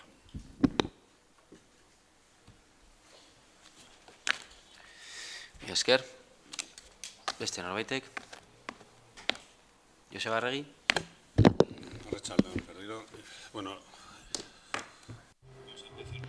Bueno, az gaitezen testu ingurua egokituz gaiari buruz. Egin nahi den parkinaren lanak ez ditu eskatzen, ez ditu sustatzen Getxoko udalak. Trenari lotutako azpiegitura delako eta hori Bizkaiko garraio partzuergoari dagokio metro eta Bilboko eremu funtzionalari zerbitzu eskaintzeko. Eta erabaki hori gainera beste kontu batzuekin dator, alde batetik parkin bat sortu nahi duelako disosioa ez bakarrik getxorentzat. Eta zergatik erabaki hori lotuta egon zen Ibarbengoan metro geltoki berri bat egitearen erabakiarekin. Getxoko garraioan partzuergoak prozesu luze egin ondoren eta auzokidei galdetuz erabaki zuen estazio berri hori eta parkin horiek han egokitzeko. Guztiek udala honen gehiengoaren babesa izan du. Maidagan eta Maidaganen lurperatzea eta Ibarbengoako geltokia egitearena kontuan hartuta, aurre ikusi zen parkin bat egitea, plaza kopuru bat izanik, eta Uribe Kostako bilgune edo kaptazio eremu bezala ikusiko du. Azken batean, hor Uribe Kostako eremutik parkin horretaraino eta parkinetik metrotik Bilboraino denborak egoki jo direlako. Eta horrela saltzen da zergatik hartzen den erabakia eta ze irizpideren arabera erabakitzen den Ibarbenkoan hori zehaztea eta ez dago inolako motiborik hori Getxoko garapen urbanistikoarekin edo hirigintza planekin. Hau da, azpigitura metropolitanoa da, Getxok ere onuragarri izango duena, bere irekieratik, Andramari hirigintza ikuspegitik garatu zenez. Izan ere, Andramariren garapena etorkizunean udal honek hartu beharko duena. Ona ekartzen baldin badugu plan orokor baten proposamena. Baina egia da, mozio hauek proposatzen direnean eta geltoki berri bati lotutako parkin baten proposamena egiten denean, norbera galdetu behar dio bere buruari nola iristen gara ona, eta ona iristen gara duela 25 urte Maidaganen batzagoelako trenbideak gurutzatzen zuen bide bat, eta udal honek proposamena egin zuen eta eskatu zuen bide hori lurperatzeko, eta eztabaida hori lehenbizi heldu zen foru aldundia behartzera bidea aspiratzeko, eta aldi berean metroaren bide berria eraikitzen ari zen, beraz historia egin dezakegu, eta historia egin beharko genuke ulertzeko ze honetan gauden une honetan. Ikusi dut 6 proiektu daudela, teknikoak, alternatibak, zenbait Getxok proposatuak eta beste batzuk garraio partzuergoak proposatuak, 30, 40, 50 mozio, interpelazio, parte hartze ikusi ditut, sendoa elkartearenak, berak bultzatu zuelako inguruko mugimendua honi konponbide bat bilatzeko, eta azkenik ondorioztatu behar dugu uste dugula geltokiaren kokapena ona dela parkin batekin, Getxori eskainiko zaiona, eta aukera izango du metroko beste udalerriak izango ez duten eskaintza bat, eta berangotik Lemoizera dauden gainerako herritarren alde. Horregatik, honen aurkako botua emango dugu. Bai, eskerrik asko. Bai, eskerrik asko. En este caso... Kasu honetan, Joseba, ez dut uste metroa bai ala ez eztabaidari buruz egina dago, geltoki hori hor dago eta geltoki fantasma bat da ez da erabiltzen, eta pentsatu beharko litzateke zergatik ez den erabiltzen, eta zergatik hor dago metroa pasatzen da aurretik eta inork ez daki gehi zergatik. Orain ez egiten da geltoki eta parkinari buruz. Beraz, geltokia egintzenean aurreikusita zegoen parkin bat izan arte ez zela pentsatu? Hori hemen erabakitzen da? Ez. Orduan, dena pak berean sartzen baldin badugu, ez berdina da. Ziurrenik jendeak esango digu, hor, aipatu duzun bezala, pasabidea zegoela, lurperatu zela, une historikoaren arabera berrezkoa zen, auzokideak ado zeuden, baina hortik orain parkin bat egin nahi izatera jendea aurka azaltzen ari dela, elkarretaratzeak egiten ari dela inguruan bertan Tosun eta Ibarbengoan. eta argi ezaten ari dela ez dutelan egitea nahi, espazio berdeak eta berdeguneak behar ditugulako eta ez ditugulako, ez dutelako hori masifikatzea, badakigulako zer datorren ondoren eta argi dago, ematen du hemen erabaki beharko dela, baina berriro ere APOaren gaira bueltatzen gara. APOa ez da garatzen ari guk nahiko genuken bezala, nahiago genuke garatuago egotea eta honi buruz hitz egitea modu zabalago batean. Baina ematen du hori jadanik ez dagoela gure eskutan, baina udal honentzat ezin daiteke izan iesbide bat esatea hori Bizkaiko garraio partzuergoaren gaia dela, eta horregatik guk eskuak garbituko ditugula gaiarekin. Ematen du, argi xamar ikusten dugula, askok, eta hori askotan hitz egin izan dugu, geltokia ez erabiltzen, parkina bilatzeko aitzakia bilatzen ari dela. Parkina egingo da eta ondoren etxe bizitzak egingo dira eta etxe bizitzek emango dute bidea beste gauza batzuk egiteko eta orduan egoera hori ingurune hori masifikatu egingo dugu eta hasieran berez pasabide bat lurperatzea besterik etzan kontua. Orduan honi buruz hitz egin nahi dugu, erabakitze eskubideari buruz, eta hemen ere erabakitze ere posible da, auzokideen iritziak entzun ditzakegu, urteak daramatzateala eskatzen, eta ez zaigu hainbeste kostatzen, eta asko dute esateko. Gainera hemen esan izan dugu, ingurumeneko gaia etzela behar bezala betetzen, uste dugu uragentziaren txosten batzuk falta direla, badagoela azpitik erreka bat eta obra nolabait zaila izango dezela eta eraso egingo ziola ingurumenari. Zergatik ez dugu bide bat bilatzen aukera emateko ingurukoei iritzia emateko eta adierazpenak egiteko are gehiago jakingo dute han urteak daramatzatenak manifestaldiak egiten. Baina modu baketsuan egiten dutenez arreta eskain diezaiegun eta jakin dezagun zergatik dagoen mugimendu hori etengabe eta zergatik egiten den erreklamazio hori.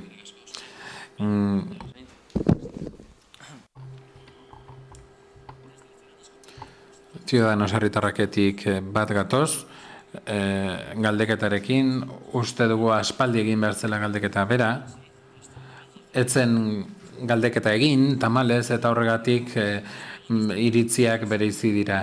Gure diagnostikoa da, Ibarbengoako proiektua ez dela ongi sozializatu, geltokia ireki da, eta hortik behin martxan jarritakoan irisgarritasuna hobetzea, argiteria hobetzea, baina uste dugu beharrezkoa dela. Eskerrik asko. Eduardo Andrade.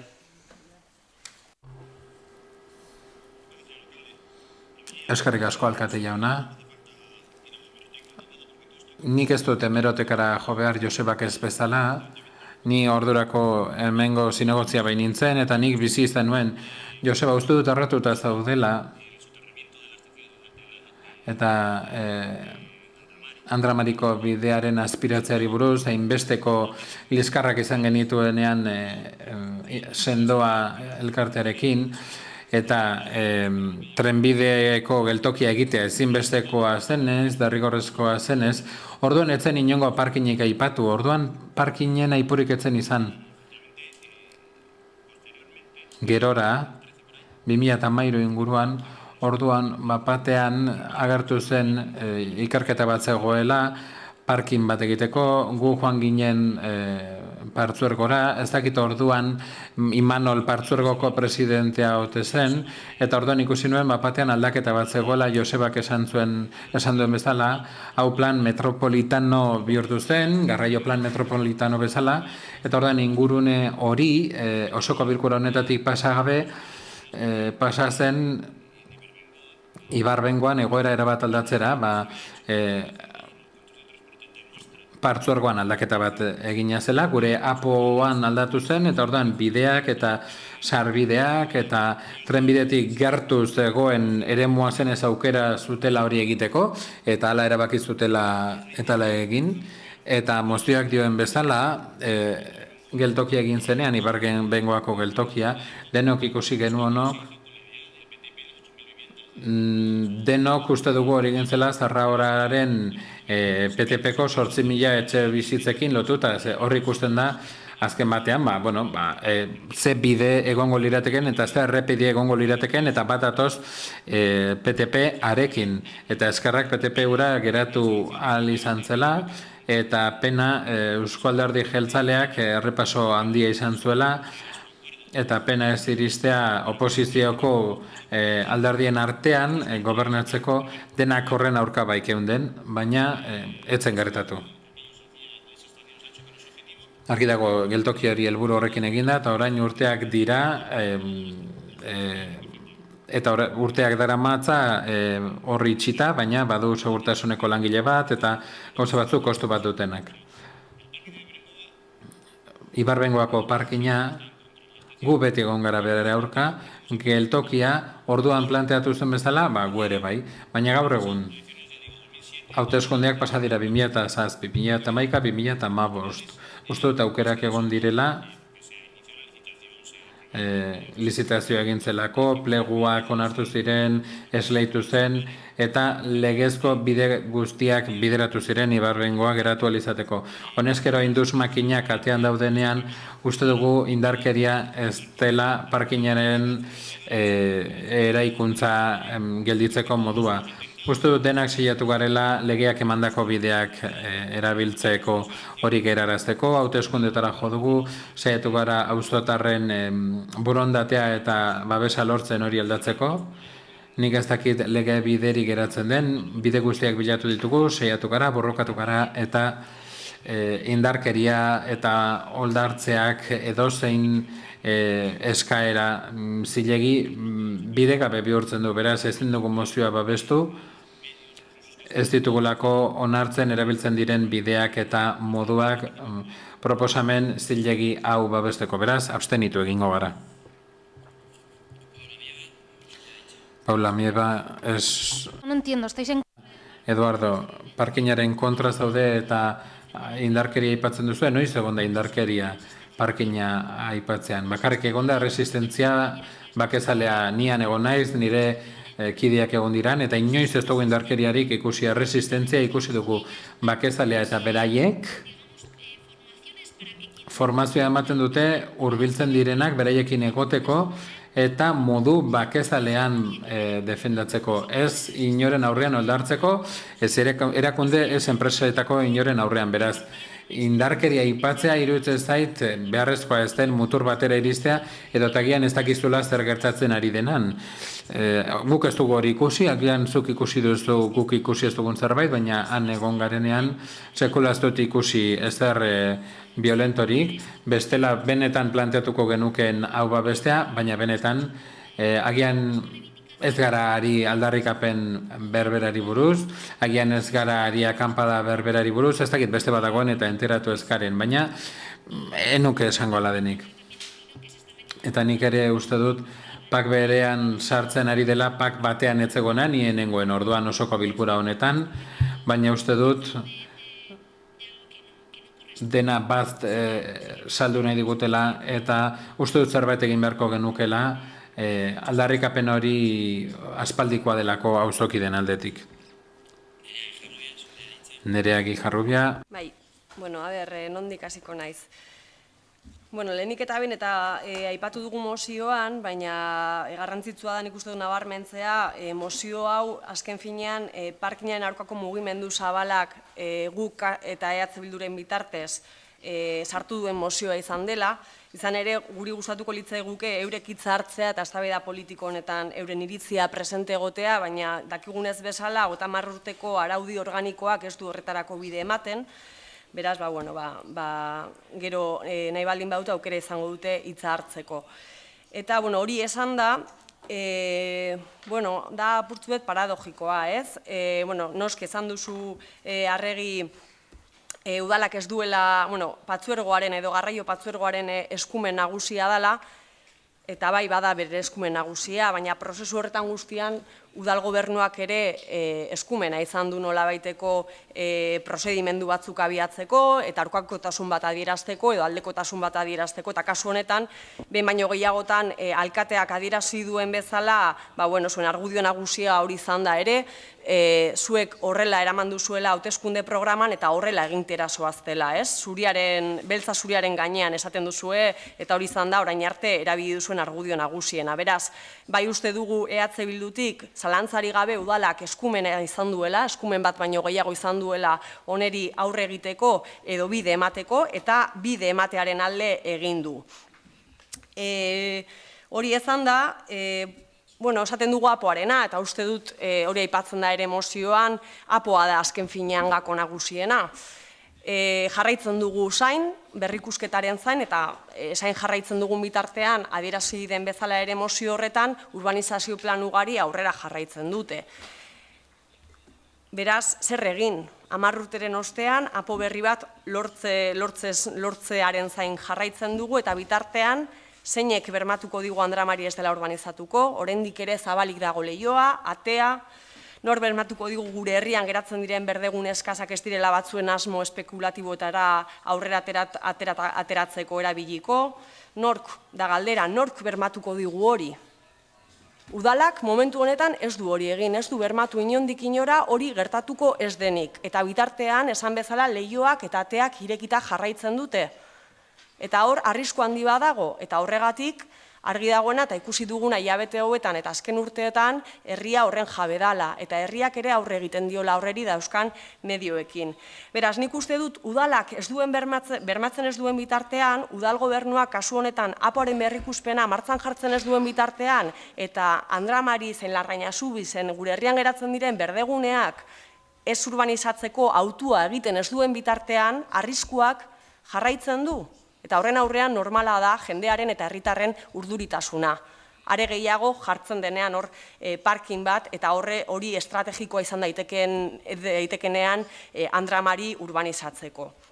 Bestaldetik eta ezaigu bat ere zilegia iruditzen, herritarrek auzokidek orain dela 25 urte eramandako borroka bat zikintzea eta esatea horren ondorio parkin hori eta kasuna geltokia ere eraiki zirela. Zaigu bat ere zilegia iruditzen.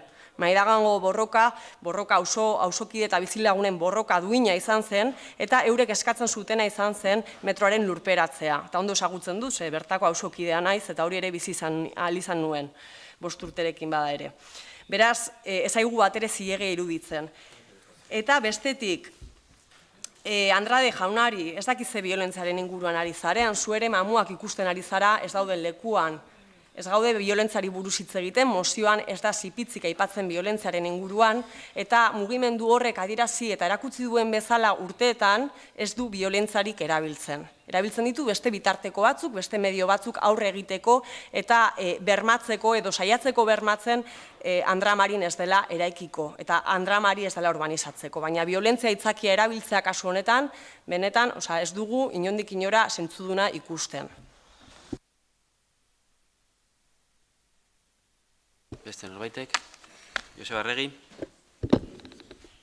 Bueno, yo creo que es muy difícil debatir cuando... Oso zaila da eztabaidatzea, hainbeste gauza nahazten direnean, benetan. Berriz ere esan nahi dut, Getxoko planteamendua eta parkin bat eraikitzeko erabakia, Iberbengoako metro geltokiarekin batera, egingo da, erabaki desberdinengatik eta une desberdinetan egingo da. 2007an hasi nintzen hemen, eta ni Andramariko 8.000 etxebizitzen kontuarekin sartu nintzen. Gure jarrera argia da, beraz, plana berrikusten hasi gara, beraz ez naiz eztabaida horretan sartuko, zaharra delako eta interesgarria ez delako, etorkizuna saritu behar gara. Hala ere, egia da, erabaki horiek hartu zituztela erakunde desberdinak eta une desberdinetan. Argi dago azkenean elkartu direla gune berbera delako. Baina alan da. Nik esan dut eta berriz ere errepikatzen dut eta proiektuan jasota dago. Bizkaiko garraio bideen partzuergoak parkina jaso zuela 2005ean. Beraz, hori nahastea eta hirigintzan garapena aipatzea, ez. Geltoki berria dago, lurperatu egin zelako Bidezabaletik, eta Bidezabaleta Berango artean obra bat egin behar zelako, eta Ibarbengoa hartu zelako erdibide bezala. Eta aprobetxatu genuen inbertsio gehigarri hori, eta eskasa zela ikusita erakunde honetatik eskatu zen eta pentsatu genuen, geltoki berria egingo dugu Getxon. Hori da kontua. Baina, udalerri honen gauza gehiago egin zituen. Beraz, nik esaten dudan erabaki hori, eztabaida handiaren emaitza izan zen, herritarrek parte hartu zuten eta proiektuaren alde eta aurkako alegazioak egin ziren. Eta beste proiektu bat egon zen eta erraiak alde batetik bestera eramateko proposamena egin zen eta azterlan berri bat egin zen eta esan zen teknikoki ez zela posiblea. Hori alan da. Beraz, behin geltoki berria daukagula eta garraiobide partzuergoak inbertitu zuenean, pentsatu genuen eskualdeari zerbitzua eman behar diogu eta parkin bat egin behar da. Plan orokorrak garapen bat jasotzen zuen. Baina garraiobide partzuergoak ezin du hori erabaki. Eskualdeari zerbitzua eman behar diot eta horretarako egingo dugu parkin bat. Lamiakoko parkina bezala ze. Beraz, hortik aurrera, udalak esaten duena da trenbide daukatela eskumena. Hor dago espedientea eta nahi duenak ikus dezake txosten guztiak daude. Beraz, hortik aurrera, nahi bestelako elkartasuna izan dezakegu. Baina, bi erabakiak banatu nahi ditut. 10 urtez egon naiz kontu bera entzuten eta ez da egia. Eta naiz eta errepikatu ez da egia izango. Horrela, esaten dizuet, nahi dituzuen dokumentuak eta behar duzuen guztia emango dizuedala. Eduardo Andrade. Eskerrik asko alkate jauna. Joseba, nik uste dut arazoa hori izan dela, inzuzen ere.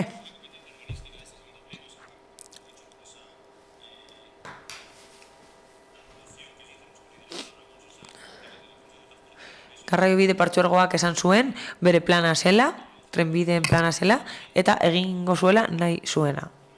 Eztabaida hori ezen osoko bilkurara ekarri honesteko, agian etorri zen ona mozio bezala oposiziotik, baina eztabaida hori ez da hemen egin. Getxoko udala ez da parkinaren alde agertu. Behin agertu zen, garraiobide partzuergoak egin nahi zuen,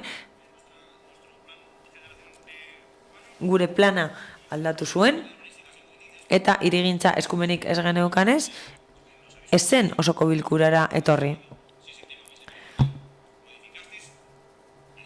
Bertan aldatu zenuten, Getxoko hirigintza bideak egin zenituzten, dena onartu da, eta enteratu gara izan dugun bezala, eta osoko bilkuratik kanpo eginda, eta nik uste dut akatsa hori dela, eta orain akatsak horregatik sortu dira. Nik uste dut gehiengoak onartuko lukeela, baina ona ekarri behar dira eta hemen onartu. Bosketara partzen gara. Badeko zu, bai, badeko zu txanda. Nerea ijarrua zurea ditza. Bai. Bale, ba. Bueno, bakarrik ezatea, argi dagona da udalbatza honetan ez dugula konponduko guztia eta ez ditugula herri honek dauzkan arazo guztiei aurre egingo, baina proposamen bezala eta mozioari kasu eginez, hemen badago zer eztabaidatzeko, herritarrek ere badaukate eskubidea euren iritzia emateko eta erabakitzeko ea parkin bat nahi duten leku horretan. Parkin bat ez dien inondik inora herritarrei eta getzoztarrei mesede egingo eta suntzituko duena kasu honetan berdegunaren zati bat, eta gainera arriskuan jarriko duena momentuz, apo berria izan arte eta urbanizatze horren aurkako erraminta izan arte, jarriko duena ere Getxo. Beraz, hori da ezan beharrekoa, badakigu eseskoa bozkatuko duzuela, baina bada hausnartzeko kontu bat, herritarren zati bat kontra asaltzen denean, eta horrelako mugimendu zabal auzokide eta eragile ezberdinena dagoenean herrian, bada momentua ere gelditzeko, hausnartzeko eta kasu egiteko, entzuteko eta eztabaidatzeko.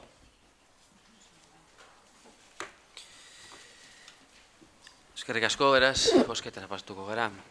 Mozioaren alde, guk Getxo eta EH Bildu, abstentzioak, Alderdi Popularra eta Ciudadanos kontra, edo aurka, Alderdi Sozialista eta Jeltzaleak, beraz, bertan behera geratzen da mozioa, eta hurrengora pasatzen gara. Kasu honetan, 176 Bederatzigarren puntuan EH Bildu taldeak aurkeztutako mozioa, Kataluniarekin bat, demokraziarekin bat. Oier Iturralde, zurea da hitza. Eskerrik asko, arratsalde on. Urte luzetako prozesu baten baitan eta herritarren gehiengo baten eskariari ateak irekiz, etorkizuna libereki erabakitzeko bitarteko demokratikoz ornitu du Kataluniako herriak bere bidea. Kataluniako instituzio nagusiek herritarren nahiei bide emateko erabaki irmoa hartu dute. Katalunian herritarren borondatearen eskutik eman diren urratsek Madrilen aldetik indarraren, mespretsuaren eta zaharkitutako legeen ustezko arrazoiarekin erantzun da. Bide demokratikoen aurkako eraso larri honen aurrean, Getxoko udalak honako mozio hau eztabaidatu eta onartzen du. Lehenik, udal honek zilegitasun osoa aitortzen dio Kataluniako parlamentuak egingo duen egoera horren aurrean egingo duen autodeterminazio erreferendumari. Izan ere, libreki adierazitako herritarron borondatea da tresna politikorik eraginkorrena edozein herri edo kolektiboren etorkizuna eraikitzeko. Bigarrenik, udal honek Kataluniar herriaren eta parlamentaren erabaki burujabeen aurka Espainiar estatutik buruturiko erasoak salatu eta arbuiatzen ditu.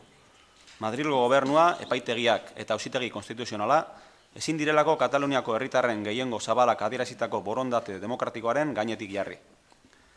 Hirugarrenik, modu demokratikoan aukeratuak izan diren Kataluniako alkateak deklaratzera deitzea irmoki salatzen dugu. Demokrazia praktikan jartzea ahalbidetu nahi duten alkateak inputatzea deitoratzen du. Laugarrenik, udal honek Euskal Herria, Katalunia edo munduko gainerako herrietan herritarren borondate askean oinarrituta garatzen dituzten prozesu politikoen alde egiteko konpromisoa hartzen du.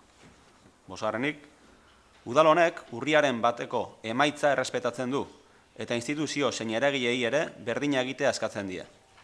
Horretarako erabaki honen berri Kataluniako parlamenteko lehendakariari, Madrilgo gobernuko presidenteari eta auzitegi konstituzionaleko presidenteari ematea erabakitzen du. Gure udalerriko herritarrei ere jakinaraziko zaie erabaki honen berri. Eta azkenik, urriaren bateko galdeketa bitarte, udaleko balkoian estelada jartzea onartzen du udalbatzak, Kataluniako instituzio eta herritarrei gure babesa adierazi asmoz.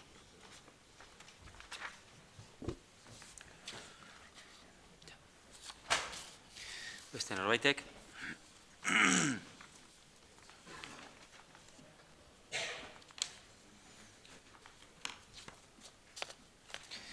Beraz, bosketara pasatzen gara.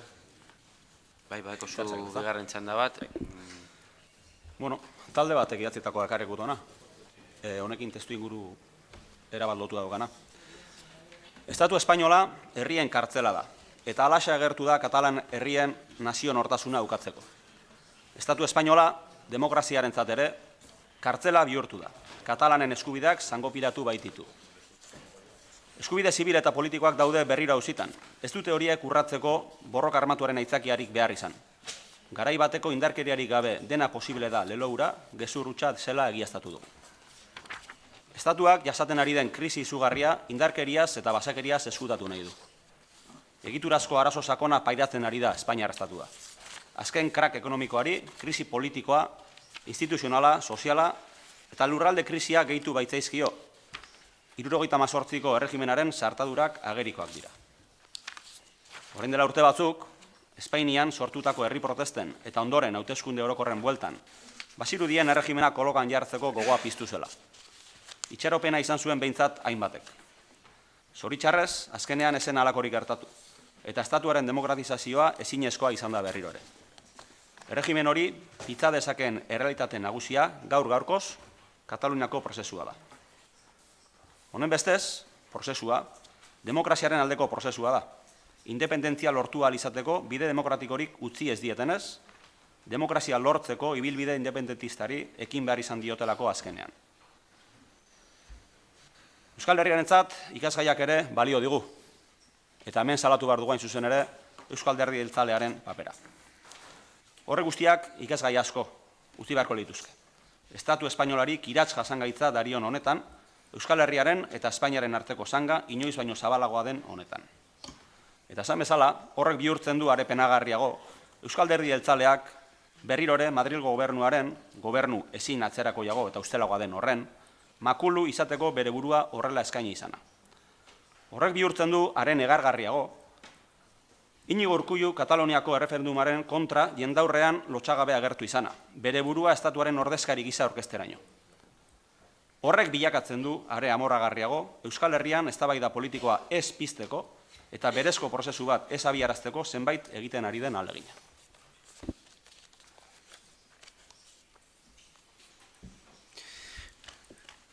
Mila esker. Bosketara pasatzen gara. Paula Miba. Bai, eskerrik asko, bueno, por respeto. Eskerrik asko, erabaki dute testua mantentzea, beraz, erantzutea gustatuko litzaiguke eta gure boska azaldu. Abstenituko gara, gure kasuan, ikusi dugulako proposamenaren orientazioa, eta aipatu da independentzia denbora guztian. Lehen argi eduki dugu, hain zuzen ere, erabakitzeko eskubidea nahi genuela izatea oinarria. Bai, egia da, eta ados egon gaitezke egunotan gertatzen ari dena lotxagarria dela, lehen esan dugun bezala.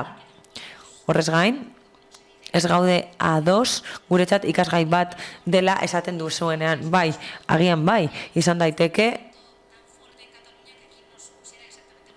gatazka handi hori hemen ez gertatzeko esperientzia horiekin ikasi behar da, bai onerako eta bai txarrerako. Adostutakoaren alde gaude, aldebikoa bada, eta gustatuko litzaiguke ondo egitea Euskadin eta Katalunian egiten eta gertatzen ari denarekin, badakigu zer nahi dugun eta zer ez dugun nahi Euskadirentzat. Baina, esan dudan bezala, abstenituko gara. Santiago Sainz, ikusi dut jendeak ere hitza hartu duela, ez bakarrik araudia aipatzeko, nik ere hitz egingo dut, berriz ere esango dut esandakoa. Katalunian gertatutakoa, eraso bat izan da. Demokraziaren aurkako ekintza bat izan da, eta Kataluniako parlamentean ikusi duguna izan da, 2 lege onartu direla, referendumarena eta transitoriedad deritzonarena, eta ez dira organo horren eskumenekoak.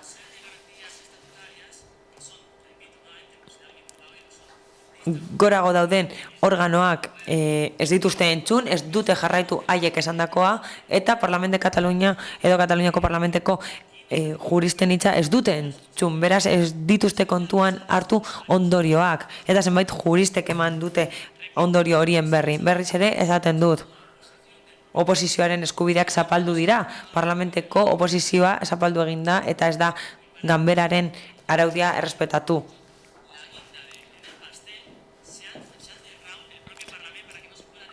Eta are gehiago, parlamenta itxi da, bertan eztabaidatu ezin izateko.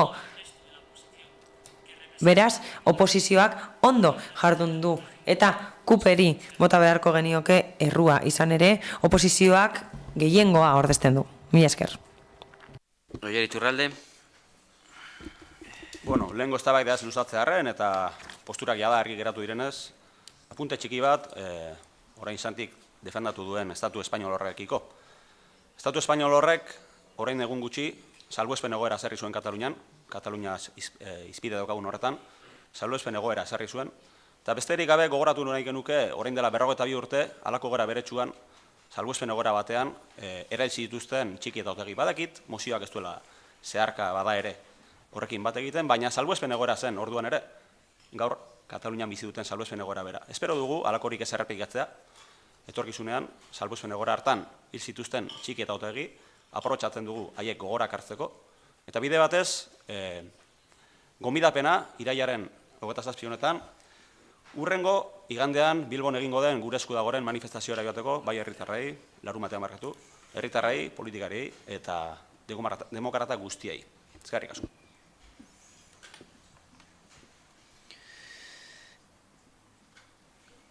Bosketara pasatzen gara, bai, mozioaren alde, EH Bildu, abstentzioak, guk getxo, mozioaren aurka, jeltzaleak, sozialistak, Alderdi Popular eta Ciudadanos beraz bertan bera geratzen da mozioa, eta Koldo Iturbek badauka txanda asaltzeko bere jeltzale eta gobernuaren, udaltalde gobernuaren bosketaren arrazoia.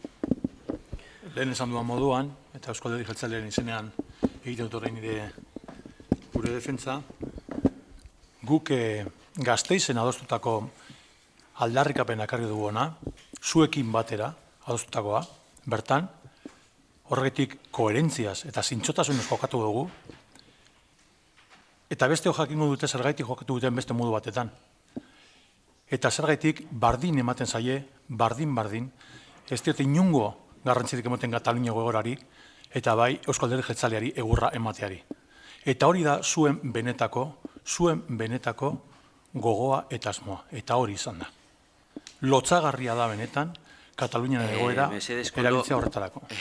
Bale, parkatu bai. Txanda hau da, boskaren zeintzua asaltzeko eta ez eztabaida zabaltzeko, segurak ezin dute, ez dute aukerarik erantzuteko, behaz, boskaren arrazoia saldu behar da, eta kitxo. Urrengo puntura pasatzen gara, egun eta 70. puntura inzuzen, Ciudadanos Taldeak aurkeztuko mozioa, semaforoa Euskal Herria kalean ezartzea. Santiago Sainz, zurea da hitza.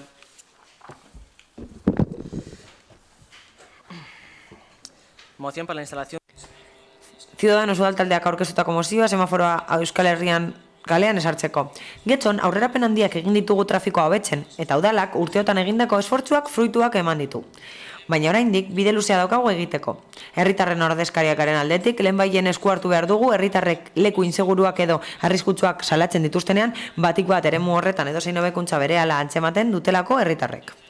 Getxoko Ciudadanosek uste du Euskal Herria kalean Juan Bautista Uribarri eta Lango kaleekin bat egiten duten igogailuen altueran puntu nahiko arriskutsu bat dagoela. Hala adierazi digute elkarte eta bizilagunek eta beraien eskaerei ahotsa emangura diegun mozio honetan.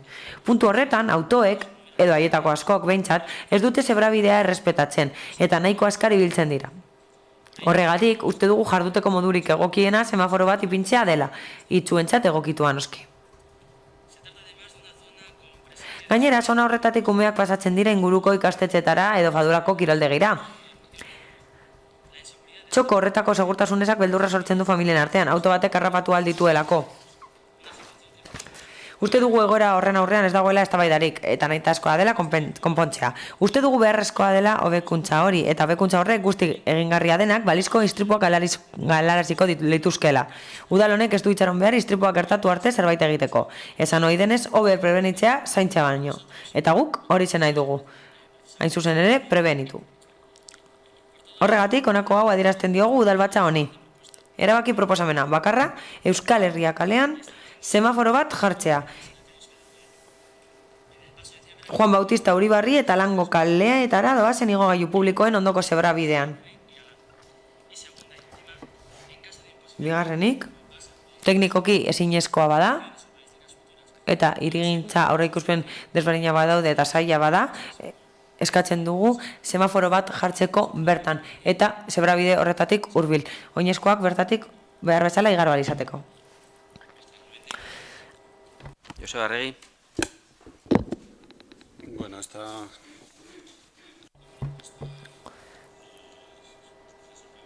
Proposamen hau harrigarria iruditu zaigu irakurtzean.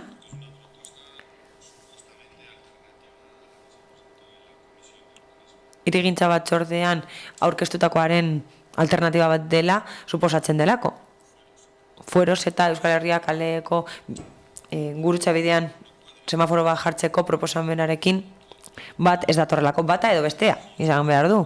Faltan botatzen dugu, teknikariak proposamena aurkestean, ez errez galdetzea, ez esatea, ez zegoen zalantza, zergatik bihurgunea, zergatik semaforoa bai, semaforoa ez. Nik zenbaitetan entzun dudana, da, semaforoa ez dela konponbiderik onena askotan, eta segurtasun handiena eskaintzen duena, bai, egia da, kezkatuta geundela eta segurtasunak kezkatzen gintuela puntu horretan. Eta Iturribarri garatu denez, plaza bat egongo dela, igogailu bat egongo dela, eta zerbait egin behar zela. Arriskuak gutxitzeko puntu horretan. Beraz, teknikoki aurkeztutako proposamena eta alternatiba izan zen bihurgune bat egitea.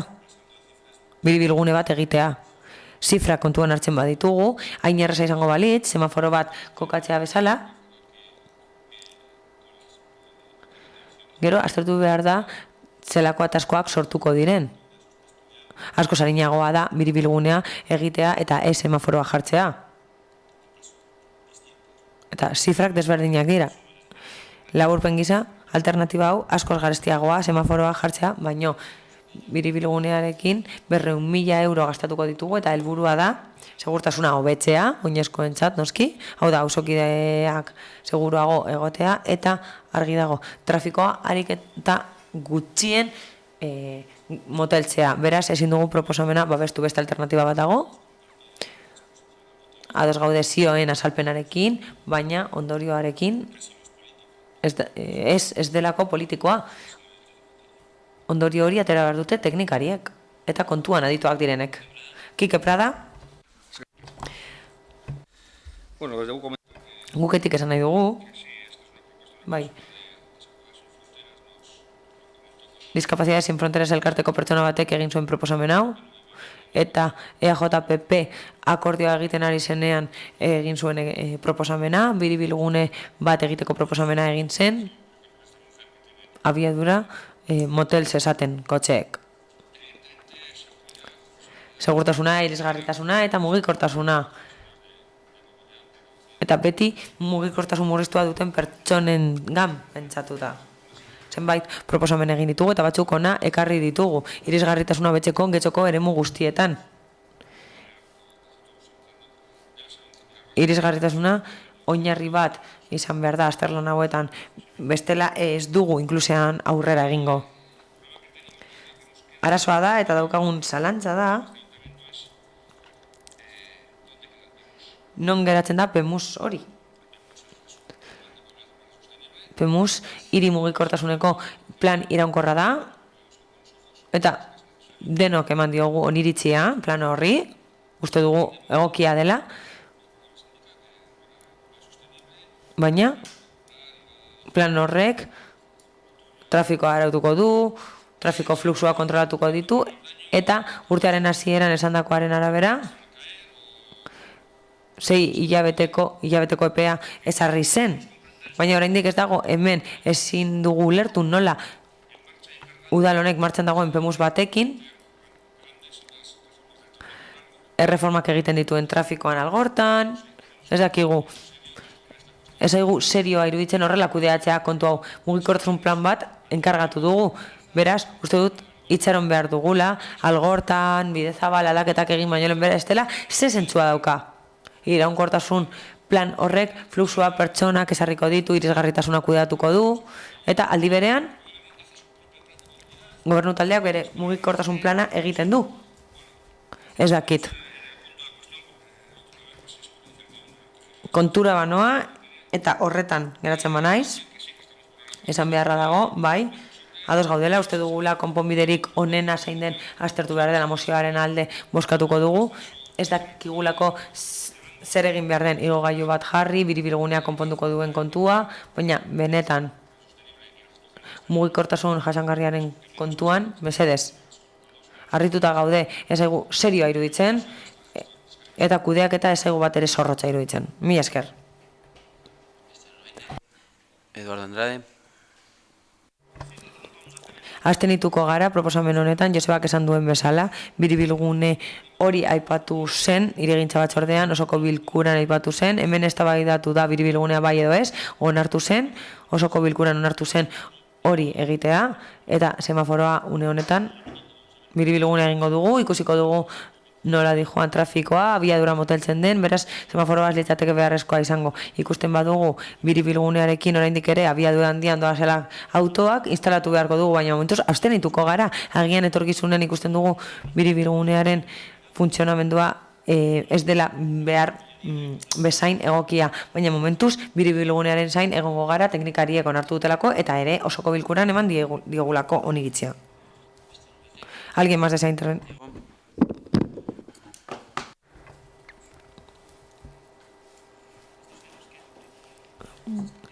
Guk uste dugu biribilguneak ez duela baztertzen semaforoaren aukera. Horregatik bigarren puntua jarri dugu. Teknikoki bideragarria ez bada, kalean aurrerago jar daiteke. Igaro bide seguru bat sortzeko familientzat. Horrela, Uste dugu hori dela egin beharko litzatekeena. Ez da baztergarria.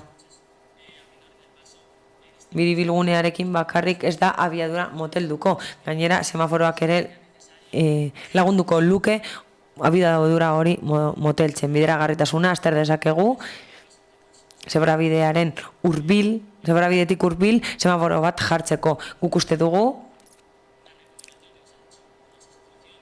gomendio hau interesgarria dela, elkarteek egin dute eta auzokideek egin dute, eta guk uste dugu arrazoia daukatela eta aukera batek ez duela bestea baztertzen. Mila esker.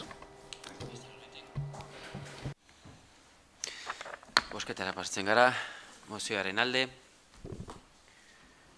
Ciudadanos eta guk gehitxo abstentzioak, Alderdi Popularra eta aurka jeltzaleak, sozialistak eta EH Bildu, beraz, bertan bera geratzen da mozioa, eta azkenengo puntura jatzen gara, galde eskeen esparruan, zinegotxi dagozkie, nahi baldin badute galderaren bat bideratu alkateari, hoxe da momentua, edo bestela amaitu etzat emango genuke osoko bilkura. Amaitu, bai, Kike Prada.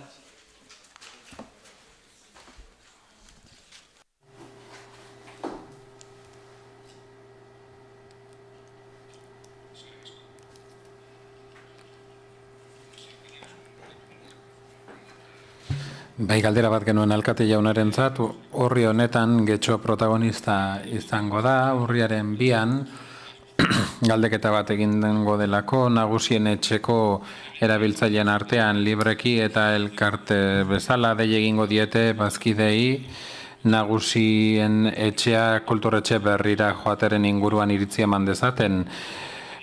Kontrako taldeko iritziak egongo dira, baina guk dei egiten diegu gure adinekoei parte hartu dezaten elkarte honek, leku historikoak eta elkarte historikoak jarrera bat izango du, eta alkateak gure adinekoek esango dutena errespetatuko duen galdetu nahi diogu, eta ze balio izango duen berarentzat. Azkenik aipatu nahiko nuke, ez genukela nahi, entzun botoen matematika, kasu honetan Eusko Alderdi Jeltzaleari ez diotelako gehiengoa emango. Eskerrik asko. Horrek esan nahi du erantzun behar dudala galdera egin duenaren gustuko erantzuna? Ez dakit, bukaerako erantzun, edo bukaerako aipu hori eginda ez dakit egokia denik. Uste dut eta hala sentitzen dut, komunikatzeko modu hori eta saltzeko modu hori ez dela lagunak egiteko modua, gaur ikusi dugu hori osoko bilkuran oso garbi. Orduan zaila da, uste dut beste modu batzuk daudela politika egiteko. Duela gutxi nagusien etxeko zuzendaritza batzorde berriarekin elkartu nintzen, aukera izan nuen beraiekin zuzenean hitz egiteko eta helarazteko nire iritzia eta jarrera prozesu honi buruz, ikus ezagun ze bide hartzen duen, eta aldi berean ere esan nuen gobernu bezala lehentasun batzuk ditugula, eta erromori dagokionez eta gure adinekoei dagokienez, gure lehentasuna da Erromo kulturretxea. Erromo kulturretxea, han hain zuzen ere garatuko da getxo lagunkoia programa eta han diagnostikatuko da eta zehaztuko da eta garatuko da gure herri eta auzoaren egokitzapena adinekoa kontuan hartuz eta Erromo kulturretxea lehentasuna da 4.000 metro kuadro Erromoko adinekoen mesedetan, euskaltegia izango duena, entxegulekoak izango dituenak popetarrok taldeentzat, balioan hitzeko gela bat izango duena, getxoko liburutegi handiena izango duena, gazteleku bat izango duena, hainbat zerbitzu izango ditu Erromorentzat, areetarentzat eta getxorentzat oro har, eta beraz gure lehentasuna da beti interes orokorra babestea eta interes orokorra babestea adinekoak kontuan izanik egingo dugu gure alegina. Gure helburua eta egitekoa gobernu bezala badelako interes orokorra babestea, baina gainera gure konpromiso elektorala delako Euskaldun honitza konpromisoa da. Eta gure konpromisoak bete egiten ditugu, eta gure programan agertzen zenez nagusien etxea, Erromo Kulturre etxean kokatzea, nola Erromon ere hau izan zenez babes handiena izan zuena, eta esperientzia dugunez, zer diren mugimendu jakin batzuek ematen dituzten ikuspegiak eta zilegitasunak herri eta auzoei buruz, eta badakigunez gure auzoek nola bizi duten eta nola bizi diren gaur egun, erabakiak hartzen ditugu konpromiso horiekin, eta benetan pentsatuz horiek direla gure egin ditzakegun apustu honenak. Nagusien etxea, Erromo Kultur etxean kokatzea. Hortik aurrera, argi dago lan egingo dugu eta jorratu eta hizketan jarraituko dugu orain arte egin dugun bezala eta arlo honetan diharduten eragile guztiekin orain arte egin izan dugun bezala. Eta hala adierazinen nagusien etxeko kidei ere, oso bilera lasaian, giro jatorrean, beraien ikuspegia azaldu ziguten, guk gure ere adierazi genien, beraiek azaldu ziguten nola hautatu zituzten, eta nik azaldu nien nola hautatu gintuzten gu. Orduan bakoitzak bere zilegitasuna azaltzen du, nik ulertzen dut gu aukeratu gintuen prozesua agian nolabait nik ulertzen dut zabalagoa dela, eta alde bakoitzen egongo dira iritzi eta intereseatzak, baina gure kasuan hau da gure ibilbide horria eta alderdi sozialistarekin elkarlanean dugun programa. Beraz, ez dakit zure gustuko izango zen nire erantzuna, baina hau da nik eman behar nuen erantzuna. Eskerrik asko. Ematen dugu osoko bilkura, eta beti egiten duan moduan, sokei dagokie txanda eskatzea nahi baldin dute hartuko dugu 10 minutuko deskantzu bat, baina eskatuko dizuet esku altzatzea, ez baldin baduzue orain esku altzatzen, gero ez dizuet hitza emango, eta beraz, 1, 2, 3, 4, 5, 6, 7 pertsona hartuko dozue hitza 10 minutu pasa ondoren. Mila esker.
Beaz, hasiko gara 7 pertsona eskatu duzu hitz hartzeko, jun zaitezte banan, baina susmatzen dut ia guztiak talde berberean etorri zaretela eta gai berbere eta hitz egiteko etorri zaretela, beaz, bi aukera dugu. Edo hitz egiten duzu zazpiak eta nik hitz eta erantzuten dizu eta azkenean, edo aukeratzen duzuen bosaramale bat, edo bi, eta orduan juten gara banan. Zuek aukeratu, nik niretzako egokiena nahi duzuena. Nahi baldin baduzue, zaitezte hitz egiten eta amaitzerakoan erantzongo dizu, ze gaia berbera da, susmatzen dut. Az gaitezen, hitz egiteko bai eskatuko dizuet mikrofonora hurbiltzea eta noski esan zuen izen eta abizena eta kasuan ere elkarte edo entitate baten izenean hitz egiten baldin baduzue ala ez, edo partikularki edo gaia partikular bat azaltzera etortzen baldin bazarete. Bai, hurbiltzen bazara mikrofona bestela zaituztego entzungo ez da grabatuko, zer hau dena grabatu egiten da. Beraz,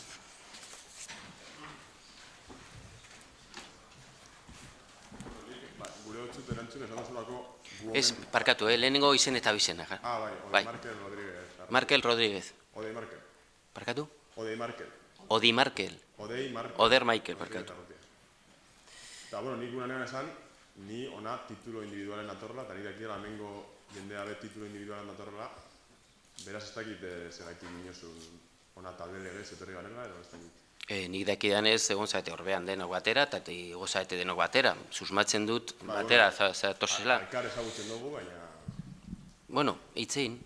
Baina, zuk orduan zein gozu, ez gaitu zuen entzungo, edo... Nik erantzungo dut, baina edo oraintxe, segun ze esaten duzun. Igual beste gai bat da, eta orduan erantzungo dizut. Bueno, nik momentuz hau bakarrik gura nioa esan, galdera nahiagot gero gota. Horretako aukerari badago. Txanda hau da edo galdera bat bideratzeko alkateari, edo eske bat bideratzeko alkateari. Horrela dago araututa. Bueno, ni eskea da, eskea ez dakit da. Botako dizut galdera edo, izan behar da pertsonalki alkateari, ala gobernu bai, taldeari bideratzeko? Hori argitu egin behar da, ze batxutan auzokideek hartzen dute hitza eta bideratzen dute mesuren bat beste udaltalde politiko batzuei. Nik eskatzen dut beti alkateari zuzenean bideratzea edo galdea edo eskea, ze barne araudiak ez du baimentzen besteak hitza hartzera, beraz ezin dute erantzun, eta beraz nahi baldin baduzue beste talde politikoei zerbait esatean nik eskatuko nuzue eurekin kontaktuan jartzeko eta eurekin batzartzea, baina barne araudiak sartzen du alkateari bakarri zuzendu daitezkela galderak edo eskeak. Udalaren barne araudia. Nik zuri zuzendu gura dut dudan galdera, eta zu BPG-aren CTB Gazteleraz, Konsortzio de Transporte de Bizkaiako bokala zara, Getxoko alkatea zaren legez, eta orduan jakingo zu segurazki, Ibarrengoako parkinaren obrentako esleipena duen enpresak zorra duela Leioako udalagaz. Orduan ez dakit horren inguruan ze balorazio egiten duzun. Eta hori BPG-ko batxarretan zein izan den zuk plazaratu duzun horren inguruan edo balorazio emat egin baldin baduz.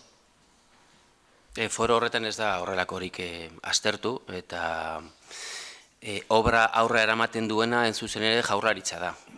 Jaurlaritzak jaso du bere gain enkominda bat eta Jaurlaritzak eramaten du. Beraz, galdetzekotan galdetu berzaio Jaurlaritzari. Eta alkateles zuk ze balorazio egiten duzu bere inguruan. Ondo iruditzen zantzu Getxon enpresa honek aurrera erotea obra hau, auzoko herriarekin zorrak dituela ikusita. Nik alkate bezala ikusten duana da, herriarentzako aparkamentu disuasorio hori ona dela. Konbentzituta nago eta gaude. Eta horregaitik gure babes guztia ematen dugu. Uste dugulako azken batean aparkaleku horren bitartez emango dela zerbitzua bai Getxo Andramariko auzokidei, eta emango dela zerbitzua baita ere Uribe Kostako herritarrei. Azken batean Uribe Kostako herritarrak etortzen direlako egun guztitan, goizean eta arratsaldez frekuentzia anitzen bila gure herrira, edo bestela jun zaitez Bidezabaleko ingurura, eta entzun auzokidei nola esaten duten Uribe Kosta guztitik datozela metro hartzera, eta eusten dutela kotxea Bidezabalen inguruan, edo Aretako inguruan, eta bar, eta parkaleku disuasorio horren bitartez bilatu nahi dena ere, da azken batean trafiko guzti hori gure herriaren atean geratzea, eta bilatzen dena ere, da Getxo Andramariri ere zerbitzua ematea. Eta nik uste dut onuragarria dela beraz herriarentzako, onuragarria dela inguru giroarentzako, azken batean ez dezagun ahaztu, adibidez 2014ko datuen arabera aparkaleko disuasoriak ja martxan daudenak 4 dira hain zuzen ere, 3 parkatu, Etxebarri, Leioa, Lamiako eta Bekekoak atera dituzte 300.000 kotxe kaleetatik, errepideetatik, eta hori ingururen aldetik ukaezina da, abantaila oso garrantzitsua dela.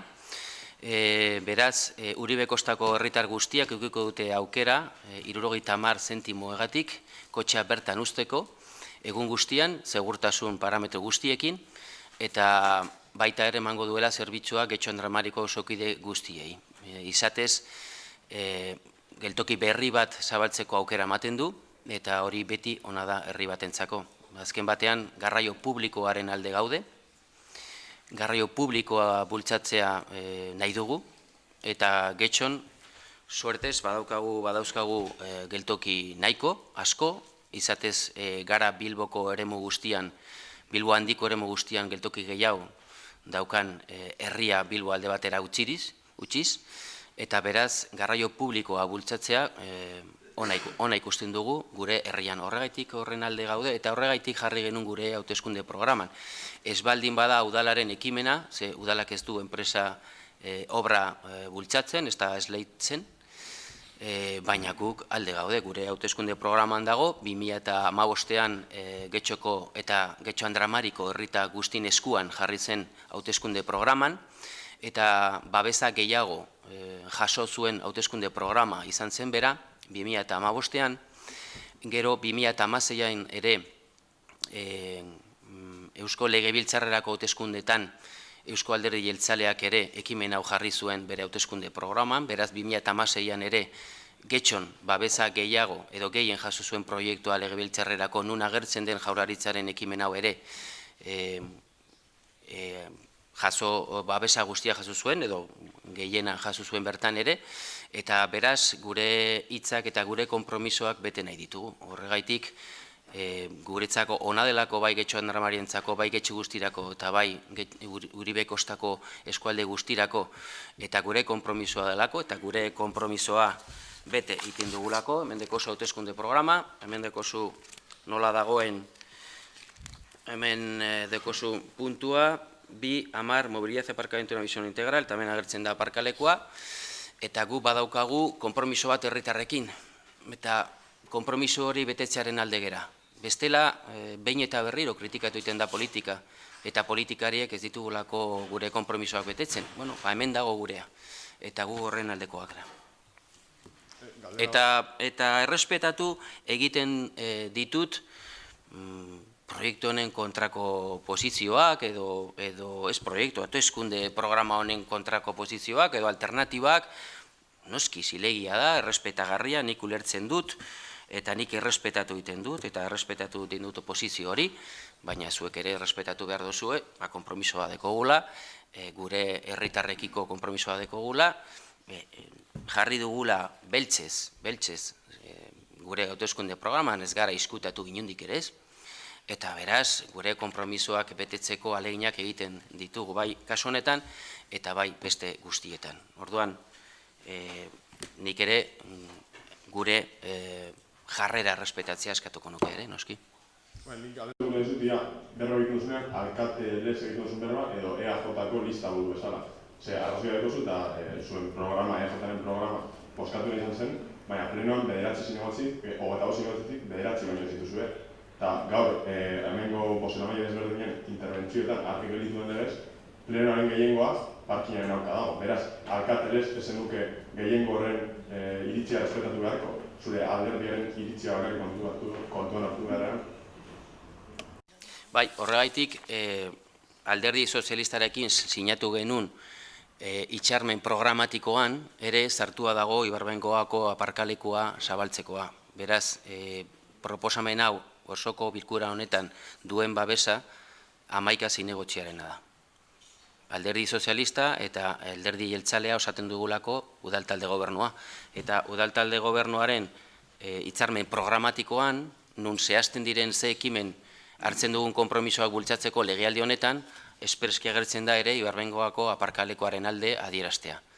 Jakinda, ez dugula, udalak ez duela hau esleiten eta ez duela obra hau garatzen. Hau egiten duena da kontsortzioa edo hain zuzen ere Jaurlaritzak, baina gu alde gaude. Jarri genuen jeltzaleen hauteskunde programan eta jarrita dago udaltalde gobernuaren programa eta udaltalde gobernua osatuta dago alderdi sozialista eta jeltzaleen artean. Eta espreski dago jarrita. Beraz, ekimen honen babesa osoko bilkura hauxe da. Bai, hau da, 11 zinegotzitik 11. Hau da, erdia baino gutxiago, beraz, bitxiengo baten gaia da, gehiengo baten gainetik nintzen dira kasuan. Ez, ikusi da hemen ere, nik izan uste aurrean dekogula posizio bateratu bat, ikusi da hemen, gaur. Zerbait gehiago? Ez, nik amaitu. Ni esker.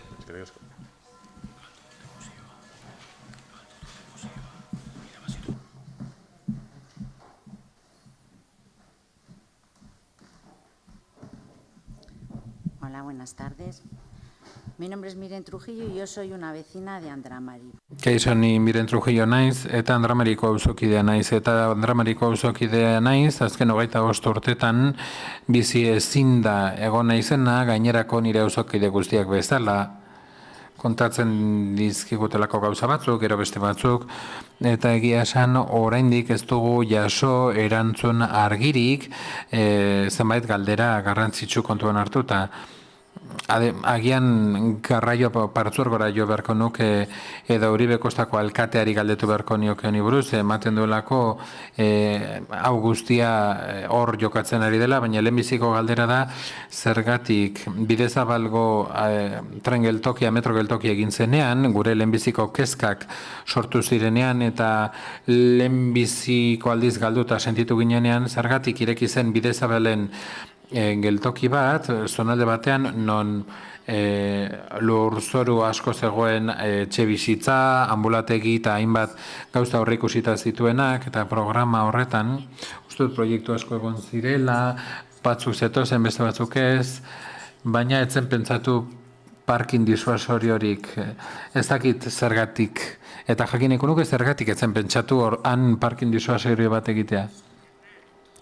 Gerora uste dut pasabide guztiak lurperatzea ezinbestekoa dela, hori garraio bide guztiekin egin beharko zela, baina gure kasuan lur aspiratzeak esan nahi du geltoki berri bat egin behar dela.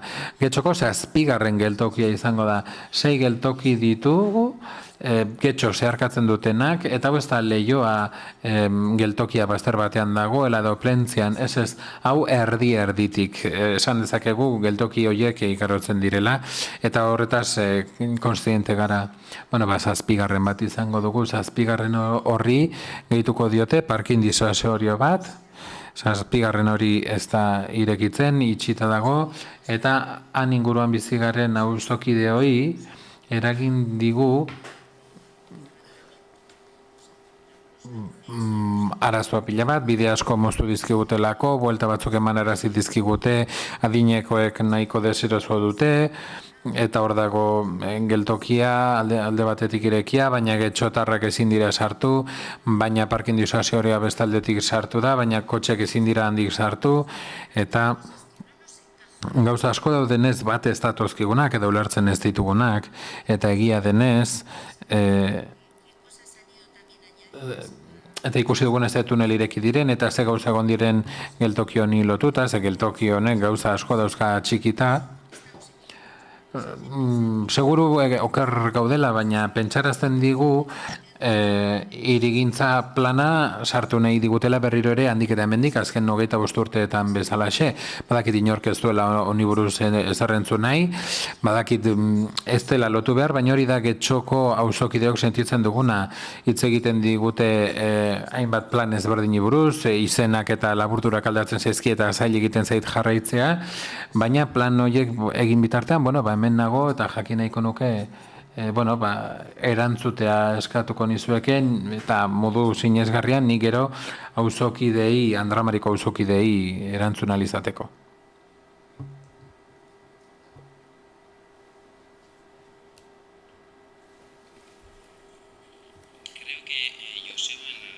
Uste dut Josebak aurkeztu den mozioan egin duen defentsan EH Bilduk aurkeztutako horretan, guk ekin batera aurkeztu duten mozioan, aurkeztu du historia ezin izan den, auzokideen mugimendua bultzatuta sendoa elkarteak zer eskatzen zuen, pasabidea aspiratzea eskatzen zuela Andramarin.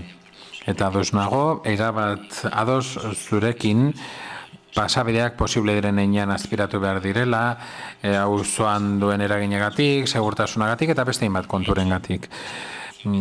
Izan ere, auzokideen proposamen hori onartu egin zuen udalak eta Josebak azaldu zuen bezala, presioak egin zituen beste hainbat erakundetan, udalaz gaindikoetan, lortzeko, azkenean lortu zen hori, konpromiso batekin lortu zena, inbertsio handia eginda, inbertsio handia izan zen, eta Getxo lehenetsi egin zen, beste hainbat lekutan daudelako pasabideak, inguru metropolitanoan, eta badaude ere beste hainbat behar izan, besteak beste udalerri batzuetara irits zedin metroa, baina Getxok lortu zuen, auzokideen aldarrikapen hori, pasabidea aspiratzeko, realitate bihurtzea eta garraiobide partzuergoa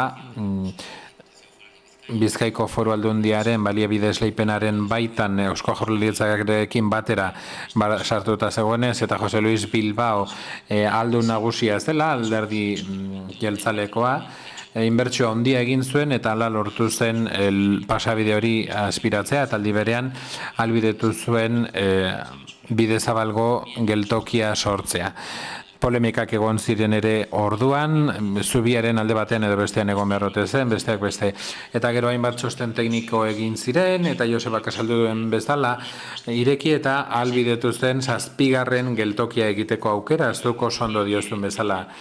Utziko didazu aipatzen, asko direla udalerriak metroa gerturatu dadila eta hobetu gerturatu ditzala eta lotu ditzala Bilborekin eta beste hainbat udalerrirekin, izan Mungia, izan Einkarterriak, izan Galdakaotik Aragoko beste hainbat udalerrik zenbatek eskatzen duten metroa beraien udal eremura ere iristea edo sartzea udal eremuaren baitan eta beraien herritarrei garraio bide eroso, erraz eta azkarra izatea. Getxotarrek gehien erabiltzen duten garraio bidea da, eta bai inguruan ere gehien erabiltzen dana, eta asko direnean udalerriak ametxetan ari direnak metroa beraien udal eremura heldu dadin, niri zaila egiten zait, 7. geltoki bat ulertzea zerbait txarra dela. Nik uste dut Getxo ongi ardaztuta dagoela, 6 metro geltokirekin oso lotura onak dituela Getxotarrentzat eta ez bakarrik Getxoren baitan. Udalaz gaindiko azpiegitura bat erabiltzen dugu udala bera ondo komunikatzeko, garraio bide publikoen aldekoak garelako, garraio bide publikoa masak bideratzeko eta bugitzeko ingurumenean duen inpaktu egoki iruditzen zaigulako, komunikazio egokia eskaintzen zailako geltokiei eta hori abantaila iruditzen zaigu. Badakit horrek esan nahi duela, lubaki bat, auzo zenbaitetan eta zenbait eremutan eta eskatu zitzaion garai batean partzuergoari udalerritik daukan igarobide osoa lurperaz ezan, baina argi dago Bizkaiko garraio bide partzuergoak beste hainbat eskaera ditu, beste hainbat udalerritatik, beste hainbat auzokide ametxetan ari direlako ez metroa lurpean izateko, ez bada soilik metroa bere ere izateko. Eta orduan metroa irisgarri izatea oso gauza handia da. Horregatik uste dut getxotarrek ondo baloratzen dutela metroa, inkestek hala esaten dute aktiboki eta pasiboki, getxotarrek ongi baloratzen dute Bilbora eta Ezkerraldera metro bidez hurbiltzeko aukera eta 6 geltoki izatea eta 7. bat izatea Ibarbengoa den bezala, uste dut positiboa dela udalarentzat ulertzen dut zu ados egotea, baina errespetatzen dut zure iritzia. Eta Ibarbengoako 7. geltoki hori ni irekitzearen zain dago, esaten nuen bezala Getxo Andramariko auzoari zerbitzu eskaintzeko eta parkin disuasioaren bitartez Getxo Andramari ezetzik Uribe Kostako komarkak edo eskualdeak ere zerbitzu hori izan dezan. Ez dago Uribe Kostako alkaterik, baina udalerri asko daude eta beraz alkate asko daude. Eta lehenago esaten duen bezala, datuek argi erakusten dute, Uribe Kostako udalerritako auzokide asko gure gana datozela, maiztasun handiagoko metroen bila datozela. Hemen 5 minutuko maiztasunak ditugu, beste batzuetan 20 minutuko maiztasunak dauzkate, eta beraz Urdulizen, Lemoizen edo Plentzian metro hartu ordez, edo handik metro horbildu ordez, hona etortzen dira eta maiztasun txikiagoak lortzen dituzte. Hori adibidez Bidezabalgo metroan eragina ere badu, metro inguru horretan auto asko pilatzen direlako eta parkin horri esker 70 zentimoren truke aukera izango dute aparkatzeko inguruan eta autoak aterako ditugu gure udalerritik eta baita Bilboko eremu metropolitanotik. Gaur egun dauden Bek, Lamiako eta Etxebarriko parkin disuasorioak eta Leioakoa ere 2014ko datuen arabera, 300.000 auto atera dituzte gure kaleetatik eta gastu energetikoari dagokionez edo eta soinu kutsadurari dagokionez abantaila nabarmena da horregatik, hori guztia kontuan hartuta, geltoki hori eta parkin disuasio hori positiboa da gure udalerriarentzat eta hala uste dugu, eta horregatik gure 2015ko programan ala jasota dago eta horregatik jaso zen ala ere Eusko Jaurlaritzako eta Eusko Legebiltzarreko hauteskundeetarako programan. Ulertzen dut, ados ez egotea, demokrazian gaude, ulertzen dut ados edo aldeko ez izatea, baina hortik aurrera herritarrek hemen jarri duten pertsonaren zilegitasunetik dihardut.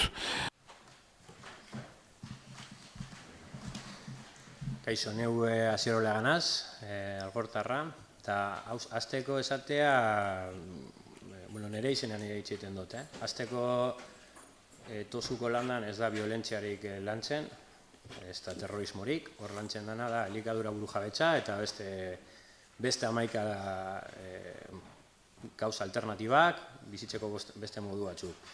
Eta ez da ez dugu inolako harremanik ez Sovietar Batasunarekin, ez perestroikarekin, zein inoiz irakurri izan dute artikulu batean 3kan, hori botatzen zigutela eta ez dauka horrekan zerikusirik. Bale. Ia, Getxoko udal gobernuak oain martxan jarri dau lehenengo sektorea promozionatzeko, zenbait gauza, parte hartzaileak, badago entaranoarena, badago azokak, eta mila asunto inkluso, garbiketa makinetan, kamioietan ikusten da berde maite zaitut, eta hori saltzen da iaia leitmotiv bat moduen, ez? Eta aldi berean, justo bestalde batetik eta aldi berean, justo hori lantzen diren bi esparru nagusitan, badala Iturribarria eta badala Tosu, justo erasotzen dira hor. Orduan, nire galdera da, zelan kudeatzen dozuen hori kontraesan hori ikaragarria da netxako, eta benetan zuei, o zuri, zelako importantzia ematen diezue herri honi, lehenengo sektoreari eta nekazaritzari espresuzki.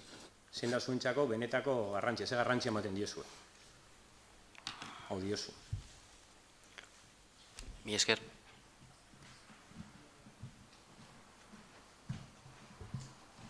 Bueno, lehenik eta behin ez dakit, baina nik ez dut inoiz esan violentoak zaretenik, hori nire ahotik, beraz, horrelako gauzak argitu nahi baldin badituzu, beste interlokutore batzuk bilatu beharko ditu. Aklaratu nahi izan dut. Bai, baina... Zeminduta sentitu izan naz, beira, eta gure izan dut. Bai, baina hori esaten dizudan bezala, beste batzuen gana jun beharko zera. Hori bai, nik hasiera batean azaldu dudan moduan, nik errespetatu egiten ditu zuen movimentuak, edo zuen oposizioa, edo zuen planteamentuak, baina errespetu bera eskatzen dut gugana. Eta eskatzen dut ere, herriaren izenean askok, edo batzuk, edo gutxi hitz egiten dutenean, neurtzea zenbaterako horrela den, edo zenbaterako ez dugu gu zilegitasuna azken batean ere herriaren izenean hitz egiteko. Eta zure galderai erantzunez, jakin bakizu sostenibilitatea 3 ardatz edo 3 zutabe nagusi ditula, alde batetik alde soziala, beste bat alde ekonomikoa, eta azkenean inguru giroko alde hori. Gu sostenibilitatearen aldekoa gera. Eta ari gera herriaren kudeaketari dagokionez, 3 zutabe horiek bultzatzen. Getxoko garapen urbanistikoa hitz egiten baldin baduzu, edo nahi baldin baduzu hitz egin, edo kontraesan hori hortan jartzen baldin baduzu, hemen azaldu da argi eta garbi. Ari gera, orain, gaude murgilduta gogoeta batean, azken batean, aporen revizioaren prozesu horretan, erabakitzeko zein izan behar duen etorkizuneko getxo. Eta beraz, nik gonbidatzen zaituztet gogoeta horretan parte hartzeko. Beste eragile askoren artean ere zuen iritzia bideratzeko. Eta orduan, azken batean, gogoeta hori zabaldu zen bere momentuan, eta zabaldu zen oso ekimen garrantzitsua eta interesgarria, hain zuzen ere lantaldea hitz egiten ari naiz, nun herriko pertsona eta eragile eta elkarte eta mugimendu asko parte hartu zuten, eta egin zuten eta garatu zuten oso gogoeta sakon bat, hain zuzen ere aholkularitza teknikoarekin eta ondo eginda, eta bertatik atera ziren eszenatoki batzuk Getxoko etorkizunari dagokionez. Beraz, prozesu horrekin jarraitu beharko dugu, eta azkenean, denon artean erabaki zein da, etorkizuneko getxoa zein izango den, denon artean erabaki. Hori bai, irizpide eta oinarri demokratikoen bitartez. Hau da, gehiengoen irizpideen bitartez ere. Partaidetza landuz, baina azkenean, demokrazian egiten den bezala, gehiengoa dauka bere eskutan erabakiak hartzeko. Noski, gehiengoa ahalik eta zabalen izan behar du, eta hortan ari gera lan egiten. Eta beraz, edo zein kasutan, gauza bat da aporen revizio prozesori, eta beste gauza bat da, Josebak ondo azaldu duen moduan, Iberbengoa geltokiaren egoera eta aparkaleku disozoriaren egoera. Ez daude bata bestearekin lotuta, eta Josebak azaldu du historia azaldu duenean. Konforme? Parkatuko diazu, baina ez da bai da, eta beste pertsona bat ere nahi zuen hitzartu. Arratsaldeon, Iñaki Landazabal, Andramariko biztanlea. Parkatu, nonga? Andramariko biztanlea. Andramariko biztanlea, bai. Bueno, yo le quiero recordar primero que los... Lehenik eta behin esan nahi nuke lurraiak Getxon daudela eta guri ukitzen digula.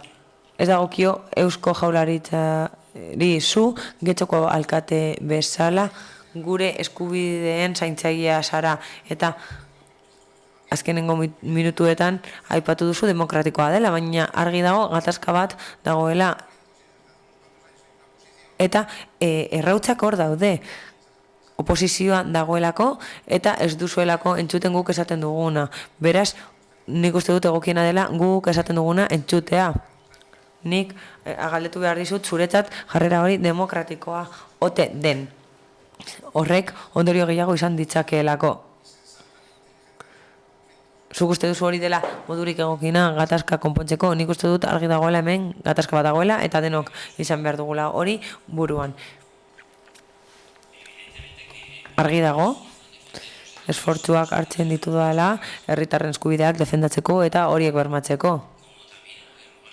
Eusko Jaurlaritzak ere hori egiten du.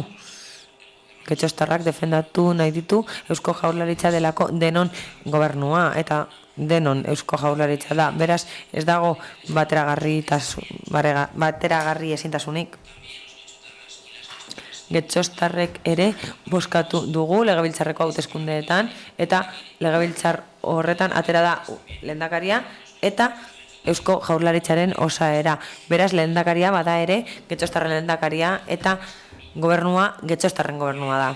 Beraz, ez dago interes pertsonalik eta Getxoko alkate gisa, bai, noski, defendatzen ditut Getxoko herritarren eskubideak eta berrikuspena egin genuen bere garaian gobernu bezala, alderdi bezala eta baterako berrikuspena egin genuen eta gobernu programa aurkeztu genuen eta hori sustatzen ari gara orain alderdi sozialistarekin batera. Eta Ibarbengoako geltokiaren balorazioa guretzat positiboa da, behin eta berriz esan dudan bezala. Baita, parkin hori ere positiboa da guretzat. Herritarren alde lan egiten dugu, eta hori da nire iritzia. Parkinaren abantaila guztiak errepika ditzaket, baina nik uste dut azaldu ditu dela, zehaztasun osoz, eta bai, noski, referenduma demokratikoa da, baina baita demokratikoa da ere herritarrei eta Getxostarrei galdetzea 2015an egin genuen bezala, hauteskunde programan, aurkeztu genuenean, hau da gure hauteskunde programa, eta gure proposamena aurkeztu genuen. Eta horretan jaso genuen 304 plaza jarriko genituela Ibarbengoako parkinean. Beraz, aurkeztu genien herritarrei, aurkeztu genien eta EAJaren proposamena izan zen bozkarik gehien jaso zuena. Beraz, oso demokratikoa izan da eta aukera biak dira oso demokratikoak, ez dira batera ezinak eta baliodunak dira biak. Bata zein bestea. Eta prozesu demokratikoa da ekimenak sustatzeko. Norbaitek gehiago hitz egin nahi du?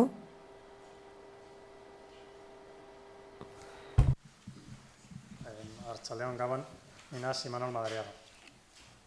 Baina, gazteleraz egingo dut, galdera zuri egingo dizut, baina, ikusita zure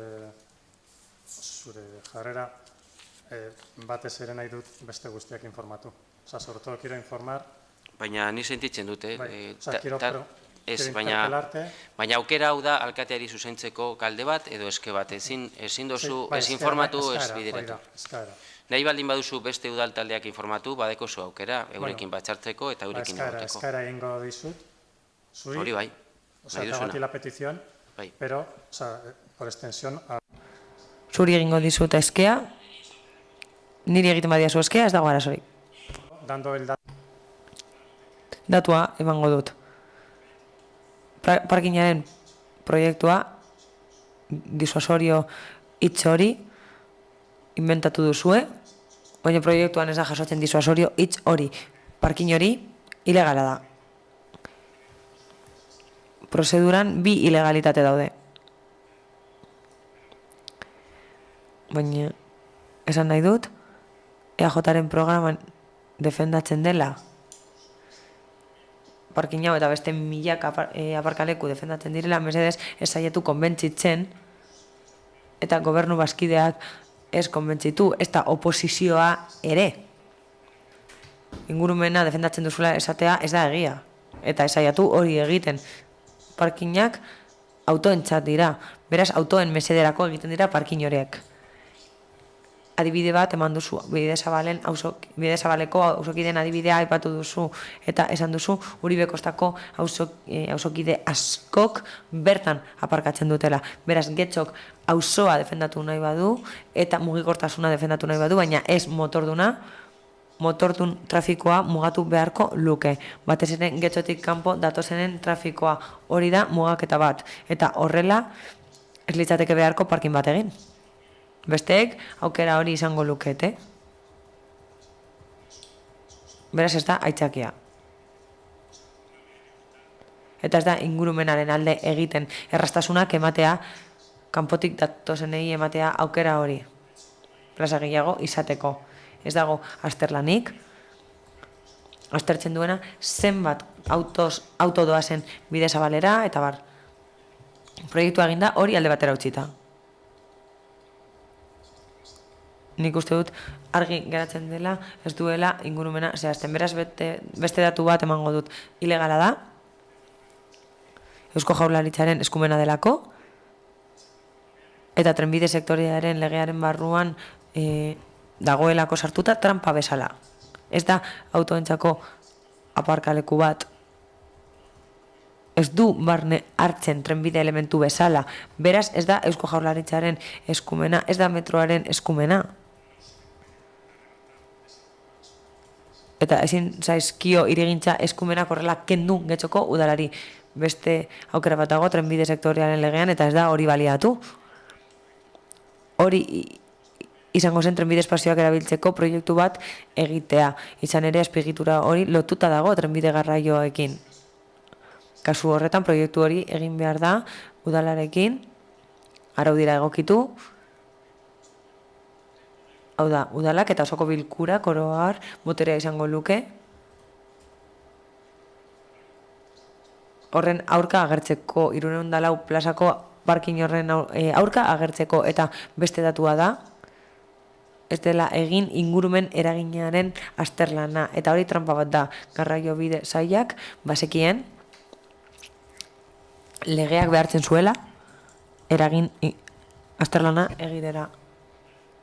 Baina ingurumen sailari galdetu zion, eta horiek despisteagatik esan zuten, ez dago barne. Eta horrela, bi egutunekin, ez ziren behar bezalako izapideak egin. Ezen aurretiazko azterlana egin, horrela, ingurumen sailaren erantzuna egokia izateko. Beraz, horiek dira bi ilegalitateak, alkateak idatziz jaso ditu, badaki zeintzuk diren, badazpada, ez badituzte ezagutzen, esaten diet, tresna bat daukatela, udal honetatik proiektu hori bertan bera usteko. Al final no ha formulado usted ninguna pregunta ni ningún... Ez duzu galderarik egin, baina beno, erantzungo dut.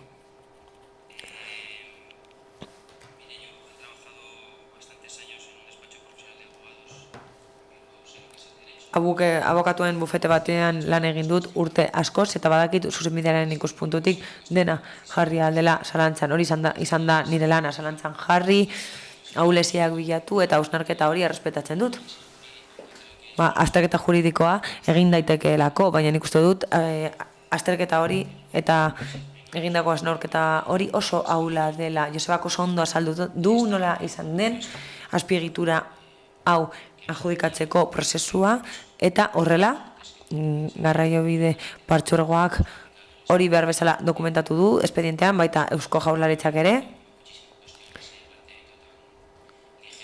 Zalantzan jarriko dut, planteamendu hori, ingurumen sailaren jarduketa zalantzan jartzea ez dut onartuko, eta zuk pentsatzen baduzu ilegala dela, zuzenbide estatu batean gaude, eta zuk aukera daukazu, zure eskubidean zaude, eta baliabide asko dituzu.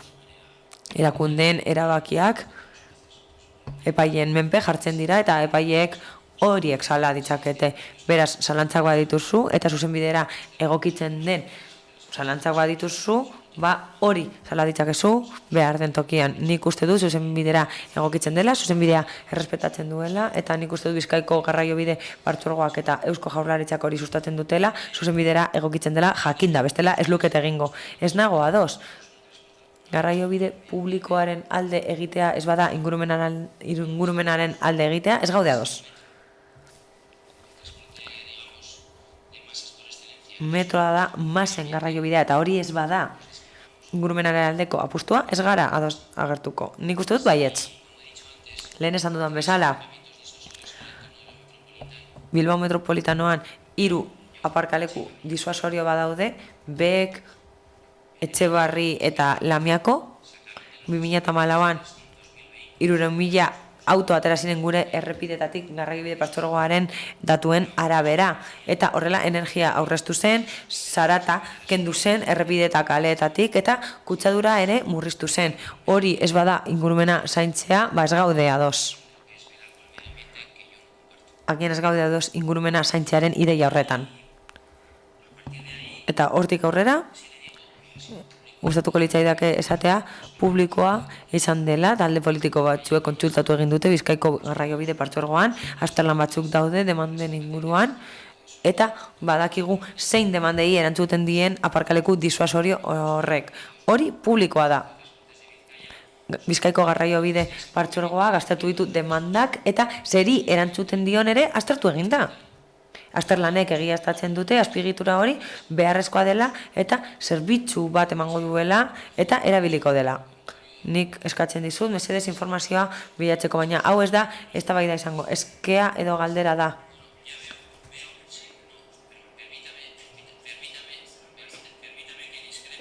Ez nago ados, esan duzu ez da dagoela azterlanik, orain nabardura batzuk egiten dituzu. Beraz, ematen du ez duzula nahi dakizun guztia esan. Nik esaten dut, berme guztiak dituen azterlan bat egin dela, horrelako ekipamenduak eta azpiegiturak gaitzen direnean azterlan oso sakonak eta egokiak egiten direlako, eta hori alderdi politikoen esku egonda eta dagokien eragileek ere hori ikusteko aukera izan dute. Eskerrik asko.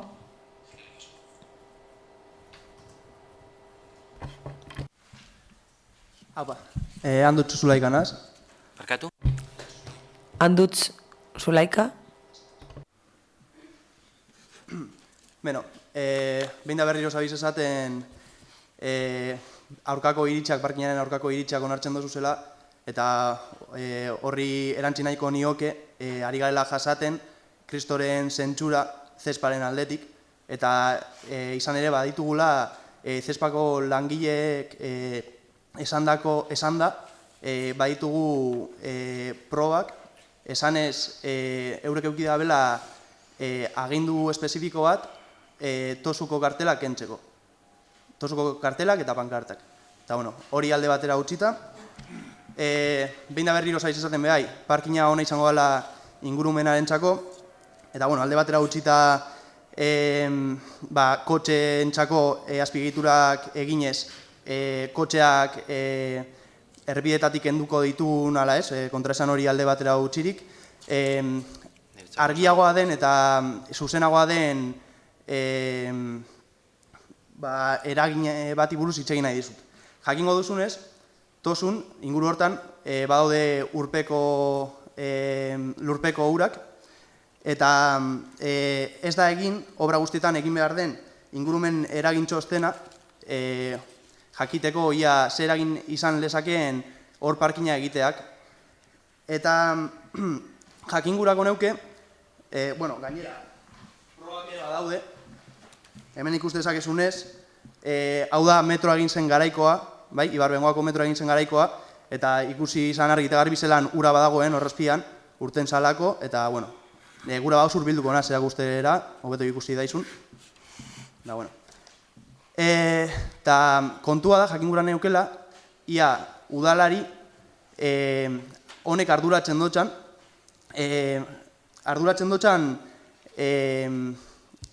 Getxoko hidrografian parkin honek euki dezakeen eragina, are gehiago jakinda, Gobela ibaiak sarritan gauzatu, eragin dituen uholdeak eta kalteak. Eta, hori da esan behar nebana. Nik eskertzen dizut zure gogoetak, eskatuko nizuke jesartzea, mi esker. Zentzura aipatu duzu, nik uste dut, nik ez dut zentzurarik ikusten inondik ere ez. Nik ikusi dut algorta karteles beteta. Eta ikusten dut ere pintadak, ikusten ditut. Hori bai,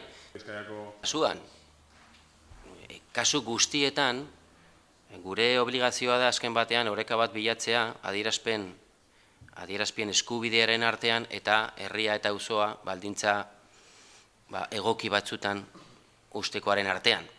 Ezin duguna da ez zuen kasuan, ez inungo kasuan ere herri guztia karteles beteta ikustea.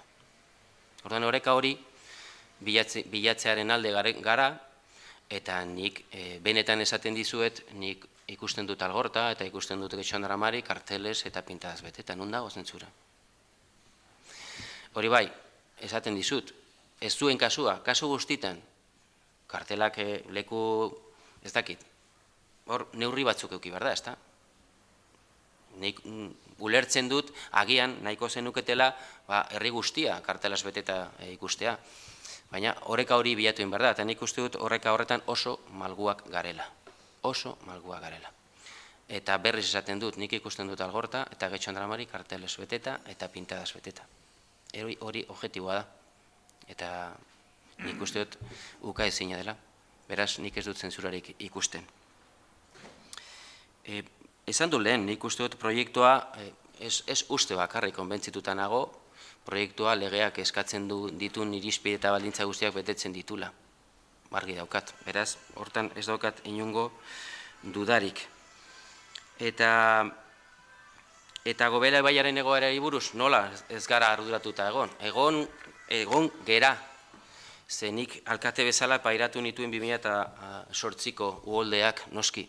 Eta nik ere auzokoekin batera egon nintzen hor negurin. Gau ilun horretan ikusi nola jendeak pairatzen zuen eta sufritzen zituen uholdeak.